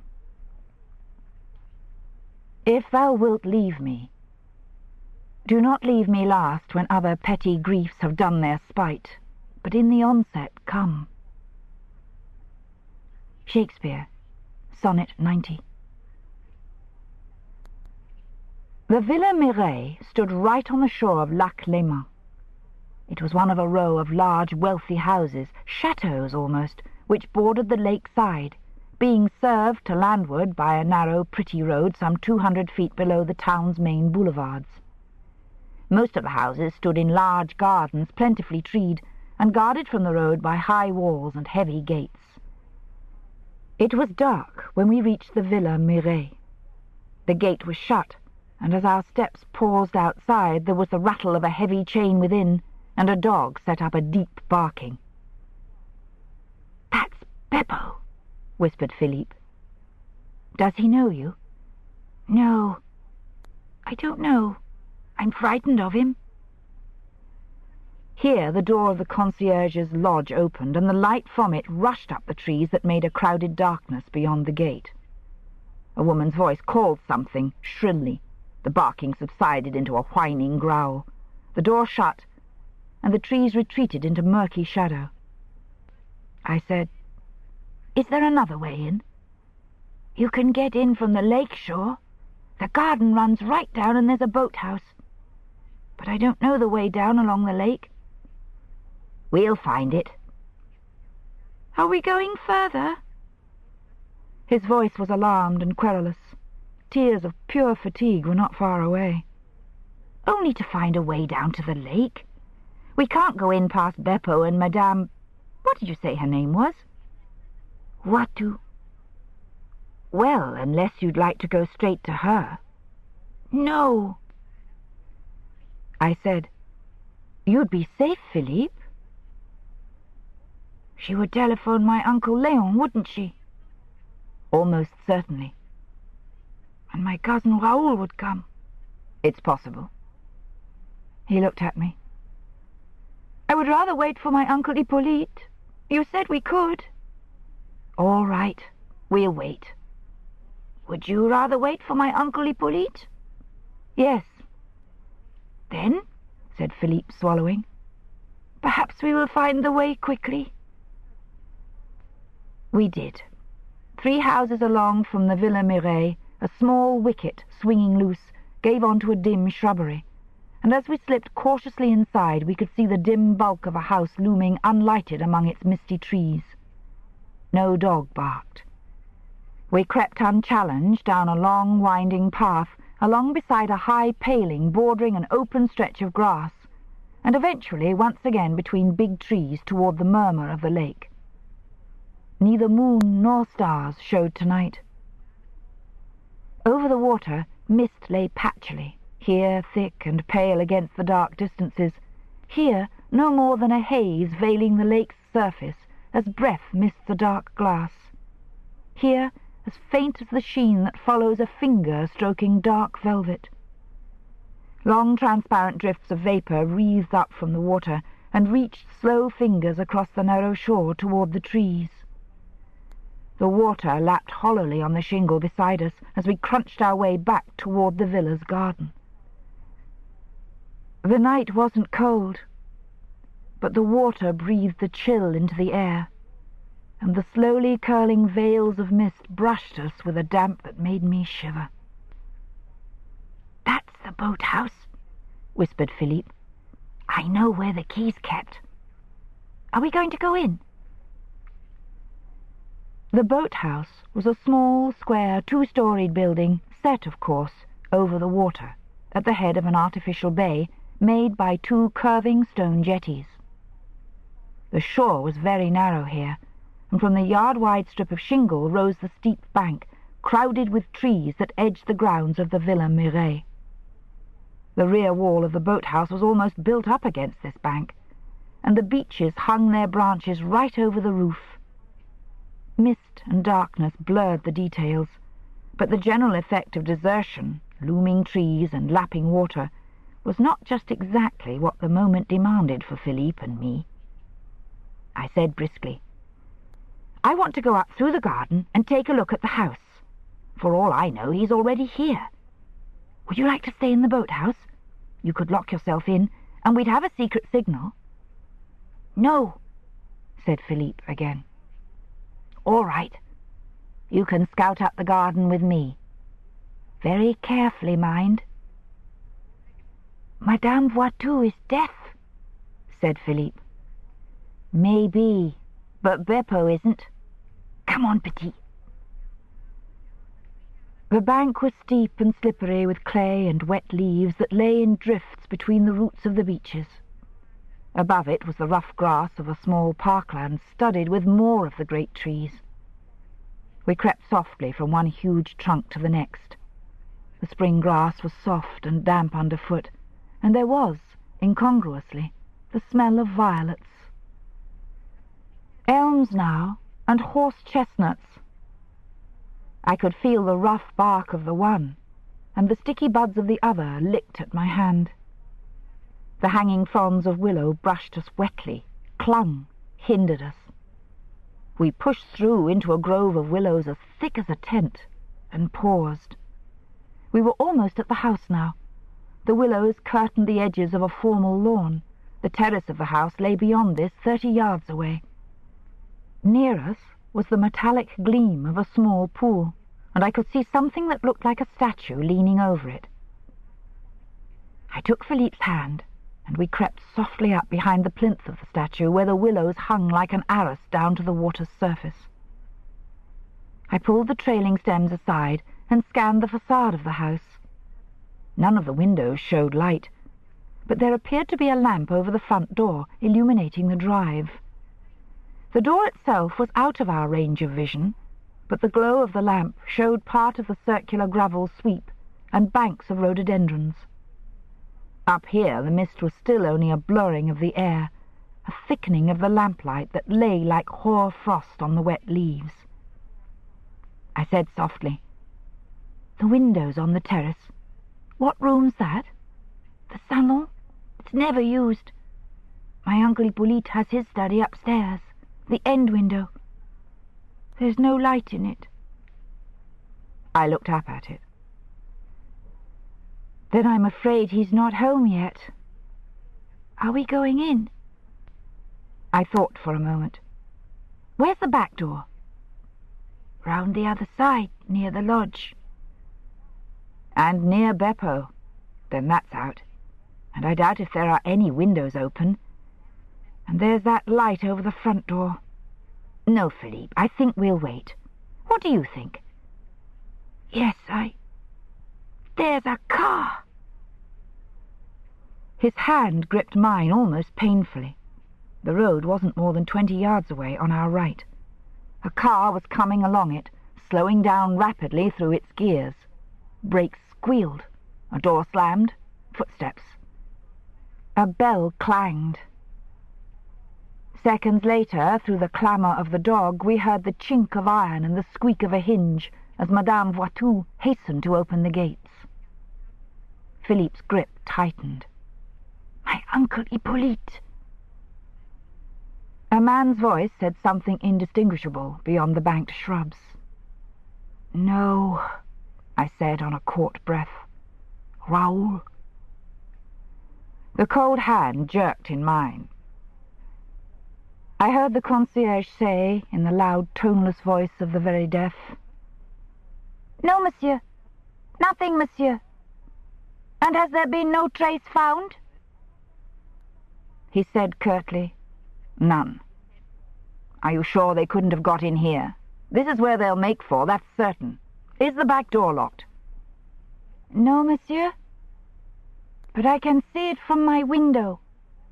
Nobody has been there, or to the front. Of that I'm sure." The windows. Locked, monsieur? No telephone call, nothing? Nothing, monsieur. There was a pause. In it I could hear my own heart hammering. All the same, he said, I'll have a look around. Leave the gates open, please. I'm expecting Bernard here any minute. Another heart-hammering pause. Then the car started up and the lights turned in slowly off the road, slithering metallically across the sharp leaves of the rhododendrons. He parked it in front of the door and got out. I heard him run up the steps, and the door shut behind him. The dog still whimpered and growled a little.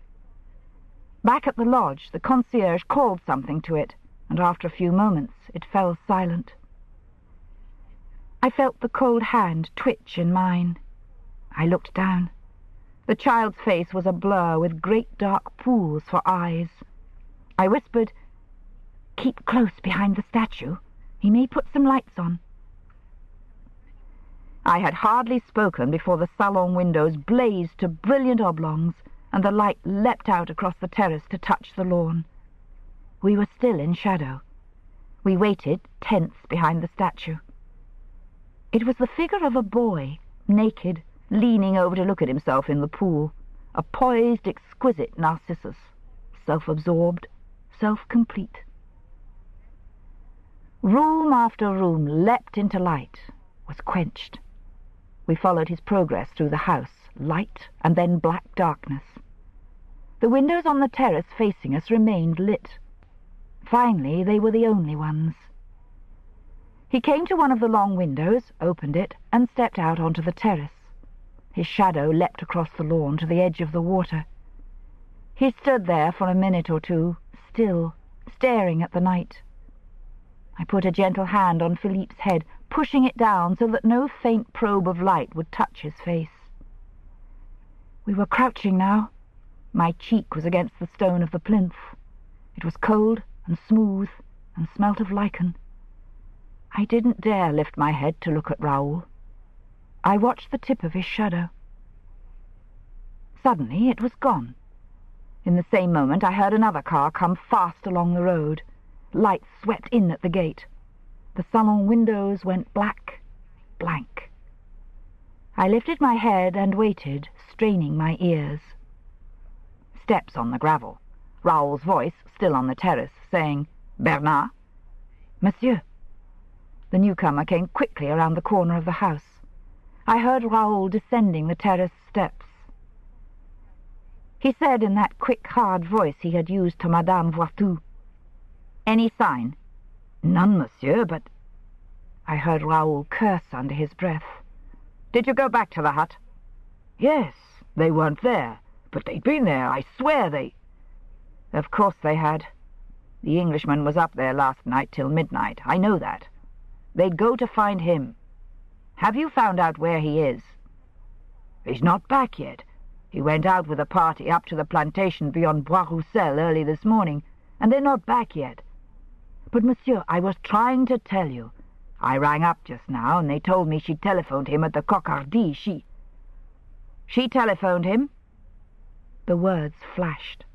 "When?" 30 to 40 minutes ago." Sacré Dieu. I heard his breath go out. "Where was she speaking from? Did the fools think to ask?" "Yes, indeed, monsieur.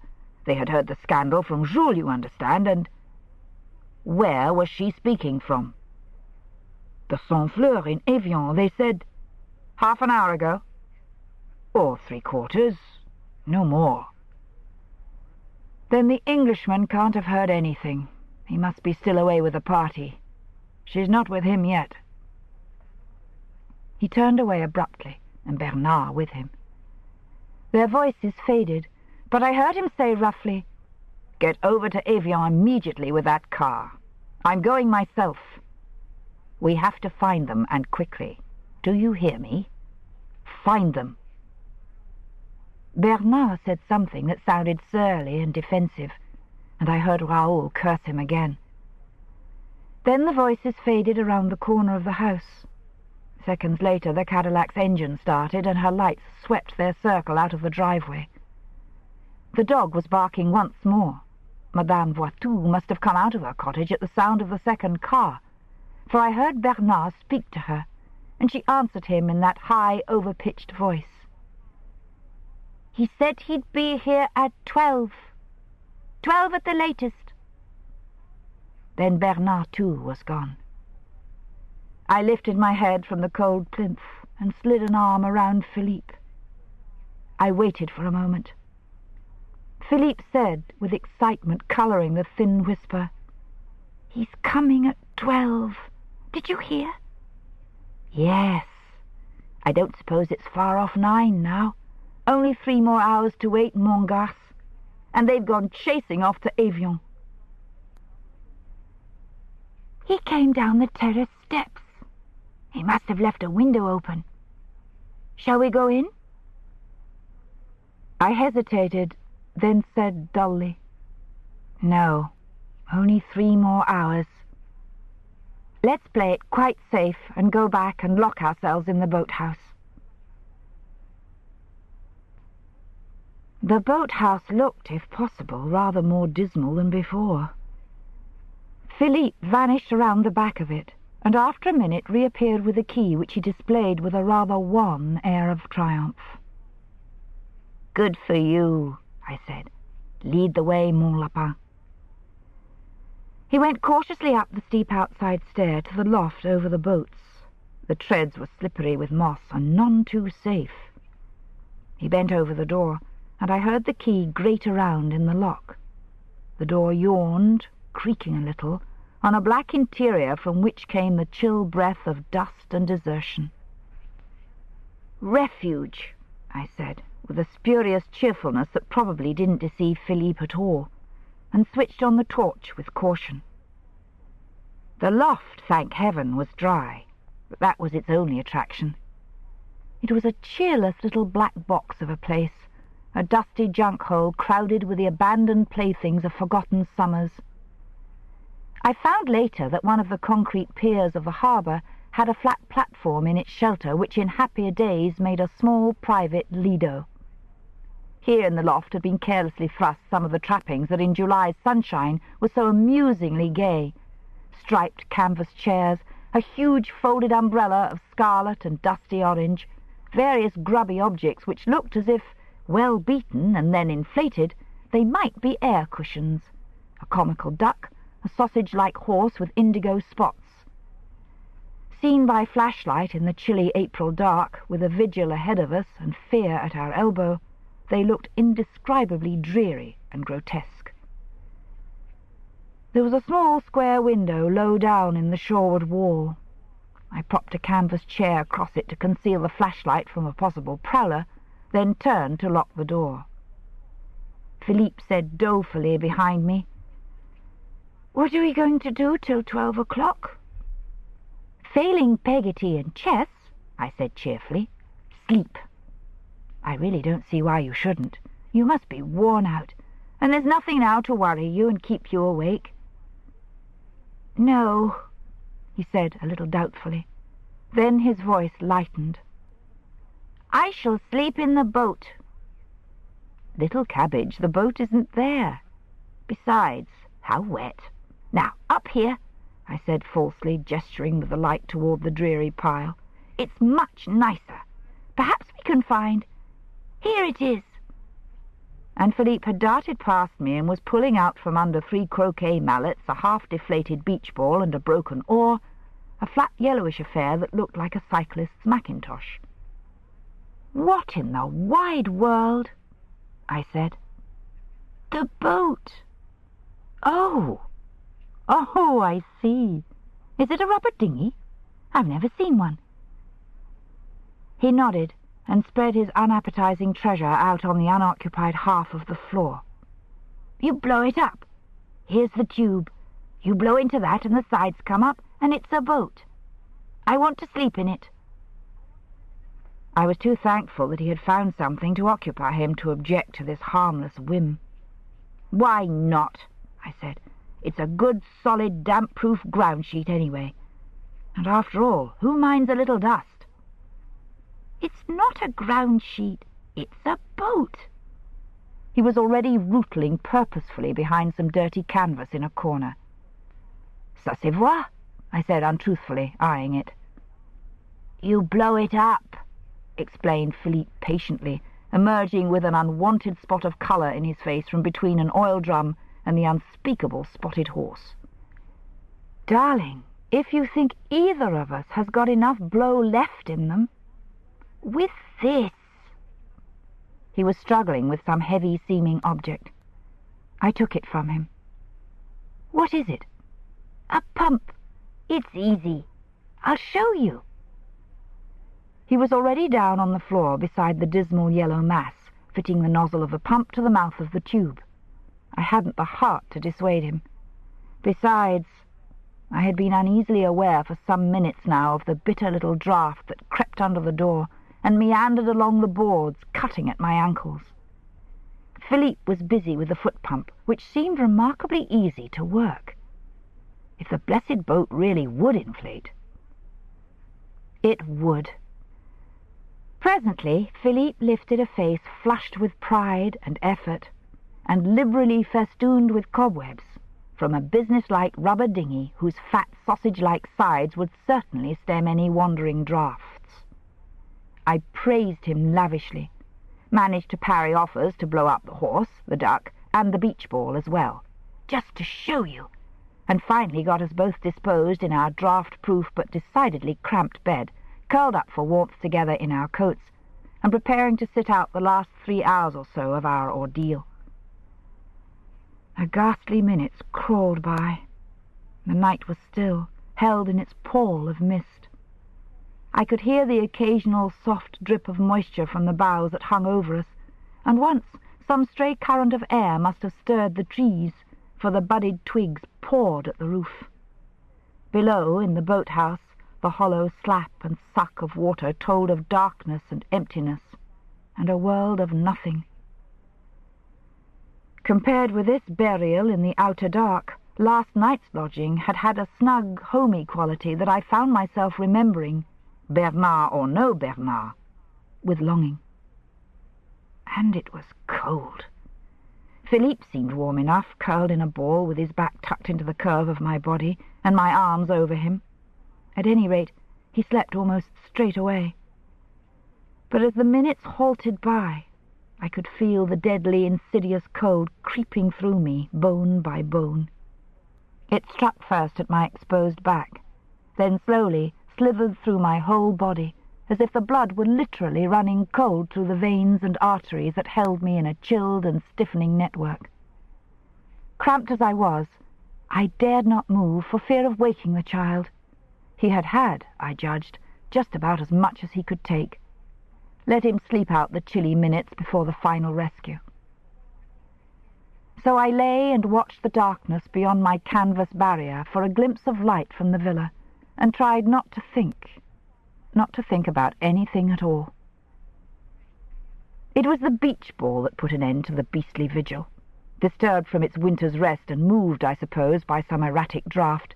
It finally left its place on a pile of boxes and rolled, squashily elliptical in its half-deflated state, off its perch and down onto the floor. It fell on me out of nowhere with a silent, soggy bounce, and jerked me with a yelp out of my stiff, half-dozing vigil. I sat up furiously.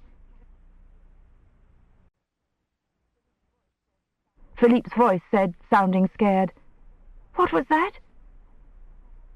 I reached clumsily for the flashlight. "The beach ball, confound it. I'm sorry, Philippe, don't be frightened. Let's have a look at the time." 11:45. I looked at him. "Are you cold?" He nodded. I said, "Let's get out of here, shall we? There's no light up at the villa yet, so I vote we try that terrace window. Only a few minutes more now." The mist was thicker now. Our little light beam beat white against it. It lay heavy as a cloud bank among the trees, but over the lawn near the house it showed only a pale haze that thinned and shifted in the moving light. The lamp still glowed over the front door. Its circle of light seemed to have shrunk as the trees crowded and loomed closer in the mist. No other light showed. We slipped quietly across the lawn and up the terrace steps. The long window stood ajar, and we went in. The salon was a big room, and in the light of a cautious torch it looked even bigger. The little glow caught the ghostly shapes of shrouded furniture, the gleam of a mirror, the sudden glitter of the chandelier that moved with a spectral tinkle in the draught from the window. The meagre light seemed only to thicken the shadows and make the room retreat farther into dusk. It smelled of disuse, melancholy, dry as dust. We hesitated just inside the window. I whispered, "We'll go to your Uncle Hippolyte's room. That'll have been prepared, surely. There'll be a fire or a stove. And is there a telephone in it?" He nodded and led the way quickly across the salon.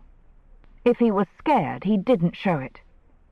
He moved almost numbly, as if in a bad dream.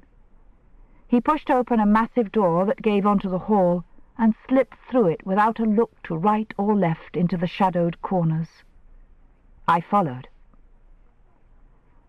The hall was a high, dim square where I could just make out a graceful branching staircase. Tiles echoed our quick footsteps hollowly. No other sound. We fled upstairs. Philippe turned left along a wide gallery and finally stopped before a door. "It's Uncle Hippolyte's study," he whispered, and put a hand to the knob. The room, sure enough, was warm. Like pins to a magnet, we flew across the carpet to the big stove and hugged it as closely as we could with our chilled bodies. I said, sending the flashlight raking around the room, "Where does that door lead?" "There's another salon, bigger. It's never used now." I went across and pushed the door open. The flashlight once more probed its way over the ghosts of furniture. Like the room downstairs, this was still shrouded in its winter covers. It smelled musty, and the silk-panelled walls, as I put up a gentle finger, felt dusty and brittle like a dead moth's wing. From the empty darkness above came the now familiar phantom tinkling of a chandelier. I crossed the carpet softly and paused by a shrouded shape that seemed to be a sofa. I lifted the dust cover and felt underneath it. Damask cushions fraying a little, silk that caught on the skin and set the teeth on edge. "Philippe," I called softly. He appeared beside me like a smaller, frailer ghost. He was shivering a little. I said, very matter-of-factly, "I don't suppose it'll be needed, but every fighter has to have a possible line of retreat worked out. If for any reason we still want to hide, I'd say this is as good a place as any. Under the dust cover. It makes a tent, see? And you'd be pretty snug underneath and quite invisible." He saw. He nodded without speaking. I cast him a look as I covered the sofa again and followed him back into the study. I pulled the salon door almost, but not quite, shut behind me. I glanced at my wrist. 5 minutes to 12. The window looked out over the drive. No sign of a car.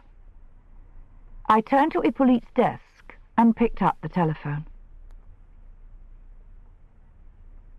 Chapter 19. "So, Uncle, there you are." Shakespeare, Hamlet. A man's voice said, "Cocardi?" At least it wasn't the same unpleasant and suspicious voice. But there was no harm in trying to disarm it further. It was 5 minutes to 12, but just in case. I said quickly, eagerly, "Guillaume, is that you, chérie? It's Clotilde." He said blankly, "Clotilde?" "Yes, yes, from Annecy. You haven't forgotten. You told me to." The voice was amused. "Mademoiselle, a moment. Who is it you want?"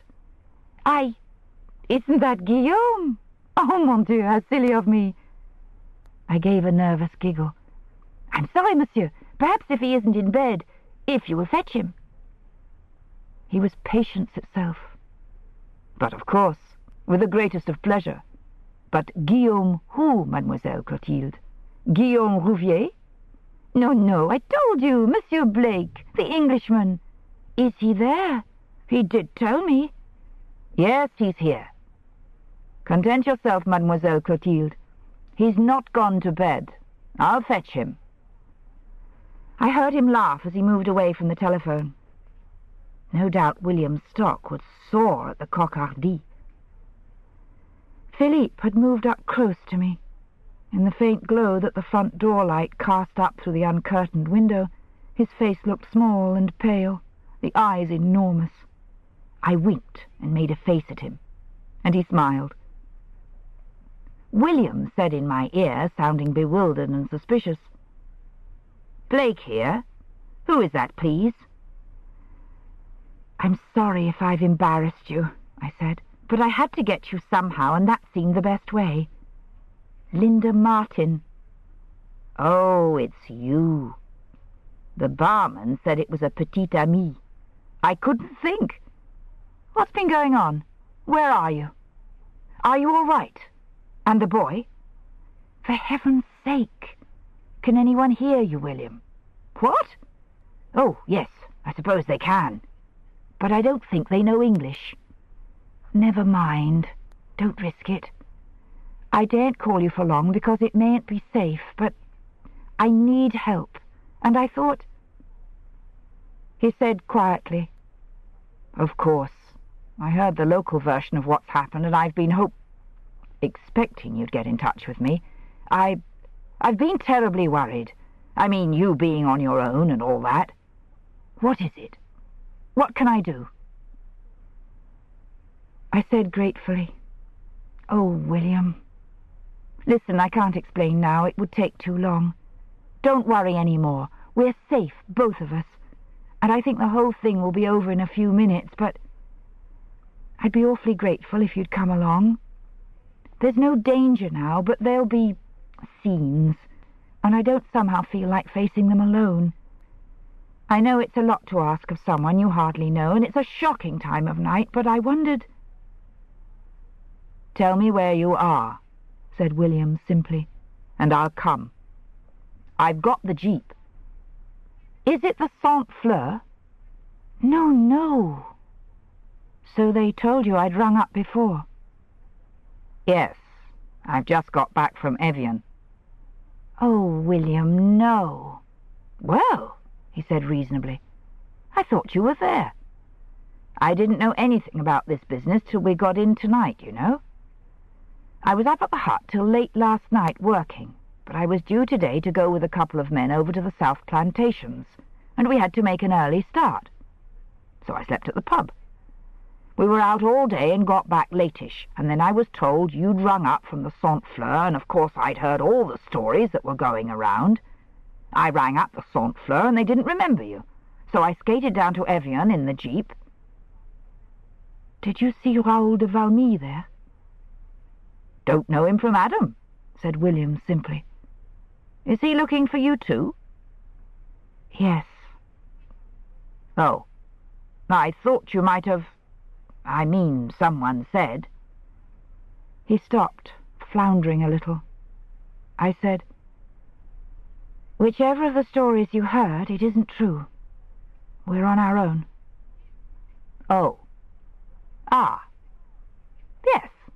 Well," said William cheerfully, "tell me where you are now, and I'll be straight over."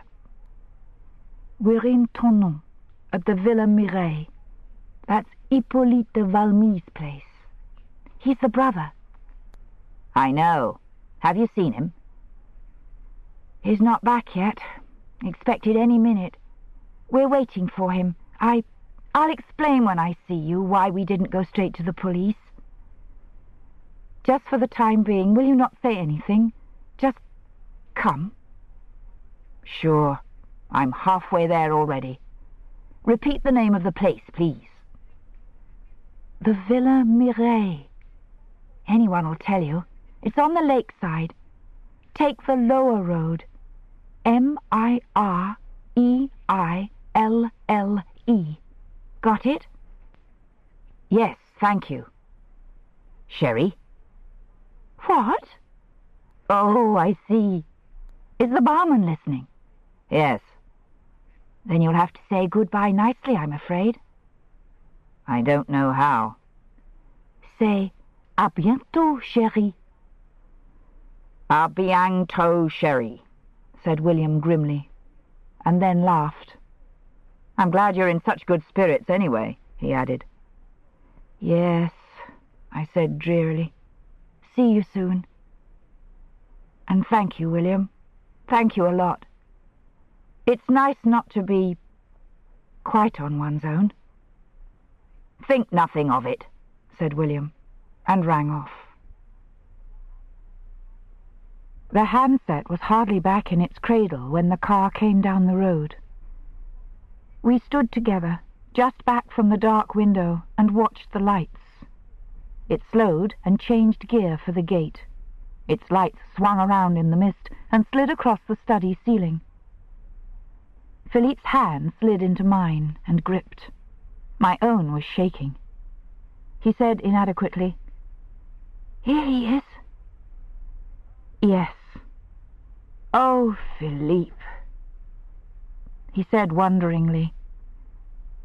"You have been afraid too, all the time?" "Yes, terribly. I didn't know." "I'm glad of that." The car had stopped. Lights were cut, then the engine. Feet crunched on the gravel and the car door slammed. Steps, quick and assured, mounted to the front door. We heard the rattle of the handle. Then the sounds weren't outside the house any longer, but inside. The slight sound of the big door opening, a step on the tiled floor. He had come. It was over. I said shakily, "Dieu soit béni," and made for the door. I hadn't even considered what I was going to say to Hippolyte. It was possible that in some fashion he had already been greeted with the news. It was also possible that he had never even heard of me. I didn't care. He was here. I could hand over. I flew along the carpeted gallery and down the lovely curve of the stairs. The hall lights weren't on. The front door was ajar, and the lamp that hung outside it over the steps cast a long panel of gold across the tiles. Outside, I saw the car gleaming in the mist. The newcomer stood just inside the door, one hand raised as if in the act of switching on the lights. He was silhouetted against the lamp-lit haze beyond, a tall, powerfully built man, standing stock still, as a man does when he's listening. On the thick carpet my feet made little more noise than a ghost's.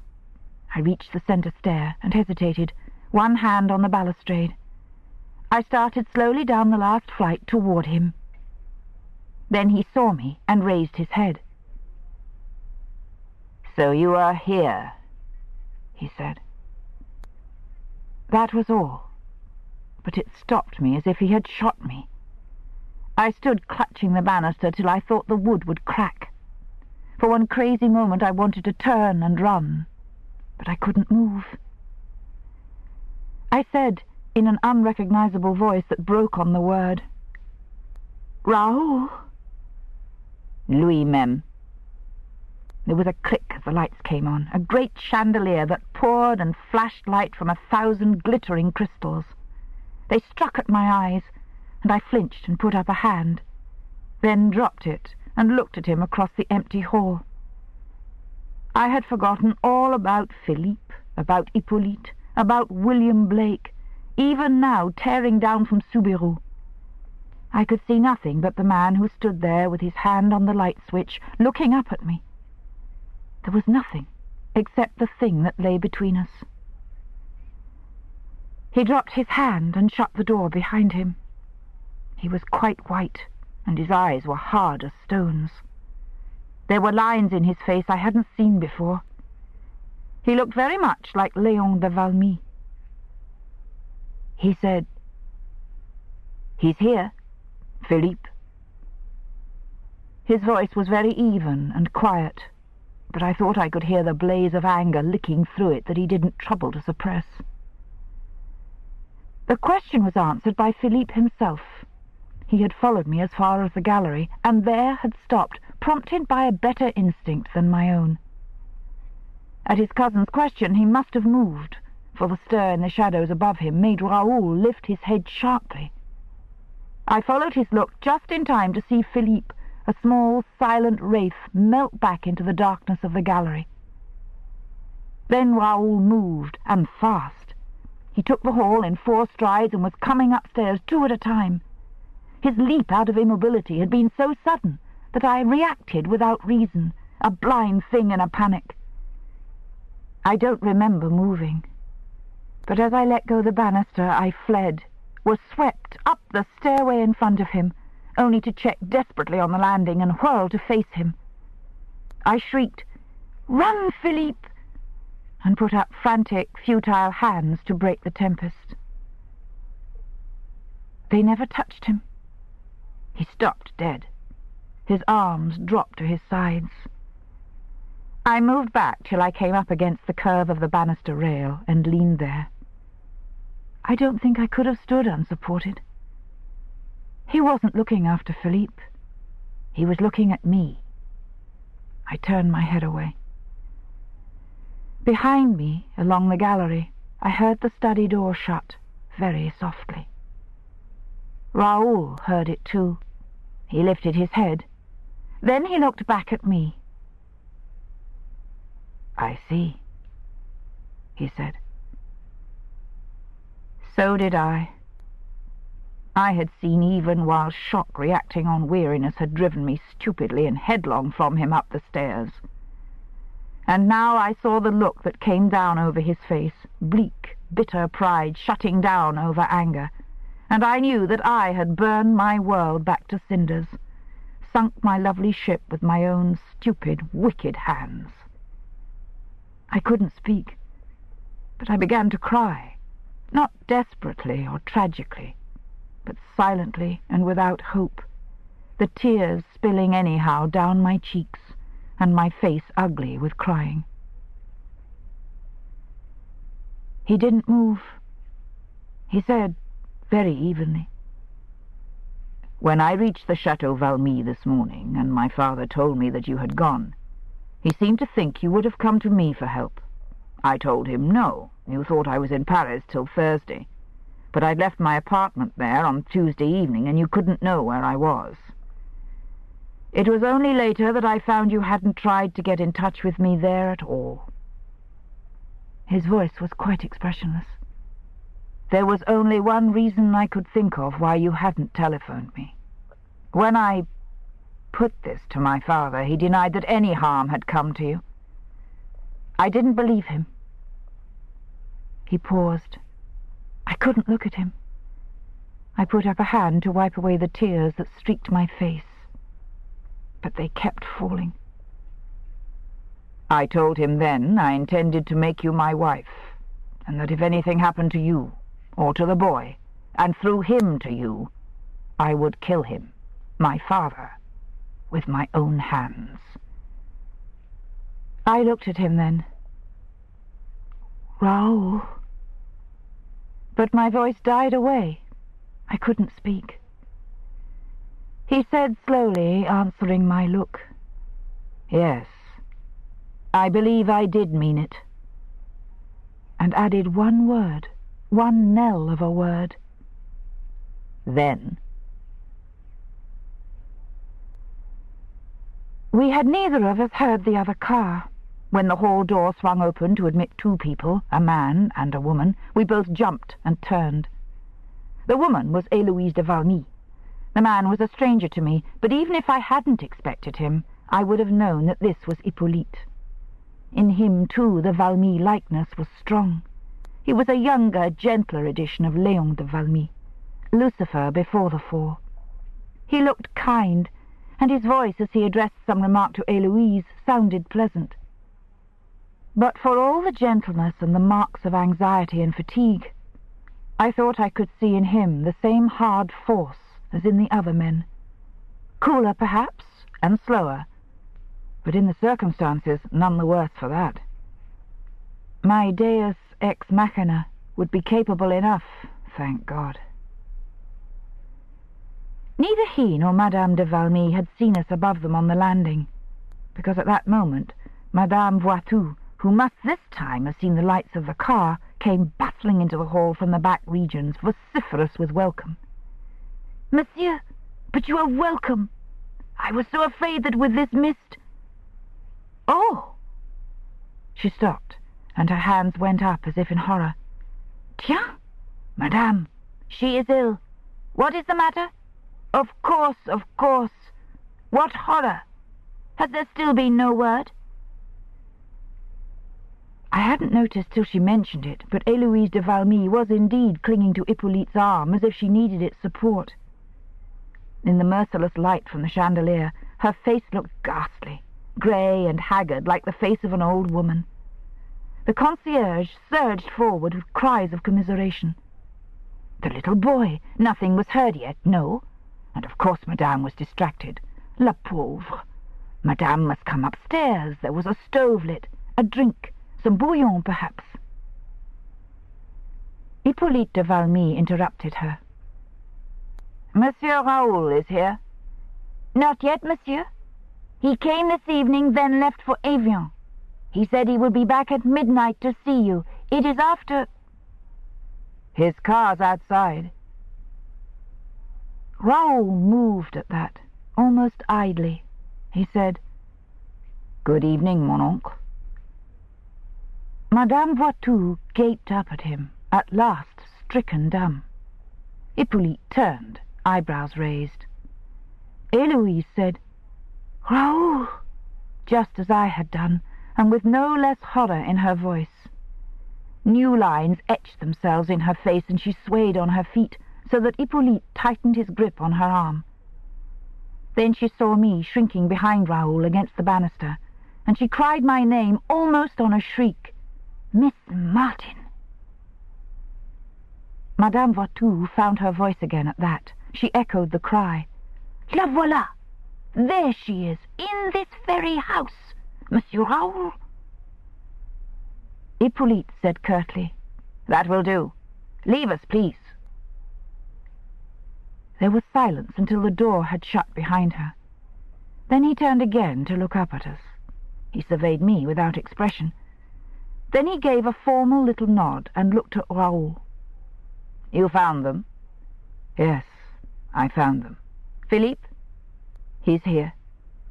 Héloïse said hoarsely, "Safe?" Raoul's voice was very dry. "Yes, Héloïse, safe. He was with Miss Martin."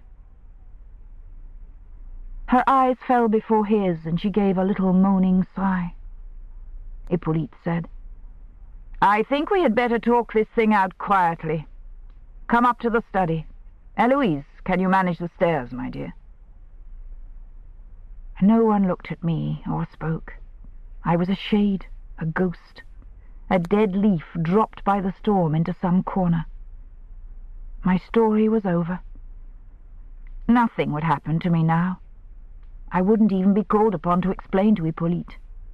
I was safe, and I wished I was dead. Héloïse and Hippolyte were coming slowly up the stairs. Raoul turned past me as if I didn't exist, and began to mount the flight to the gallery. I went after him quietly. I had stopped crying, but my face still stung with tears, and I felt tired, so tired. I found I was pulling myself up by the banisters as if I were an old woman. Raoul had opened the study door and switched on the light. He was waiting. I didn't look at him. I passed him with my head bent and went straight across the study to the door that gave onto the salon. I pushed it open. I said wearily, "Philippe, it's all right, Philippe. You can come out."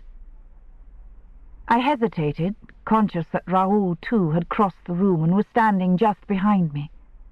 Then I said, "You're quite safe now. Your Uncle Hippolyte's here."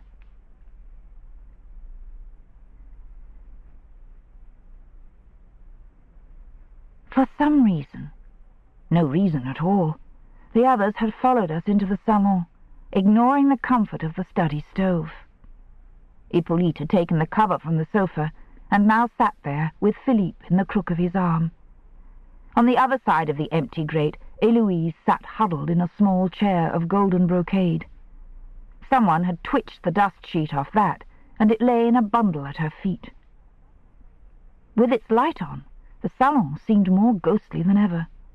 The light of the big chandelier dripped icily from its 100 glittering prisms. It fell coldly on the white shrouds that covered the furniture, and struck back from the pale marble of the fireplace where Raoul stood, one elbow on the mantelpiece, as I had seen him stand in the library at Valmy. I sat as far away from them as possible. At the end of the long room was a piano, a concert-sized grand encased in green baize. To this I retreated in silence, and sat down on the long piano bench with my back to the instrument. My hands clutched at the edge of the bench. I felt numb and unutterably weary. There was talking to be done. Well, let them do it, the Valmys, and get it over, and let me go. It was no longer anything to do with me. I raised my head and looked at them down the length of that beautiful dead room. They might have been 1,000,000 miles away. Hippolyte had been talking to Philippe in an undertone, but now he looked up at Raoul and said in his quiet voice, "As you may have guessed, Héloïse drove into Geneva to meet my plane. She has told me a rather odd story." Raoul was selecting a cigarette. He said, without raising his eyes, "You'd better tell me what it was. I've heard several versions of this odd story lately, and I confess I'm confused. I'd like to know which one Héloïse is trying to sell now." She made a little sound, and Hippolyte's lips tightened. "My dear Raoul." "Look," said Raoul, "this thing has gone a long way beyond politeness or the conventions of filial duty. We'll get on a lot better if we simply tell the truth." His eyes rested indifferently on Héloïse. "You know, you may as well cut your losses, Héloïse. You must know my father was pretty frank with me this morning. I suppose he may intend to deny it all now, but I confess I can't see where that'll get him, or you. I don't know what he sent you down to Geneva to say, but the thing's over, Héloïse. You can abandon your attitudes. There are no witnesses here that matter, and you'll certainly need my Uncle Hippolyte to help you if the hell of a scandal is to be avoided. Why not give it up and come clean?" She made no reply, but sat there in a boneless huddle, not looking at him. He watched her for a moment without expression. Then his shoulders lifted a fraction, and he turned back to Hippolyte. "Well," he said, "since it appears that Héloïse isn't playing, you'd better let me start." Hippolyte's face, as he glanced from one to the other, looked suddenly very tired. "Very well," he said. "Go ahead. You rang me up in Athens in the small hours of Tuesday morning to ask me to come home as you were anxious about Philippe.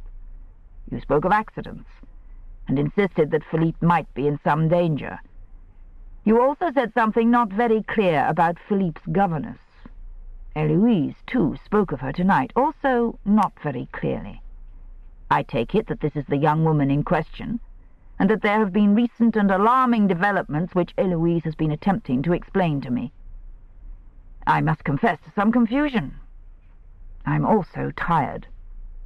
I hope you will be very brief and very lucid." Raoul said, "You can forget Philippe's governess." That was me. Philippe's governess. He hadn't even glanced at me. He was 1,000,000 miles away. He went on. "She never was in it, except incidentally. The story begins and ends with my father. That was why I said this thing had gone beyond convention, because your starting point, mon oncle, is this. Your brother, my father, with the help, or at any rate the connivance of his wife, has been trying for some time past to murder Philippe."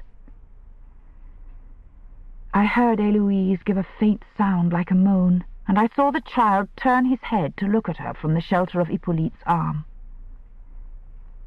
I said, in a hard little voice I didn't recognize as my own, "Philippe is only 9 years old. Also, he has just been through a considerable ordeal, and is very tired and probably hungry.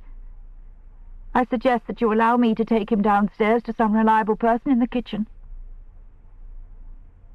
They all jumped as if one of the shrouded chairs had spoken. Then Hippolyte said, "Certainly he should go downstairs. But I should like you to remain here, if you will. Ring the bell, please, Raoul." Raoul glanced at me, a look I couldn't read, and obeyed. We waited in silence, and presently the door opened. It wasn't Madame Voitou who stood there, but an elderly manservant with a pleasant face. "Gaston," said Hippolyte, "will you please take Master Philippe downstairs and see he gets something to eat? Have Madame Voitou or Jeanne get a room ready for him. The little dressing-room off my own, I think. Philippe, go with Gaston now. He'll look after you." Philippe had jumped up. He was smiling. The grey-haired servant returned the smile. "Come along," he said, and put out a hand. Philippe ran to him without a backward look. The door shut behind them. Hippolyte turned back to Raoul. I could see, I'm not sure how, the rigid control he was exerting over face and hands. His voice was not quite steady, but it was as pleasant and gentle as ever.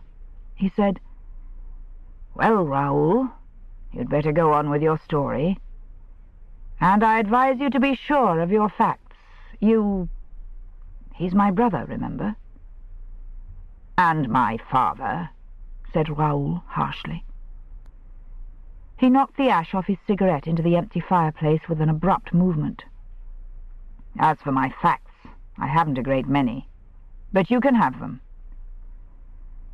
I only really came into the story myself." Here his eyes lifted and met mine. They were like slate. "This morning." He paused for a moment. Then he began to talk. He said, "I don't have to tell you the background to the story. That my father, if Philippe had never been born, would have succeeded to Valmy, where he has lived all his life, and which he loved with what, particularly since his accident, is an obsessive love. When his elder brother didn't marry, he assumed that Valmy would be someday his, and he never hesitated to divert the income from his own estate, Bellevine, into Valmy. I have run Bellevine for him since I was 19, and I know just how steadily, during those early years, the place was milked of everything that might have made it prosperous.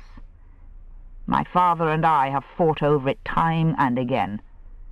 After all, it is my heritage as well, and I wasn't as sure as he that Etienne wouldn't get himself a son one day." Hippolyte said, "I know. Léon would never listen." "Well," said Raoul, "Etienne did marry, and got Philippe. I don't intend to distress you with my father's reactions to that fact. Mercifully, he had the sense to keep them from Etienne, possibly so that Etienne would let him go on living at Valmy. But the immediate result was that Bellevine's income was put back where it belonged, and I had the job to build up what had been steadily ruined for years." Something like a smile touched the hard mouth. "I may say I enjoyed the fight. But last year Etienne was killed." He looked down at Hippolyte. "And immediately Valmy started to take the money out of Bellevine again." The older man made a little movement. "As soon as that?" Raoul smiled again. It wasn't a nice smile. "I'm glad you're so quick in the uptake. Yes, he must have decided then and there that something had to be done about Philippe. There was 6 years before the child inherited. The chance would come. Hippolyte said, hard and sharp, "Be sure of your facts." "I am." "It'll save time and heart-searching if you know here and now that my father has admitted his intention of murdering Philippe." A pause. Hippolyte said, "Very well, I'll accept that. To whom did he admit this?" Raoul's mouth twisted. "To me." "Content yourself, mon oncle. It's still only a family affair." "I see." Hippolyte stirred in his chair. "And so I went off to Greece and handed Philippe over." "Yes." Somewhat naturally, I hadn't tumbled to the significance of what had happened over Belleville. "One doesn't," said Raoul evenly, "readily assume one's father is a murderer." I was merely puzzled and furious, so furious at being thrown back to the foot of the cliff I'd been climbing that I didn't stop to think out the whys and the wherefores. I just spent all my energy on one blazing row after another. When I went up to Valmy at the beginning of April, I thought I'd find out how Philippe was getting on there. I don't pretend for a moment that I thought there was anything wrong. I told you. One doesn't think in that sort of way of one's family and the people one knows. But, anyway, I went up to Valmy to sound things, as it were. And things seemed all right. I'd heard Philippe had a new governess, and I wondered... Here his glance crossed mine momentarily, and he paused. He added, "Valmy was never a house for children, but this time it seemed all right. Then, next day, there was an accident that might have been fatal." He went on, in that cold, even voice, to tell Hippolyte about the shooting in the woods, while Hippolyte exclaimed, and Eloise stirred in her chair and watched the floor. She made no sound, but I saw that the fragile gold silk of the chair arm had ripped under her nails. Raoul was watching her now. There was no expression whatever on his face. "Even then," he said, "I didn't suspect what was really going on. Why should I? I blamed myself bitterly for that later, but I tell you, one doesn't think that way." He dropped his cigarette stub onto the hearth and turned away to crush it out with his heel. He said a little wearily, as if to himself, "Perhaps I did suspect. I don't know. I think I may have fought against suspecting." He looked at his uncle. "Can you understand that?" "Yes," said Hippolyte heavily. "Yes." "I thought you would," said Raoul. "A damnable exercise, isn't it?" He was already lighting another cigarette. Hippolyte said, "But you suspected enough to make you go back pretty soon, and again at Easter." Raoul's attention was riveted on lighting the cigarette.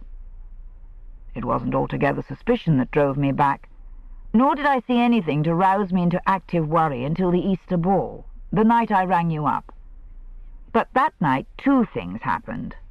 Miss Martin told me that there'd been another accident. A coping of the west balcony was suddenly dangerously loose overnight, and only the fact that she noticed it and shoved something across the broken bit saved Philippe from a particularly nasty end on some spiked railings underneath."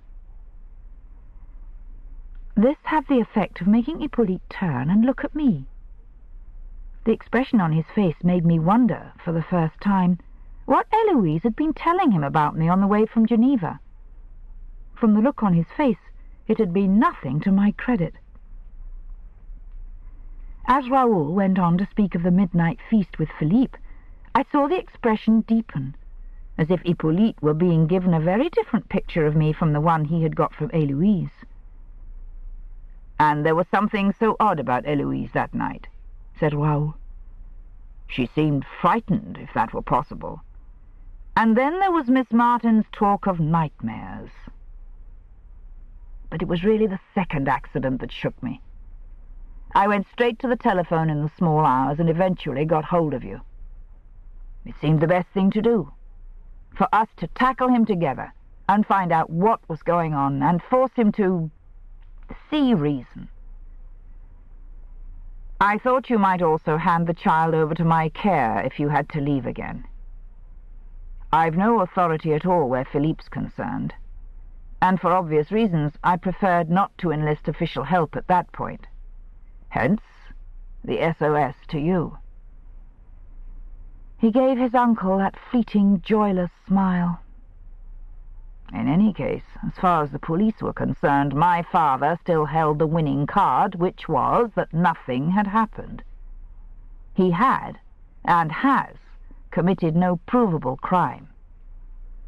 But I thought that if you cabled you were coming home, it would put paid to whatever he might be planning. If even then, he finished very wearily, he really was planning anything. There was another of those silences. Hippolyte looked across at Héloïse. Raoul went on. It seems odd now that I should ever have been so slow to believe him capable of murder. I should have known. But there it is. I tell you, it's not the sort of thing one readily accepts. It certainly wasn't the sort of thing I felt I could tax him with. And I doubt if that would have done much good anyway, if the interview I had with him this morning is anything to go by. He broke off, then gave a little shrug. Well, I had sent for you. I'd done what I could to silence my own uneasiness, and I knew Miss Martin was dependable. I told myself I was being a fool. I didn't want to leave Valmy next morning, but I got an early call from Paris and had to go. It was to do with some money I'd been trying to raise on Belleville, and the chap I wanted was passing through Paris that afternoon. I had to catch him. So I went. I'd intended to stay in Paris till Wednesday afternoon, then to come over here and meet you when you got in from Athens and go up to Valmy with you on Thursday. But once I got away from Valmy, I found I was worrying more and more. It was as if, once I got out of his range, I could see him more clearly. Anyway, I think I saw for the first time that this impossible thing might be true, and there might really be danger, immediate danger. I did ring up Valmy in the afternoon, and got him. I made some excuse. I forget now what it was, and asked a few questions. He told me about your cable, and I'll swear he even sounded pleased at the prospect of seeing you. Everything seemed to be normal. And when I rang off, I was convinced yet again that the whole thing was a bag of moonshine. He drew on his cigarette, and the smoke came out like a sigh. But, well, by the evening I couldn't stand it any longer. I rang up the airport and was lucky. There was a seat on a night flight. I left my car at Geneva, and I drove straight up to Valmy. I got there early this morning to find that Miss Martin and Philippe had disappeared. He flicked ash from his cigarette. Just as a matter of interest, Héloïse, how did you account for that to my uncle when you met his plane? Still she didn't speak. She had turned away her head so that her cheek was pressed against the wing of the chair. She looked as if she were hardly listening. Her face was grey and dead. Only her fingers moved, shredding the gold silk under them. Hippolyte began, looking so uncomfortable that I had a rough idea what the story had involved. It wasn't very coherent. I did gather... I said, "It doesn't matter. I'll tell you what did happen. I found out on Tuesday night what Monsieur de Valmy was planning. Bernard got drunk at the dance and told Berthe, one of the maids. She told me. I had to get Philippe away. I I didn't know where to go. We hid, and then came here to wait for you. That's all. I could feel Raoul's eyes on me. Between us stretched the empty, ghost-filled spaces of that alien room. I said no more. If I never told him the rest, I couldn't do it here. Hippolyte turned back to Raoul. Go on. You got back and found them gone. I assume that at this point you did tackle Léon. I did. Something new had come into the even voice, something that made me stir on my bench and look away. I didn't want to watch his face, though heaven knew there was nothing there to read. He said, there were various theories as to why the two had run away, but to me it only meant one thing, that Miss Martin had had some proof that Philippe was in danger and had removed him from harm's way. I blamed myself bitterly for not having let my own suspicions take root. So I attacked my father. Yes? Raoul said, it wasn't a pleasant interview. I'll cut it very short. He started by denying everything, and you know him. He denied it so well that he made me look a fool. But the fact remained that Miss Martin had bolted. I kept at him, and eventually he changed his ground. He suggested then that as far as Philippe's fate was concerned, Miss Martin mightn't be entirely disinterested. He flicked ash off his cigarette, not looking at me. Hippolyte said, what do you mean? Raoul didn't answer. I said briefly, Monsieur de Valmy had reason to believe I was in love with Monsieur Raoul. I saw Hippolyte raise his brows. In his own way he was as quick as Léon. He said, so you might have had an interest in disposing of Philippe. A very long-sighted young lady. And what was your reaction to this suggestion, Raoul? It was so absurd that I wasn't even angry. I laughed. I then told him that he had got the facts right only so far. The interest was on both sides, and it was serious. In other words, that I intended to make Miss Martin my wife, and if any harm came to her or to Philippe, he'd have me to answer to as well as the police. Hippolyte flashed a look from Raoul to me and back again. Then his eyes dropped to his hands. There was a long pause. Something in the way the interview was going must have prompted him to ignore the information in Raoul's last speech, for all he said was, and then? Raoul said, in a very hard, dry voice, I'll cut this short. It's pretty unspeakable. He changed his ground again and suggested cutting me in. Yes, quite. He pointed out the advantages that I and my wife would get from Philippe's death. He didn't seem to understand that I might be able to resist them.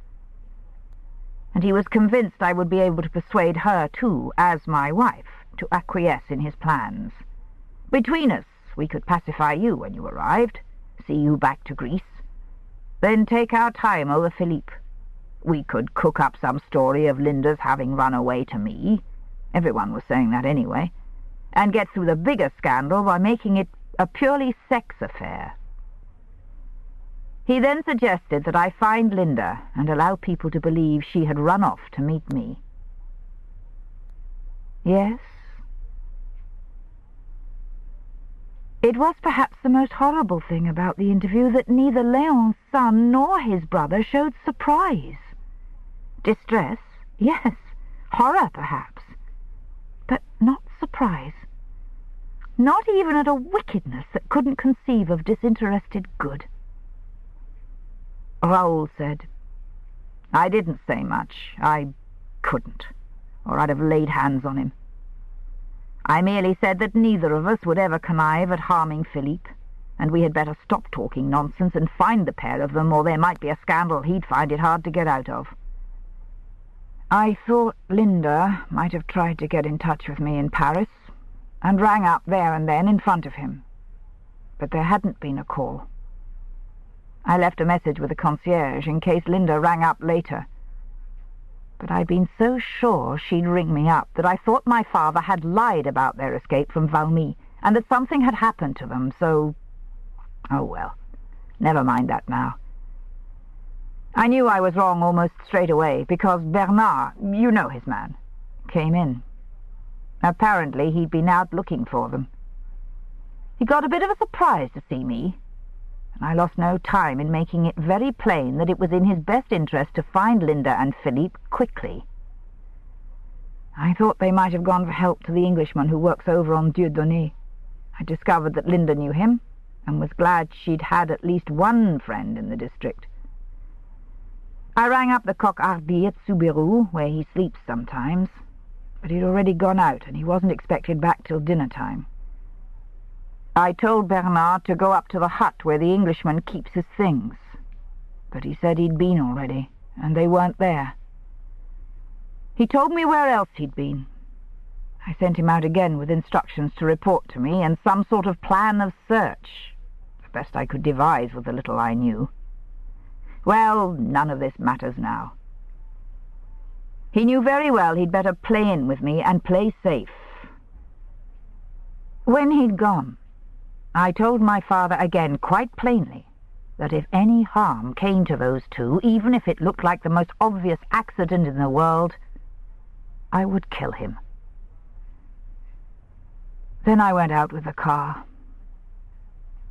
His voice was suddenly flat and very tired. That's all. I sat still, looking down at my feet. That was all. Only another 15 hours or so spent combing the valleys, ringing up Paris, making carefully casual inquiries, I found later, of the consulate, the hospitals, the police. One or two things became plain. First, that Léon de Valmy had had no idea that the convenient rumour of my engagement was, in fact, true. Second, that Raoul knew nothing of the final hurried poison plot, and was unaware that Léon de Valmy had ever had any positive intention of harming me. Bernard, coming in on the interview, must have realized immediately that his master's guns were spiked. Somehow, Léon de Valmy had tipped him the wink that the hunt must be called off, and from then on the man had, perforce, cooperated with Raoul in his search. Whether or not I had been right about our danger last night in the woods, we had been safe since early this morning, since Raoul had come home. Because of Raoul, the dogs had been called off. We had been quite safe all day, because of Raoul. I sat very still, watching my feet. The silence was drawing out. I heard the lustres quiver like the music of a ghostly spinet. I looked down the length of the lovely dead room toward the group by the fireplace. Both men were watching the woman in the chair. She was sitting very still, but her stillness wasn't even a travesty of the poise I knew. The delicate flower had wilted to pulp. She lay back in her chair as if she had no bones, and her hands were motionless at last on the shredded silk of the chair arms. Her pale eyes were fully open now. They moved from Raoul's face to Hippolyte's painfully. There was no need for her to speak. It was all written in her face, even, I thought, a dreadful kind of relief that now it had all been said. The door opened, and Philippe came in.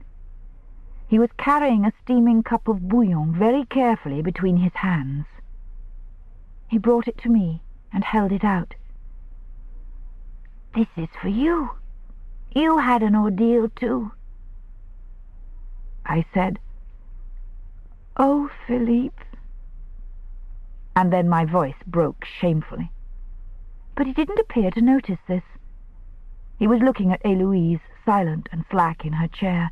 He said doubtfully, "Aunt Héloïse, would you like some too?" That did it. She began to cry on a thin, dry note that was quite horrible to listen to. I leaned forward, kissed Philippe's cheek, and said quickly, "Thank you, Petit, but Aunt Eloise isn't well. Better just run along. Good night now. Sleep well." He gave one wondering look and went obediently. Eloise didn't put her hands to her face. She lay back in her chair and sobbed tearlessly on that dreadful, jerky note. Hippolyte de Valmy, now as grey-faced as she, watched her helplessly, touching a handkerchief to his lips with an unsteady hand. Then, after a few moments' hesitation, he moved to a chair beside her, took one of her unresisting hands, and began, rather feebly, to pat it. He was murmuring something through her sobs, but the uncertain comfort had no effect. Raoul stood apart from the two of them, silent, and with the shutters still down over his face. He didn't look at me. I believe I opened my lips to say something to him, but at that moment Eloise began at last to speak. Her voice was terrible, thin and shaken and breathless. She said, "It's true, yes. It's true what he says, Hippolyte. He made Léon tell him. There was a scene. Dreadful things. He had no right." She turned suddenly toward him, and her free hand closed over his, clutching at him. "But I'm glad you know, Hippolyte. You'll get us out of it, won't you? You'll see there's nothing said. You won't take it further. It's not a police matter. You heard what Raoul told you. It's only in the family. That's it. It's only in the family. Bernard won't dare speak, and Raoul can't say anything. How can he? Léon's his father, isn't he? Surely that means something." She shook his arm, leaning nearer, her voice hurrying and breathless. "You can't let it all come out, you know that. You can't do that to Léon, you and Raoul. There's no harm done. The boy's safe and the girl's all right. Don't look like that, Raoul. You know you can put it right between you if you want to. The Martin girl's in love with you. She'll keep her mouth shut and... Eloise, please." This sharply from Hippolyte. He had freed himself and moved slightly away from her. He was looking at her almost as if he'd never seen her before. "You say it's all true. You did know of it. You?"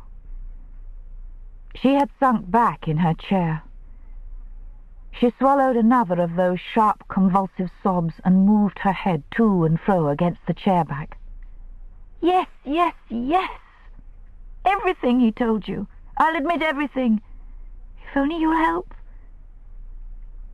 Something in his tone and look must have got through to her here, for her voice changed. I'm not wicked, Hippolyte. You know that. I didn't want to hurt Philippe, but, well, it was for Léon's sake. I did it for Léon."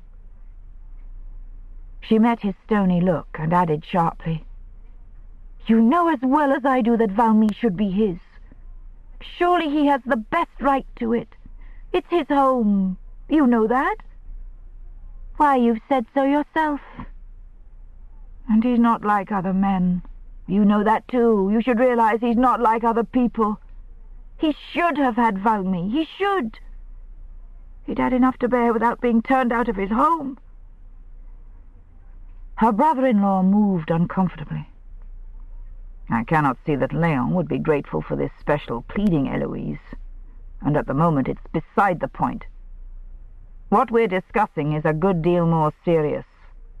Attempted murder. Of a child." "Yes, yes, I know. It was wrong, I admit that. But it didn't happen, did it? There's no harm done. Raoul said that himself.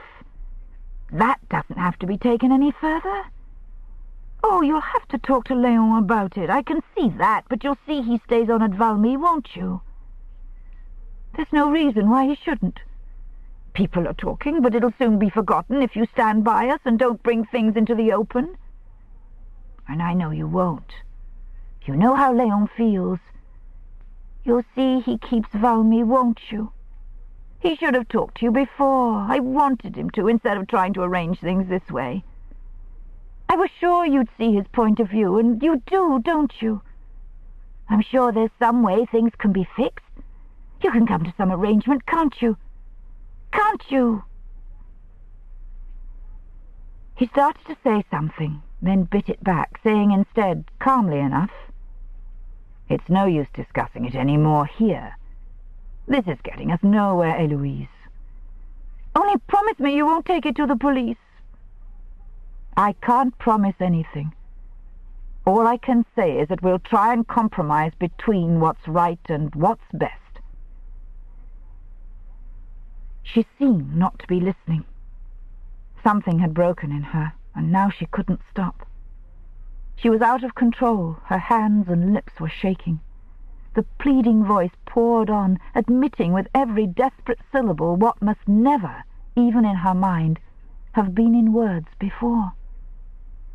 "It'll kill him to go to Belvine. And all our money's in Valmy. We looked after Valmy. You can't say that we didn't. Every penny went into the estate. You can't say he was a bad trustee." "No," said Hippolyte. She didn't even notice the irony. The dreadful single-mindedness she showed was ample explanation of how Léon had persuaded her to help him against what better instinct she must have possessed. She wept on. "It was for Léon's sake. Why shouldn't he get something, just this thing, out of life? Valmy was his. You know it was. Etienne had no right to do this to him, no right at all. The child should never have been born." Raoul said suddenly, as if the words were shaken out of him, "God pity you, Eloise. You've begun to think like him." This stopped her. She turned her head quickly toward him. I couldn't see her eyes, but her hands clenched themselves on the arms of the chair. Her voice went low and breathless. "You," she said. "You always hated him, didn't you?" He didn't answer. He had taken out another cigarette and was making rather a business of lighting it. "He's your father," she said. "Doesn't that make any difference? Can you stand by and see him ruined? Doesn't it mean anything to you that he's your father?" Raoul didn't speak. For all the expression on his face, he mightn't even have been listening. But I saw his brows twitch together as the match burned him. Suddenly her hands hammered the chair arms. She shouted at him, "Damn you! Are you condemning your own father?" Even the vestiges of common self-control had gone. Her voice rose to the edge of hysteria. "You to stand there and call him a murderer! You who have everything, everything! And he's a cripple with nothing to call his own but that ruined relic of a place in the south. You condemn him. You talk fine and large of right and wrong and murder and police, and who's to say what you'd have done if you'd have been in his place? How do you know what you'd have been if you'd smashed your car up one fine day on the zigzag and cracked your spine and 2 lives along with it? Yes, 2. Would she have looked at you then? Oh, yes. It only takes one look from you now, doesn't it? But would she? Would she have stayed with you and loved you the way I've loved him all these years, and done for you what I've done for him? And glad to. Mind that. Glad to. Oh, no. Not you." She stopped and drew a long, shivering breath. "Oh, God, he's a better man with half a body than you'll ever be, Raoul de Valmy. You don't know. Oh, dear God, how can you know?" Then she put her hands to her face and began to weep. Quite suddenly the scene was unbearable, and I didn't belong in this anywhere anymore. I stood up abruptly. It was at this moment that the door went back with a slam against the silk-panelled wall, and William Blake came in with a rush like an angry bear.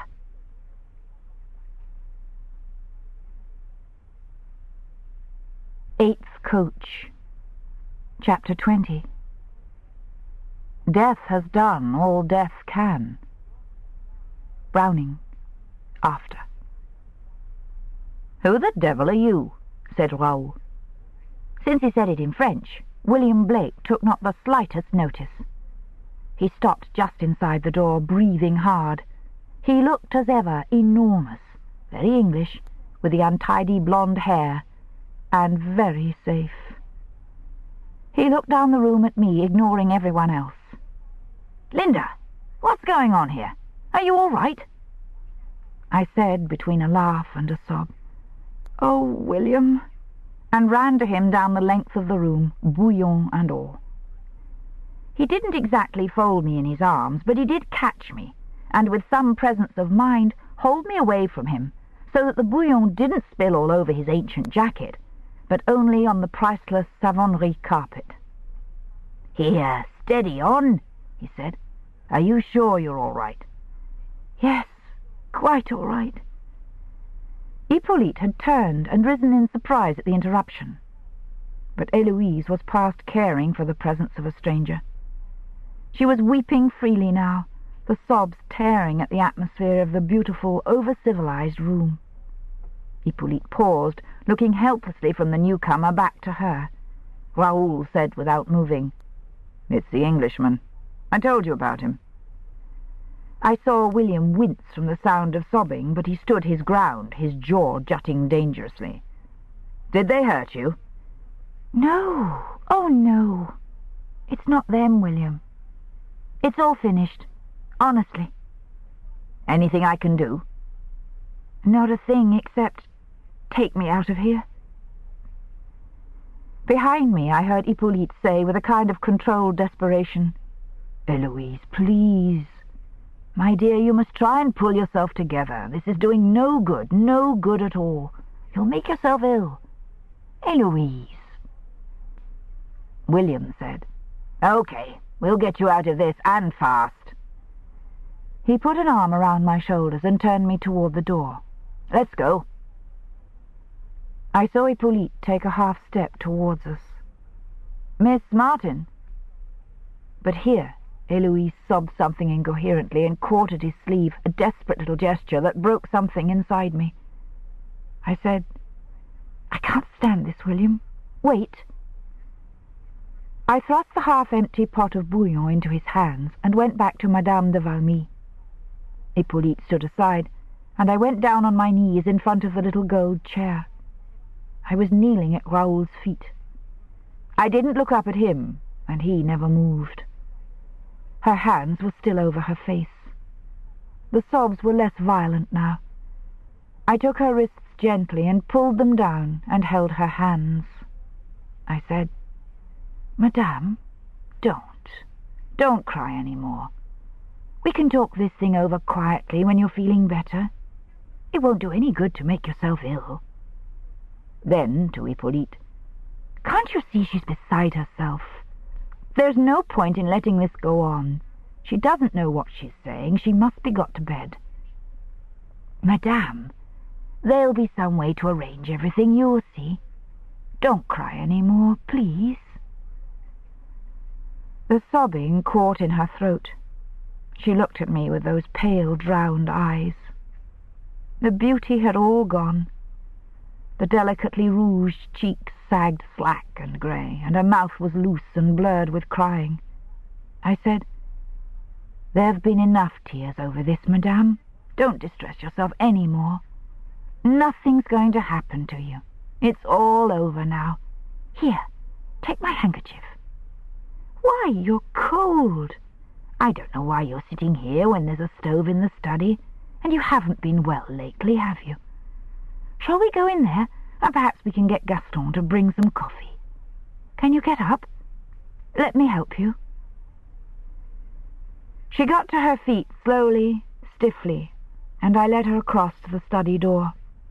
She came obediently, as if she were sleepwalking. The others followed. Nobody spoke.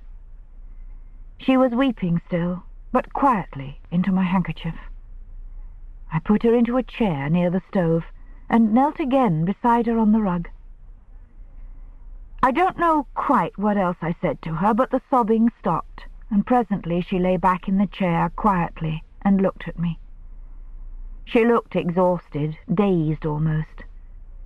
She said abruptly in a flat sleepwalker's tone, "I liked you, Miss Martin. I liked you from the first." I said soothingly, "I know you did. It's all right. Don't worry now. We'll get you home and—" "You wouldn't really have been blamed for the accidents, you know. We didn't mean to blame you. We never meant at the beginning to make you responsible." "No. Léon liked you too. He said you were gallant. That was the word, he said. She's a gallant little devil, and it'd be a pity if we had to bring her down." Raoul said very quietly from behind me, "And just what did he mean by that?" Madame de Valmy took no notice. She seemed oblivious of anyone but herself and me. She held my hands and looked at me with those pale, dazed eyes, and talked in that tired monotone that she didn't seem to be able to stop. "He said that just a day or so ago. Of course, after the second accident on the balcony, we were going to have to dismiss you, you know. He said you were too wide awake, and now you'd begin to suspect us if anything else happened. We were pleased when you gave us the excuse to send you away. You thought I was angry, didn't you?" "Yes, madame." "Then we got the cable. We had to do something in a hurry. There were rumors in the village about you and Raoul and about your being dismissed. But Léon said it might come in useful later anyway if the village had been linking your names." Behind me I heard Raoul take in his breath as if to speak. I said quickly to divert her, "Yes, madame, I know. Albertine started to talk, didn't she? Well, don't think about that now." "She never knew what we were trying to do," said Madame de Valmy. "But she didn't like you. She never liked you. It was she who told me about the muddle you'd made with the prescriptions that time. She only told me to show you up. She thought I'd think you careless and silly. It was only spite. But that's what made us think of the poison, you see. That was the only reason we thought of using those pills. We weren't trying to fix it on you, Miss Martin. It was to have looked like an accident. It was in the glucose, you understand. The poison was in the glucose that you used every night to make his chocolate with." "Madame." "Luckily there wasn't much left in the tin, so we soaked the blue color off the tablets and powdered them up and made a strong mixture. Too strong, perhaps. May have been bitter. He didn't take it, did he?" "No, but that wasn't why." I turned desperately to Hippolyte, who was standing silently over by the desk. "May I ring and ask for some coffee, Monsieur de Valmy? I really think—" "We hadn't time to think of anything better," said Eloise. "It was to look like an accident. If he'd taken it and died, they might not have thought of murder. Those antihistamine pills are blue. The doctor might have thought he'd taken them as sweets. Children do. We meant to empty out the rest of the glucose and leave 1 or 2 pills by his bed. There was some in a jar on your mantelpiece where he might have found them and eaten them. You mightn't have been blamed. They would have thought you'd forgotten to give them to Mrs. Seddon. Léon said you might not be blamed even then."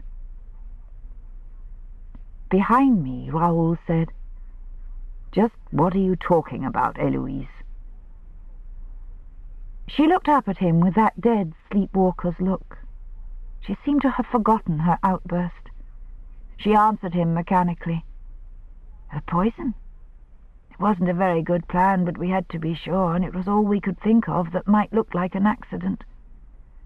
But he didn't take it. It's all right, she said so.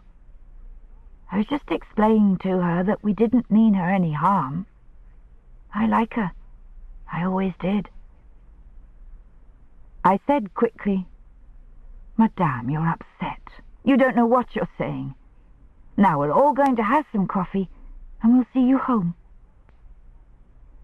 Across me, Raoul said, "And if Miss Martin had been blamed, if murder had been suspected, you had made it common knowledge, hadn't you, that she and that there might be an interested reason to get rid of Philippe?" She said nothing. She stared up at him. Was that what my father meant when he said that the gossip might have been useful later? I heard Hippolyte begin to say something, but Raoul cut across it. "On Tuesday night, Eloise, who was it found Philippe had gone?" "Léon did. He stayed awake. We were going to empty out the rest of the glucose and—" "So you said. He found Philippe gone. And then?" "He thought he must have felt ill and gone for Miss Martin. But there was no light there. She'd gone too." "And when he couldn't find them, what then?" "He sent Bernard out to look for them." Raoul said, "With what instructions?" She said nothing. Under the hammering of his questions, she seemed to have come partly to life again. Her eyes were conscious now, blinking nervously up at him. "With what instructions, Eloise?" Still she didn't answer. She didn't need to. Her features seemed to flatten out and melt like candle grease. Hippolyte said harshly, "That's enough, Raoul." "Yes," said Raoul. "I think it is." He walked out of the room and shut the door behind him. For a moment nobody moved. Then Eloise came to her feet, thrusting me aside so that I fell over on the rug. She stood there with her hands slack at her sides. She said, almost conversationally, "Léon. He's gone to kill Léon." Then she crumpled beside me on the rug in a dead faint. I left her there. I remember leaping to my feet to stand like a fool on the rug beside her, gaping at the shut door. I remember Hippolyte starting forward and shouting, "Raoul, come back, you fool!" He was answered by the slam of the front door. He turned with a sound like a groan and jumped for the telephone. I remembered that as he touched it, it began to ring. Before it had threshed once, I was out on the gallery and racing for the head of the stairs. There were steps behind me, and William's hand caught at my arm. "Linda! Linda, where are you going? Keep out of this. You can't do a thing." Outside, an engine roared to violent life. A door slammed. The Cadillac gained the road, paused, whined up through her gears, and snarled away into the silence. I shook off William's hand and fled down the curving stairs, across the hall and struggling with the heavy door. William reached over my shoulder and yanked it open. The lamp over the door showed the dark circular drive walled in with misty trees. A big black car, a battered jeep, the scored grooves in the gravel where the Cadillac's tires had torn their circle. The smell of her exhaust hung in the air. I ran out. William caught at my arm. "For God's sake, Linda! We've got to stop him. We've got to stop him." "But didn't you understand? He's gone to kill Léon. He said he would, and they'll have to kill him for it. Don't you understand?" He still held me. "But what can you do? You've been mixed up in enough of their dirty game as it is. Let me take you away. There's nothing you can do. You said yourself it was finished. What's it to you if they murder each other?" "Oh, dear God, what's it to me?" "William!" I was clinging to him now. "William, you have to help. I can't drive a car. Please, William, please, please." The night, the misty trees, the solitary lamp in its yellow nimbus were all part of the roaring horror that enveloped me, that was only my own blood pounding in my ears. He said quietly, "Very well, let's go," and his hand closed over mine for a moment. As the world steadied around me, I saw that he was opening the door of the jeep. I said shakily, No, the other. I ran to the big Daimler and pulled the door open. It was the Valmy car. Eloise must have had it down to the airport to meet Hippolyte. William followed me. His voice was doubtful. Ought we to? It's faster. The key's in. Oh, William, hurry. Okay. Then we were away. Our wheels whined around in the same circle, skidding on the gravel. Our lights raked the trees, the lodge, the willows fronded with weeping mist. We took the gate cautiously, gained the road, and swung right. Along the narrow fog-dimmed road with its soaring dark trees, a sharp turn left, a steep little climb between echoing walls. Right again, then a series of dizzy, whipping turns through the steep streets that climbed up to the town. Now we had reached the upper level and were clear of the mist. We swept along a wide, curved boulevard where lamps flickered by among the pollard willows. A sharp swing right, and we scudded across the empty marketplace where cobbles gleamed damply, and a few flattened cabbage leaves lay in a gutter like a drift of giant leaves. William had got the feel of the car now. We swirled right-handed into a badly lighted avenue and gathered speed. The locked chestnuts flicked past us one by one, faster, faster, faster. We were out of the little town. Our headlights leapt out ahead of us, and the engine's note rose powerfully and held steady. Ahead of us, the road forked. A signboard flashed up in the white light and tore toward us. We took the left for Valmy. William was, I thought, as good a driver as Raoul, but Raoul had not only a start, but a faster car, which was, moreover, the one he was accustomed to drive. But after a while I began to hope that even these advantages might not help him too much, for very soon after leaving Tonon we met the mist again. Not the tree-haunting grey mist that had risen from the lake to moat the Villa Mireille, but little clouds and clots of white broom breathed up from the river to lie in all the hollows of a road that was never far from the water. Each time the car's nose dipped, a dazzling cumulus of white struck back the light at us, swept over us, blinded, engulfed us. Then, even as the engine slowed and hesitated, we roared up out of cloud again into the calm black air. At first the experience was unnerving.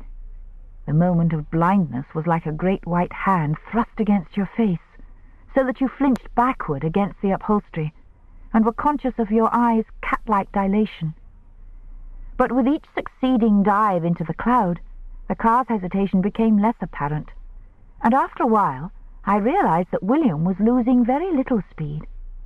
He seemed to know unerringly just how the road lifted and curved, where the mist would lie for 50 yards, and where for 5, and he sliced through the fog patches with the confidence of the man who, literally, knows his road blindfold.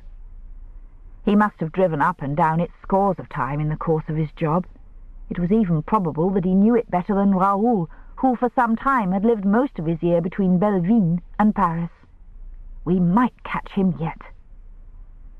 So at any rate, I told myself, huddled down in the seat beside William, and staring with eyes that winced through the marching clouds of mist to catch a glimpse of a vanishing tail light around some curve ahead. William said, "What was all that about, Linda?" "What do you mean?" "Oh, I keep forgetting you don't speak French." I gave a shaky little laugh. "I'm sorry, William. I'm not thinking very clearly tonight. I haven't even said thank you for coming. I've just rushed you into my affairs and used you like this. I'm terribly grateful. I really am." "Think nothing of it. But you'd better put me in the picture, hadn't you?" So I told him the story from the beginning. Not very clearly, I'm afraid, and with halts and pauses due to weariness, and the fear that clawed at me while the car roared on up that wicked valley road, and the night went by as smoothly as a dream. The dark road fell away, steamed, poured away behind us. The thin grey trees reeled past us into nothingness. The mist clouds marched, fled, broke, and streamed away from us in mackerel flakes like wrack in the wind.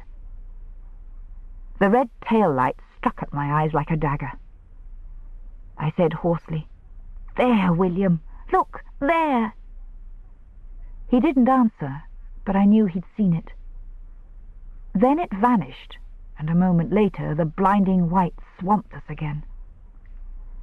Out into a patch of clear darkness, and then another cloud was on us, but this time thin, so that our yellow dimmed lights made rainbows in it that whisked away along our wings, and we were through. The car gathered speed up a steady straight rise, and the fleeing red light was there, not 300 yards ahead. He didn't seem to be travelling so very fast. We were gaining rapidly. 200 yards, 150. The gap dwindled. We were coming up fast. Too fast. "It's only a truck," said William, and lifted his foot. We ran up close behind it and asked to be let by.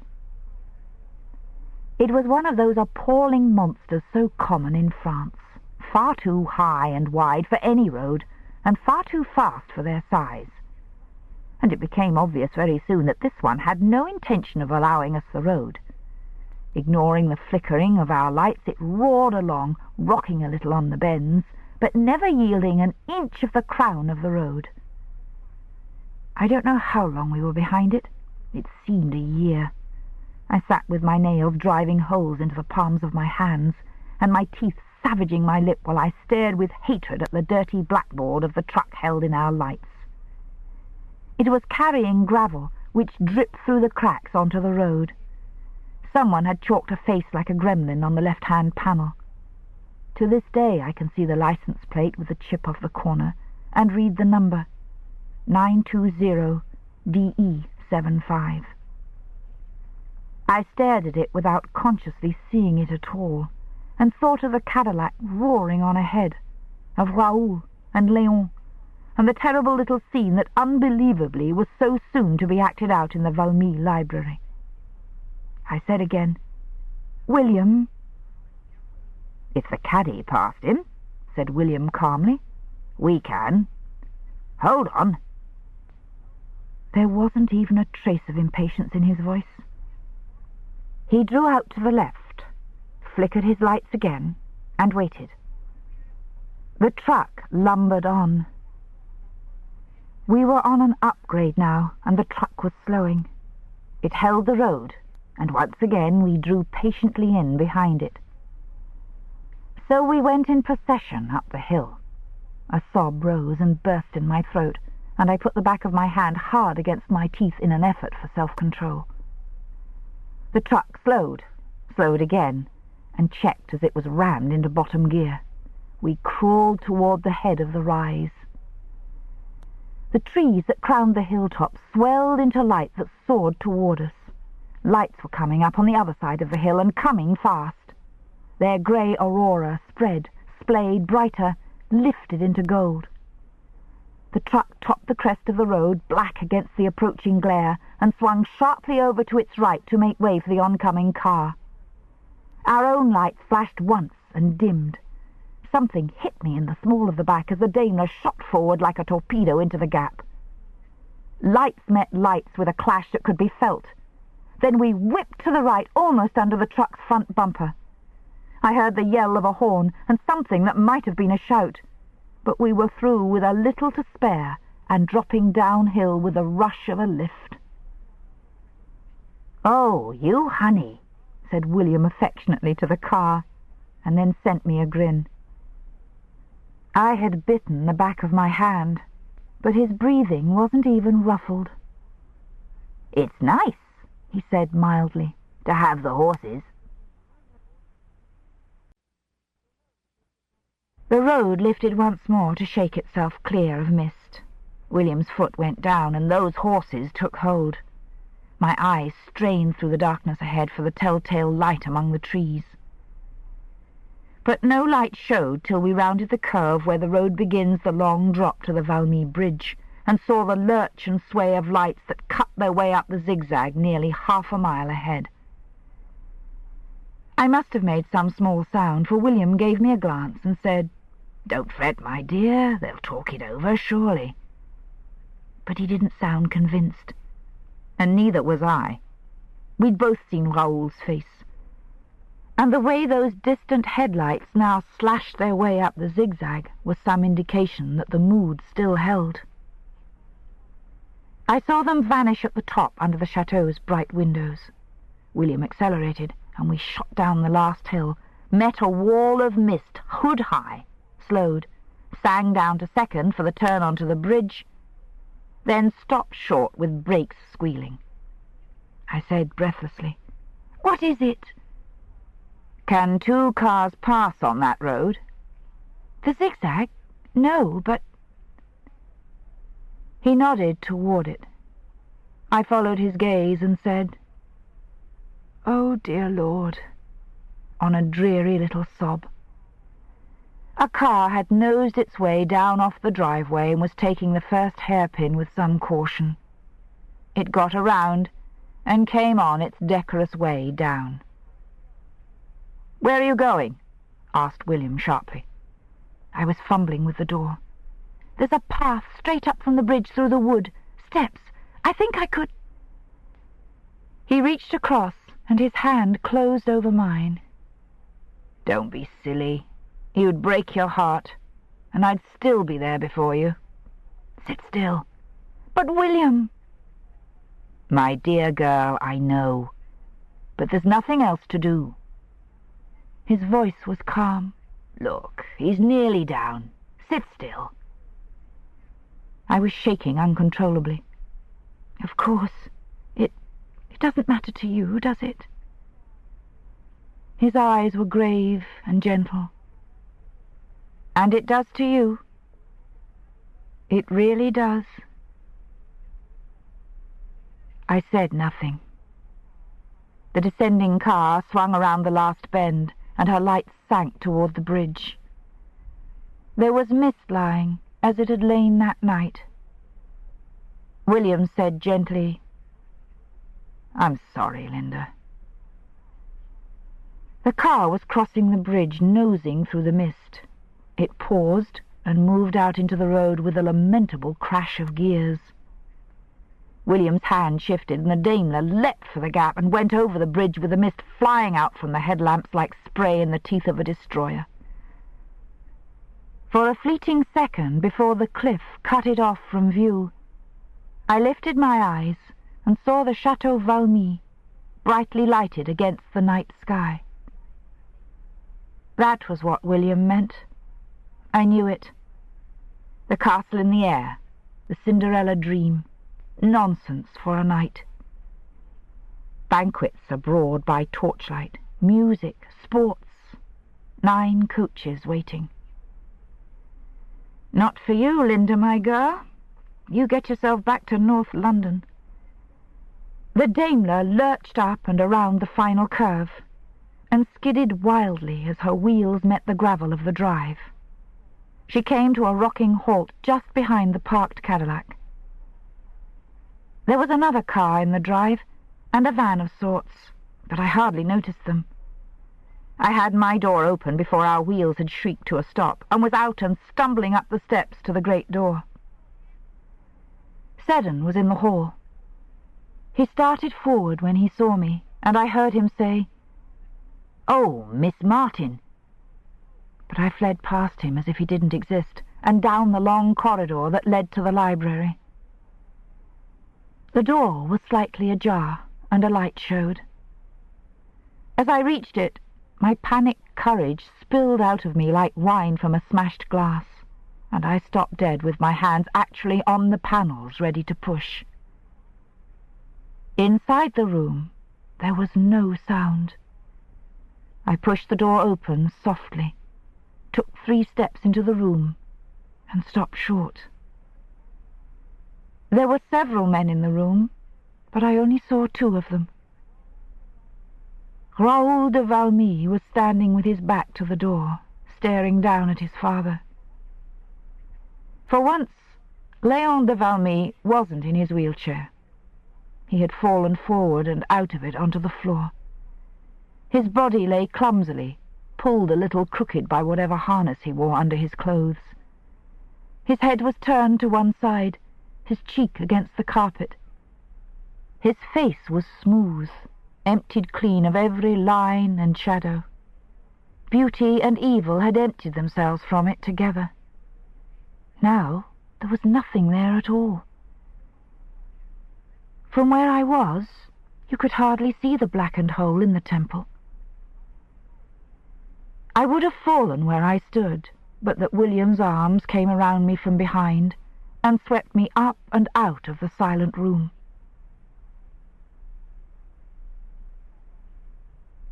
Ninth Coach. Chapter 21. Look you, the stars shine still. John Webster, The Duchess of Malfi. Warmth, and the sound of liquid, and the smell of azaleas, and someone was patting my hand. But there was no music, and the voice that said my name wasn't Florimond's, nor was Raoul there waiting to sweep me out onto the terrace and under the moon.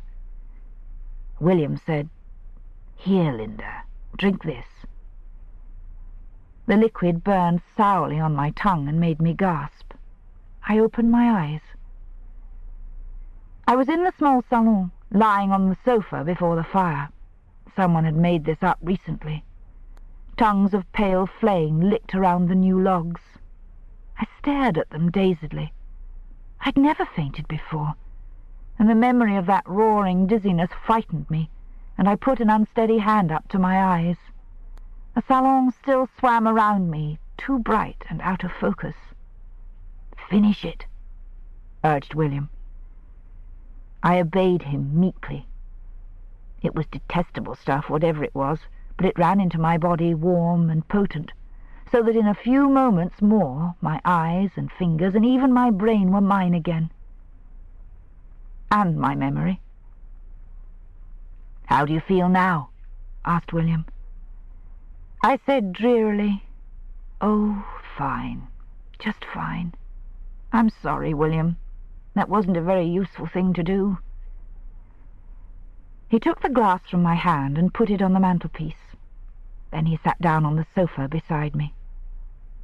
"Nothing we've done tonight has been so terribly useful, has it?" I found myself staring at him in a kind of daze. Of course. It was nothing to him.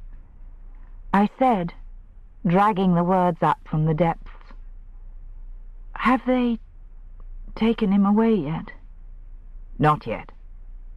"William, I've got to see him, just for a moment. I've got to." I heard stupefaction in his voice. "But my dear Linda." "When will he go?" "I've no idea. The police are still busy. The ambulance is waiting." I gave a little gasp and turned my head sharply. "Ambulance? Is he hurt? What's happened?" I sat up and gripped his arm. The bright roaring mist was there again. Dimly through it I saw William's eyes, puzzled and a little shocked. Dimly I heard him say, "But Linda, didn't you realize? I thought you knew. He's dead." My grip must have been savaging his sleeve. His hand came up to cover mine quietly. "He shot himself," said William, "sometime before Raoul and you and I got here." "Oh," I said in a silly high voice. "Léon. Léon shot himself. The ambulance is for Léon." "Why, who else?" I heard myself give a cracked, breathless little laugh. "Who indeed?" I said, and burst into tears. It was hard luck on William, and for a shy British amateur he was certainly doing very well. He produced some more of that filthy drink and patted my hand some more too, and put a large comforting arm around me. "I thought you'd grasp the situation," he was saying. "I thought it was just the shock of seeing Monsieur Léon that made you faint. The butler chap was telling me all about it just now when he brought the drink for you. I thought you heard. I'd no idea you were right out." I wasn't really. I heard you talking, but I didn't take it in. It was like voices in a dream, coming and going." The arm tightened momentarily. "You poor kid. Better now?" I nodded. "Go on, tell me. What did Seddon say?" "Is that his name? Thank God he's English. Well, he told me he'd gone in to look at the library fire soon after 11 and found him dead on the floor, the way you saw him. Nobody heard the shot. He called the police and the doctor first, and then the Villa Mireille, but got no answer there." "That would be before Philippe and I got into the house." "Oh? They tried again later, twice. I suppose the first time was while you were telephoning me, and then they finally got Monsieur Hippolyte. That would be the call that came through as we left the house. Hippolyte's on his way up. He'll be here before long." "If he knows how to drive the jeep." "Oh, murder," said William. "I never thought of that." I said, "Are they sure it was suicide?" "Oh, quite. The gun was in his hand, and there's a letter." "A letter? Léon de Valmy left a letter?" "Yes, the police have it. Seddon didn't read it, but from what the police asked him, he pretty well gathered what it said. It admitted the first 2 attempts to murder Philippe, involving Bernard, but nobody else. He states categorically that neither Raoul nor Madame de Valmy knew anything about them. He never mentions this last affair of the poison. I suppose that would almost certainly involve his wife. He simply says that Bernard must have let something out to you about the 2 early attempts, and you got in a panic and bolted with Philippe. I think that's about the lot. You've certainly nothing to worry about." "No." I was silent for a moment. "Well, I shan't volunteer anything else unless they ask me. I don't somehow want to pile anything more onto Madame de Valmy, whatever she did. He's dead, you see. She's got that to go on living with. Funny, one somehow imagines her snuffing quietly out now, the way the moon would if the sun vanished. Somehow it's like Léon to let her out, and me, and yet to turn the wretched Bernard in, though I suppose it was impossible to hide his part in it, and Bernard failed after all." "That's not why," said William. "When Bernard found you'd both gone and Raoul on the trail, he must have realized that Léon de Valmy's bolt was shot, and that there'd never be a future and a fortune for him the way he'd been promised. He moved on to the winning side, probably with an eye to the future, and played in with Raoul all day, looking for you and Philippe. Then last night, 3 or 4 hours ago, he came and tried to retrieve the lost fortune by putting the black on Monsieur Léon." "Blackmail?" "Yes, it's in the letter. He threatened to turn informer. If you ask me, that's what tipped Léon de Valmy's scales towards suicide in the end. I mean, there's no end to blackmail, is there?" I said slowly, "You're probably right. I was wondering what had made him kill himself instead of waiting to see what Raoul and Hippolyte would do. After all, it was still all in the family. But when one thinks about it, even if Raoul and Hippolyte and I had agreed to hush the whole thing up for Philippe's sake and the sake of the family, what was there left for Léon de Valmy? Hippolyte would be able to put any sort of pressure on that he liked, and he might have insisted on Léon's leaving Valmy. Even if Léon was allowed to stay, Hippolyte would start sitting down tight on the money bags, and presumably Raoul would be in a position to stop Léon milking Bellevine anymore. And in any case, Léon would have had to get out in 6 years' time. And we all, Even Philippe knew what he'd done, and what he was. And then finally the wretched tool Bernard started to blackmail him. Yes, one can see a desperate moment for Léon and no future. Certainly he wasn't the kind of man to submit to blackmail. He'd literally die sooner, I'm sure of it. It only surprises me that he didn't kill Bernard first. But I suppose Bernard would be on guard against that, and he did have certain physical advantages. What did happen to Bernard, anyway? Did Léon kill him? No, he's disappeared. There'll be a hue and cry, but I suppose it's to be hoped that he gets away, and the rest of the story with him. I said, yes, poor little Berthe. Who's that? Oh, nobody. Just one of the nobodies who get hurt the most when wicked men start to carve life up to suit themselves. You know, William, I doubt if I was altogether right about why Léon de Valmy killed himself. I imagine all those things would be there, part of it, in his mind, but it would be something else that tipped him over. I think I knew him rather well. He'd been beaten, he'd been shown up, and I don't think he could have taken that, whatever happened later. He was, I think the word's a megalomaniac. He had to see himself as larger than life. Everything that happened was seen only in relation to him. He sort of focused your attention on himself all the time. And he could do it, William. I believed he liked to think he could play with people just as he wanted to. He couldn't ever have taken second place to anyone. To shoot himself, making that magnanimous gesture with the letter. Yes, that was Léon de Valmy, all right. I leaned back wearily. Well, whatever his reasons, it made the best end, didn't it? Oh, William, I'm so tired, he said anxiously. Are you all right? What about some more brandy? No, thanks.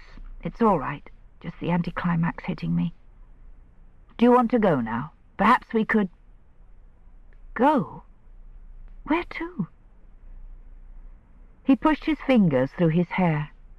Yes, I hadn't thought of that.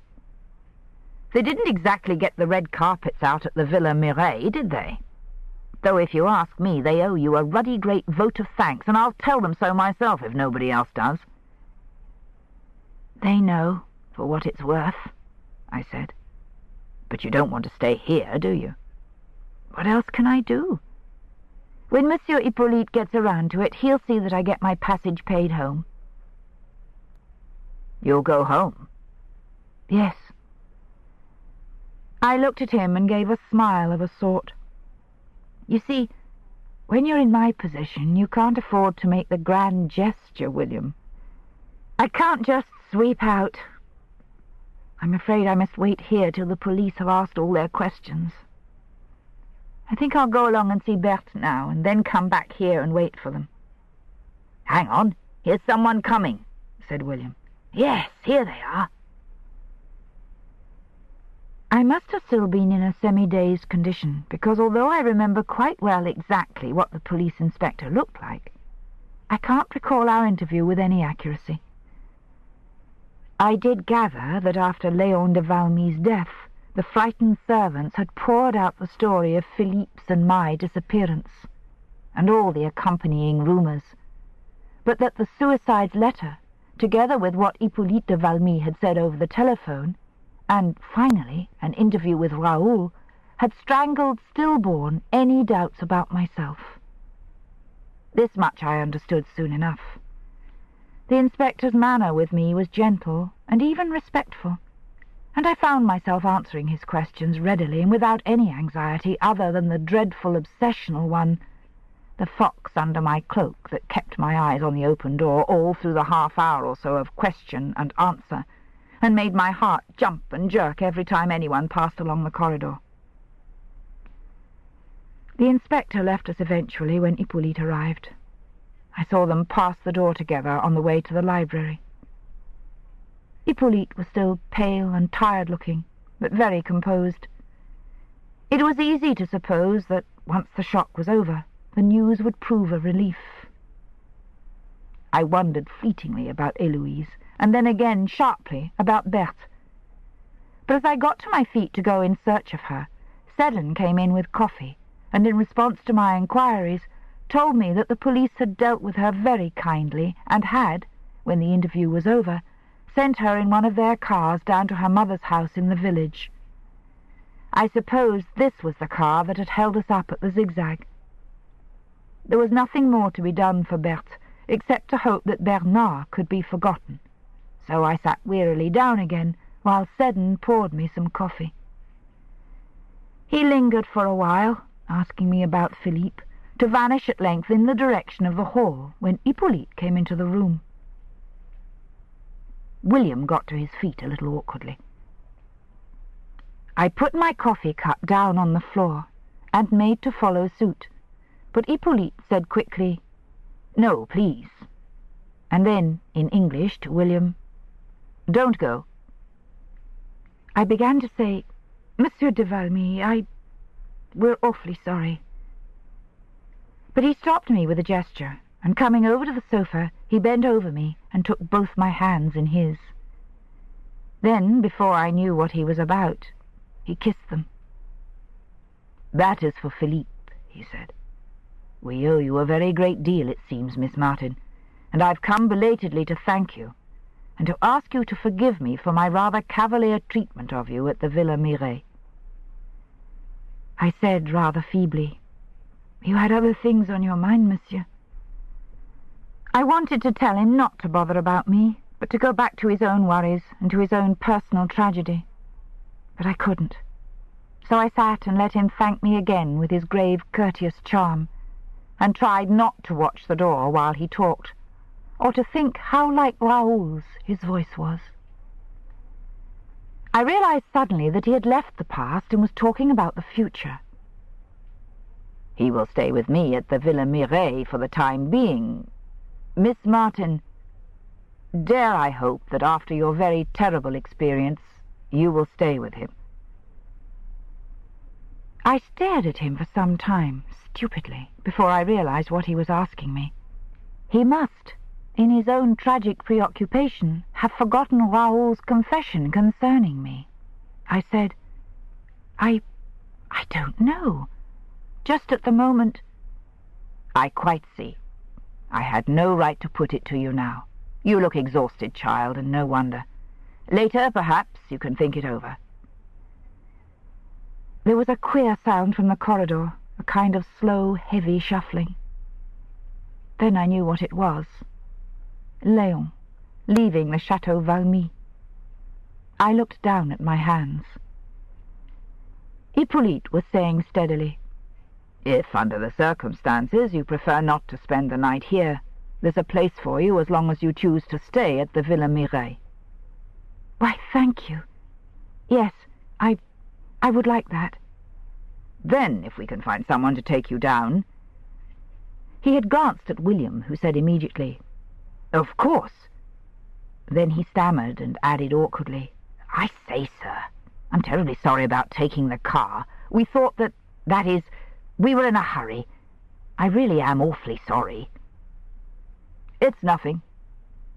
Hippolyte dismissed the theft with a gesture. "I believe you thought you might prevent a tragedy, a worse one than what actually happened." His eyes moved somberly to the door. "I'm sure you will understand me when I say that this was not altogether a tragedy." Another glance at William, this time with the faintest glimmer of a smile underlying the somber look. "You'll find your own extraordinary vehicle outside. And now, good night." He went. I picked up my coffee cup absently, but the stuff was cold and skinning over. I set it down again. A log fell in with a soft crash of sparks. No movement now outside in the corridor. I looked at the clock. It had stopped. The world without end hour. nor dare I chide the world without end hour, whilst I, my sovereign, watch the clock for you. Linda, said William. He came and sat beside me on the sofa. He reached out and took both my cold hands in his. Safe, gentle hands, steady, sensible hands. Linda, he said again, and cleared his throat. I woke to the present as to a cold touch on the shoulder. I sat up straighter. I said, William, I want to thank you most awfully for what you've done. I don't know what I have done without you tonight, honestly I don't. I'd no business to call you in the way I did, but I was so terribly on my own, and you were my only friend. It's a friend's privilege to be used, said William. He loosed my hands. There was a pause. He said, If you're going to stay with Philippe, I might see you now and again, mightn't I? I don't suppose I'll be staying. No? No. I see. He got to his feet and smiled down at me. Shall I run you down to the Villa Mireille now, in the jeep? No, thanks, William. I think I'll wait. Okay. I'll say good night, then.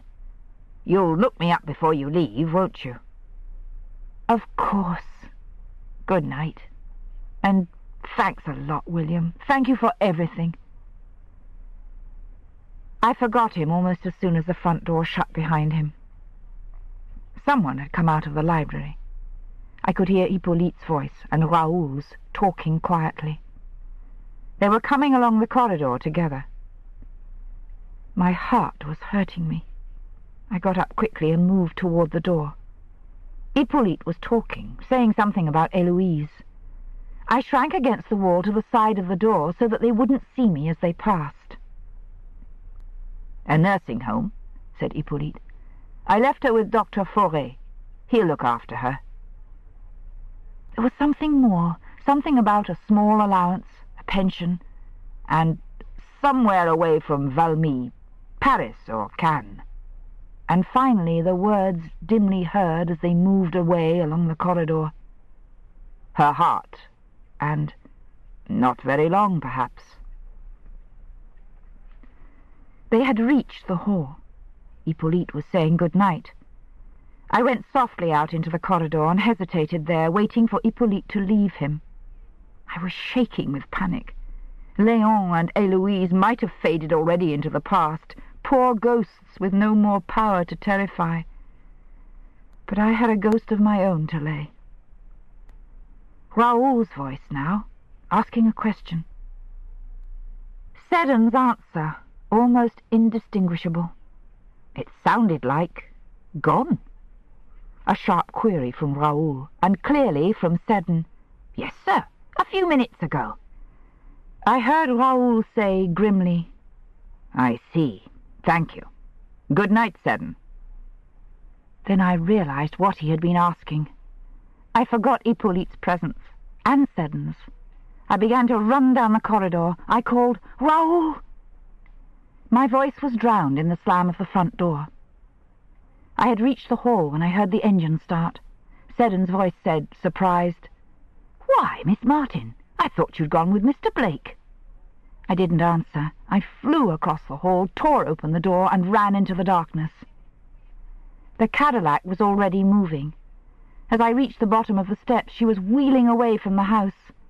I called again, but he didn't hear, or at least the car still moved, gathering speed. Futilely, I began to run. I was still 20 yards behind it when it slid gently into the first curve of the zigzag and out of sight. If I'd stopped to think, I should never have done what I did. But I was past thinking. I only knew that I had something to say that must be said if I was ever to sleep again. And I wasn't the only one that had to be healed. I turned without hesitation and plunged into the path that short-circuited the zigzag. This was a footway, no more, that dived steeply down the hillside toward the Valmy bridge. I'd taken it with Philippe many a time. It was well kept, and the steps where they occurred were wide and safe, but it could be slippery, and in the dark it could probably be suicide. I didn't care. Some kind freak of chance had made me keep Philippe's torch in my pocket, and now, by its half-hearted light, I went down that dizzy little track as if all my ghosts hunted me at heel.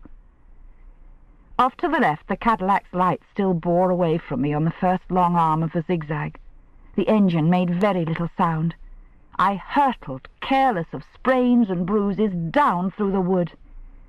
It couldn't be done, of course. He was still below me when he took the first bend, and the headlights bore back to the north, making the shadows of the trees where I ran reel and flicker, so that they seemed to catch at my feet like a net. The path twisted down like a snake. The whole wood marched and shifted in his lights like trees in a nightmare. Just before he wheeled away again, I saw the next segment of my path doubling back 10 feet below me. I didn't wait to negotiate the corner with its steps and its handrail. I slithered over, half on my back, to the lower level, and gained 7 precious seconds before the dark pounced again in the wake of the retreating car. The third arm of the zigzag was the longest. It took him away smoothly to the left without much of a drop. I flung myself down a steep, smooth drop, caught at a handrail to steady myself, and then went 3 at a time down a straight flight of steps. The rail had driven a splinter into my hand, but I hardly felt it. A twig whipped my face, half blinding me, but I just blinked and ran on. Down the steps, around, along over a little gorge bridged with a flagstone, and the great headlights had swung north, and the shadows were once more madly wheeling around me. They blurred and wavered, caught at me like the ropes of a great web. My breath was sobbing. My heartbeats hammered above the sound of the oncoming car, and there was a silly little prayer on my lips. Please, please, please, it was. And it spun in my brain like a prayer wheel to the exclusion of any kind of sense or thought. I didn't stop. 2 more sweeps of the zigzag and the Valmy Bridge, and he was away. I left the path and simply went down the shortest way between the trees, a steep slope ending in a rocky drop, below which was the bridge itself. I fetched up hard against the trunk of a beech at the very edge of the drop. The mist lying over the river swirled up into silver as the Cadillac wheeled, and then dived smoothly for the last bend. I went over the drop. The stone was glowing queerly in the light that came off the mist. I suppose I got scratches and knocks. I don't know. I do know that I slipped once and gripped at a holly bush to save myself, and even as I bit the cry off, I heard the shriek of the Cadillac's brakes. I found out later that something had run across the road. I like to think it was the same anonymous little creature that had been there the first time Raoul kissed me. At any rate, it stopped the car for those few precious seconds. I dropped into the road just as his light swept around the last curve. I ran onto the bridge. The mist swirled up waist-high. It was grey. It was white. It was blinding gold as the glare took it. I shut my eyes and put both hands out and stayed exactly where I was. Brakes and tires shrieked to a stop. I opened my eyes. The mist was curling and frothing from the car's hood, not 3 yards from me. Then the headlights went out, and the grateful dark swept down. In the small glow of the car's sidelights, the mist tossed like smoke. I took 3 faltering, trembling steps forward and put a hand on her wing. I leaned against it, fighting for breath. The little prayer wheel still spun, and the prayer sounded the same. Please, please, please. But it was different. He got out of the car and walked forward. He was on the other side of the hood. In the uncertain, fog-distorted light, he looked taller than ever. I managed to say, "I was waiting. I've got to see you." He said, They told me you'd gone." He added unemotionally, "You little fool. I might have killed you." My breathing was coming under control, but my legs still felt as if they weren't my own. I leaned heavily on the wing of the car. I said, "I had to tell you I was sorry, Raoul. It's not exactly adequate to tell a man you're sorry you suspected him of murder. But I am. I'm sorry I even let it cross my mind. And that was all it did, I swear it." He had his driving gloves in his hand, and he was jerking them through and through his fingers. He didn't speak. I went on miserably. "I'm not trying to excuse myself. I know you'll not forgive me. It would have been bad enough without what was between us. But as it is, Raoul, I just want you to understand a little. Only I don't somehow know how to start explaining." "You don't have to. I understand." "I don't think you do. I was told, you see, told flatly, that you were in it, along with with the others. Bernard had said so to Berthe. He told her that you had done the shooting in the wood.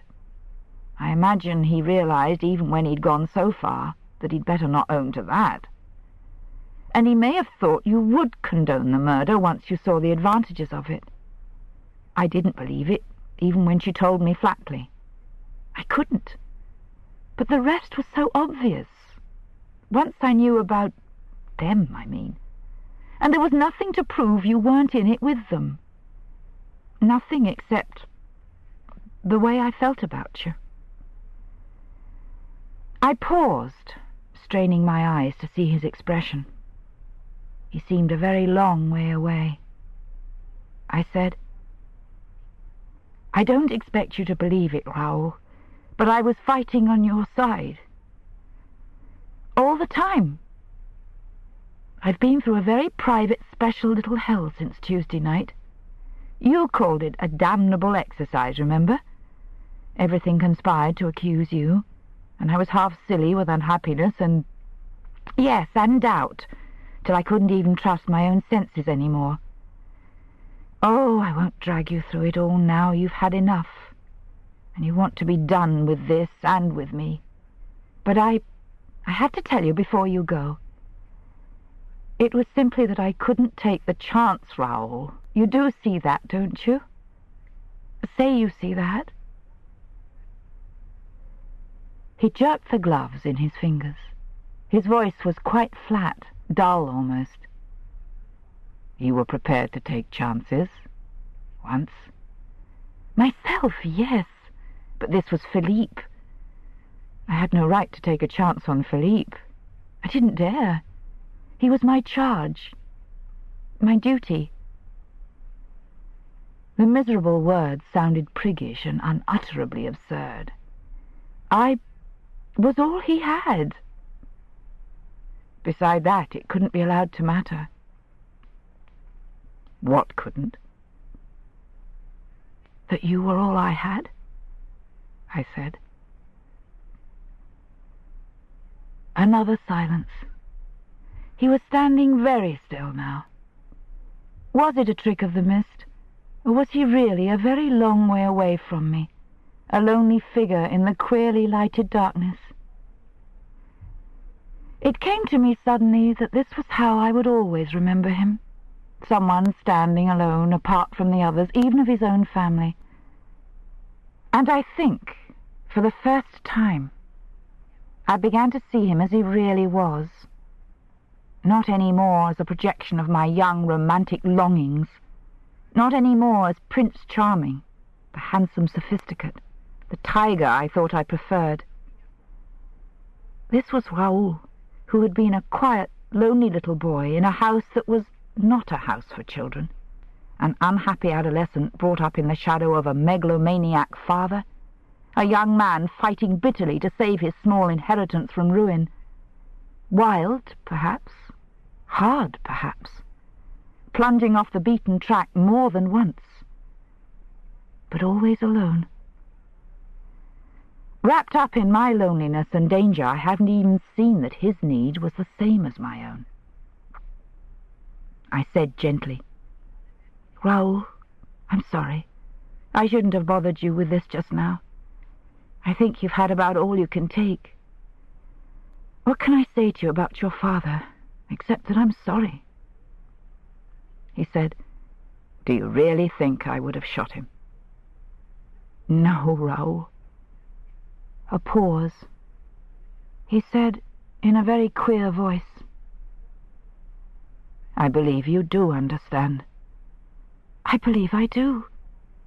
I swallowed. Even the last 24 hours, with the world gone mad and values shot to smithereens, I must have known, deep down, that you were you, and that was enough. "Raoul, I want you to know it, then I'll go. I loved you all the time, without stopping, and I love you now." Still he hadn't moved. I turned back towards the chateau. I said, "I leave you now. Good night." "Where are you going?" "Someone will take me to the Villa Mireille.